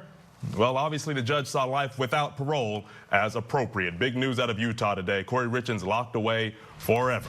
More after the break right here on Court TV. I wish I could pay for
Accordingly, Ms. Richens, based on your conviction on count 1, first-degree felony aggravated murder, the court hereby sentences you to life without parole. Well, you heard it there. The judge has ruled and has sentenced Kouri Richins to life in prison without the possibility of parole, but seems like Richins will be fighting for an appeal, talking about a motion for a new trial. We'll have to see how that goes, but for right now, joining me to talk about this outcome, former Deputy Public Defender in Los Angeles and my good friend, Philip Dubé. Philip, what are we making of this decision here, man? I mean, life without parole, that's pretty heavy. Obviously, the judge viewed this case as, especially aggravated because prosecutors argued there was prior planning there, and I guess that aggravation pointed toward the idea of future dangerousness, which led him right down that path to life without parole. Yeah, ultimately what it means is A, he was not moved at all by her waterworks, and B, I think that whatever apology she gave through that rhetorical flourish, if you will, rang hollow to the court. And I think in the end, the judge basically found that she could not be rehabilitated ever to be returned to society, to re-enter society. And that given the aggravated nature of this crime and all the factors surrounding it, that there was no way he was going to set her free by his gavel. There was just no way. We got to harken back to that evidence. Cody, remember what she did? She shopped around to find someone to get her the Michael Jackson strength of drug. And it wasn't to enhance the moonwalk, okay? It was to get the job, right? Come on, it was to kill The movie just came out now. Everyone's talking about it. Exactly. She wasn't trying to get him to glide smooth forward and backwards. No, she wanted him to have an eternal dirt nap, not to sound crass. And her tears just rang hollow to this judge. And if I recall correctly, the judge is a former prosecutor before he made it to the bench. So he has seen this. He's impervious to the tears. He's also impervious to violent crime. And so he just did his weighing and balancing. And frankly, if we're all honest, Kouri probably could have even got the death penalty. Had they have actually sought death against her, she could have faced the firing squad. So in the end, I think prosecutors did her a big favor. Absolutely, and we talk about the pretty much "I'm sorry to my son" speech that she gave. I don't know where she was going with that. She's giving them a marriage lesson. She's giving them this motherly lesson. Take accountability. Be like your dad, who's not here because I'm convicted of killing him, but be like your dad and do all these different things. I mean, you're telling them to take accountability, but you didn't take accountability at all sitting up here.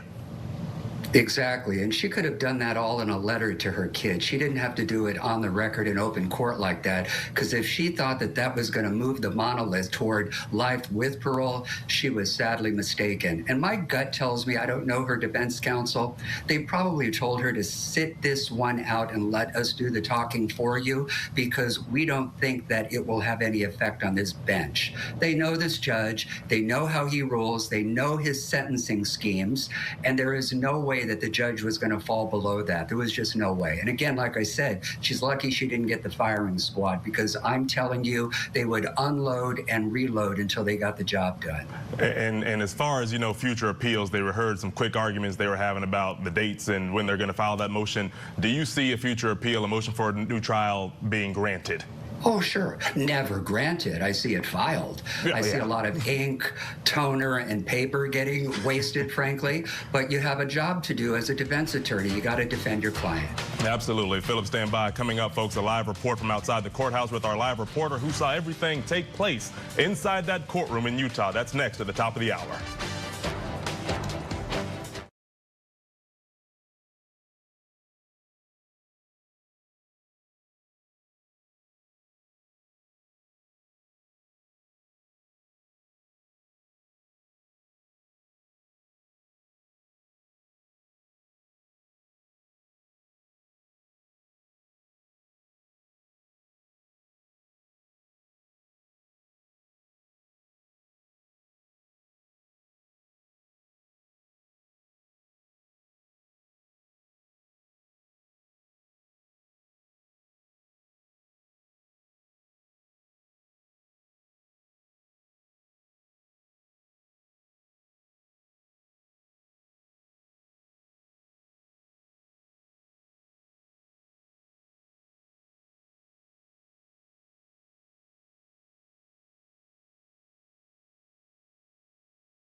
Accordingly, Ms. Richens, based on your conviction on count 1, first-degree felony aggravated murder, the court hereby sentences you to life without parole.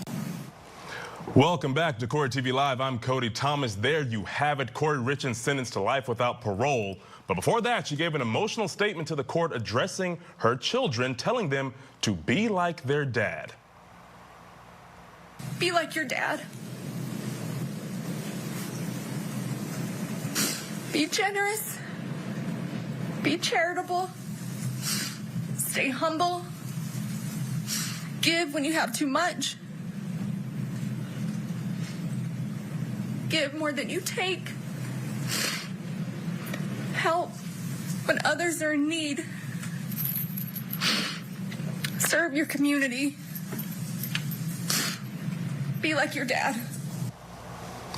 Be like your dad. Well, joining me now from outside that Park City, Utah courthouse, our eyes and ears inside that courtroom, Kathy Russin with Law and Crime Network. Kathy, great to see you, my friend. Love the royal blue jacket. Thank you for joining us this hour. Talk to me about the atmosphere inside that courtroom. Who was there? Who was inside? What the emotional feeling was like inside? Talk to me about all of that. Yeah, I'm joining you from windy Park City right at this moment. It was pretty emotional. It was very interesting because we had the morning was all the victim side, and then after the short lunch break, it was all the defense side. So definitely two different feelings inside that courtroom. Eric Richens' family filled up the first 2 rows, and then Kouri Richins had, I want to say, maybe 7 to 10 people there on her side, including her mother and her brother. So it's a little tense. There's a little bit of tension in the air. I mean, everybody kept to themselves, but when the sisters were talking, there were tears being wiped away in the gallery. And then when Kouri was talking, there were tears being wiped away from her family. So it was a pretty emotional day. Yeah, Kathy, that was leading right into my next question about the dynamics between the two families. Of course, I imagine there's going to be tension here. You have this woman, Kouri, who's now convicted of killing Eric, a brother, a father, his family there too. Just how I'm sure you get to cut that tension with a knife in the air inside that courtroom. Very much so. When we are all let out of the courtroom, Kouri Richins' family goes first, and then they wait a few minutes before the rest of Eric Richins' family leaves. And so they are directing the traffic in and out of that courtroom to keep them separated. Absolutely. I'm sure they don't want any sort of interaction between the two. Kathy, talk to me about, when Kouri was giving her speech there, when she was giving that long-winded message to her children directed not at the court but at her sons. What was the judge's, demeanor as he was listening to that? Because we know, after all, he sentenced her to life without parole, so I guess all of that rung hollow to him. What was he looking like up there on the bench? So I will say he was pretty animated today, as far as that judge can be animated. He had little smirks every once in a while, not just when Kouri was talking, but earlier in the day when the sisters were talking and they were saying things about how their lives have been impacted. He was very animated, and then when Kouri was talking, he was kind of looking down most of the time. Everyone else that spoke, he gave them his full attention and stared at them. I didn't see him look at Kouri the entire time she was talking. And for the rest of us, at least for me, I was like, oh, this 30 minutes is going to be her talking to her sons. We didn't know that going in, what her 30 minutes was going to be about. When her attorney said this morning that she would take about 30 minutes, I was thinking, wow, that's a long time for a defendant to speak, and now I see why. She says she's been blocked from any contact from her sons. She tries to send them cards and they get returned, and so she wanted to take this moment so when they're older and they can go back and watch the footage, they could hear what she had to say to them. Yeah, I mean, 30 minutes is a long time, which, I guess she has a right to do that. She could take as much time as she wanted. When I first started listening, I thought maybe she'd do 5 or 10 minutes talking to the boys, but, get into addressing the court and really pleading for her leniency. Kathy, another moment, you talked about the judge being animated with other people speaking. There was another moment while Katie was up there speaking, delivering her statement. This moment between Kouri and Katie. While she was speaking, Kouri was making these facial expressions of her own, as if, you know, we're still in the trial, like, oh, can you believe she's saying this? What did you observe there? What did her counsel look like as she was making these expressions? Were they like, hey, calm down, remember, we're here trying to keep you from behind bars for the rest of your life? What did you see in there? I don't think her counsel saw her expressions. We all saw it because we had our camera focused on her in the background while Katie was speaking and the other victim impact statements. And yes, Kouri was very animated. She was smirking. She was incredulous, or at least appeared that way many times. Because I was in the gallery, I couldn't see her head on, but I had my laptop, so I had our feed up so I could see her expressions. And then I saw everybody that was watching and in the chat talking about all the expressions she had. You know, she insists she's innocent. She didn't do this. She misses Eric. She loves Eric. This is just kind of a travesty of justice. She says one day justice will be served, even though it wasn't served in this courtroom. So that was her attitude all day, that she shouldn't be here and this shouldn't have been happening. Yeah, I felt like I expected her to maintain her innocence throughout this whole thing, as she's done through this trial. I didn't expect anything different here today. And we saw immediately, you know, after that verdict came down, she kind of looked a little stoic. She kind of just like, nodded her head. But then right after that, her counsel stood up and immediately talked about filing, you know, that motion for appeal, a motion for a new trial. Once that started happening, was there any sort of shift in the emotion in the courtroom, like from the Richens side of the family, like, wow, I can't believe she wants a new trial? Was there anything like that, or was it still just kind of a somber, stoic atmosphere where it's going to go through the motions of this and, you know, we'll get back to court if that day comes?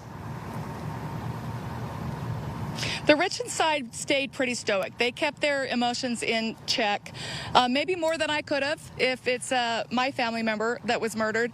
But I did see Eric Richens' father. Well, I'm not going to say an eye roll. I had kind of a perfect view of him. He did a lot of like when Kouri was talking, and then like rubbing his eyes, almost like, are we done with this? A little bit of shifting. I don't know really what happened when they stood up to appeal. I mean, everybody planned on that. I mean, everyone knows she's going to appeal this. So I would say for the most part, they kept their emotions in check. However, when the judge did sentence her to life without parole, because remember, she could have got 25 years. She could have got a possibility of parole after 25 years. In the state of Utah, the Board of Pardons and Parole are the ones who decide when you get out, not a judge, unless it's life without parole. And so the Richens family weren't sure going into today what was going to happen. And so we did make sure we at least had the sisters in that shot when she was sentenced. And you just saw Katie just go, like so relieved that it was without parole. That was kind of the most emotion I saw in the day. Absolutely. I'm sure there's a wave of relief, you know, regarding Eric Richens, all of his loved ones. They feel like this was actually justice served. Kathy Russin, thank you so much for being our eyes and ears inside that courtroom. We wouldn't have all this great information without you, my friend. I'll see you again soon. Folks, stand by. After this break, we're going to actually get you caught up on testimony out of Wisconsin. Remember that trial where Josie Dykeman resumes her testimony under cross-examination. Keep it right here on Court TV.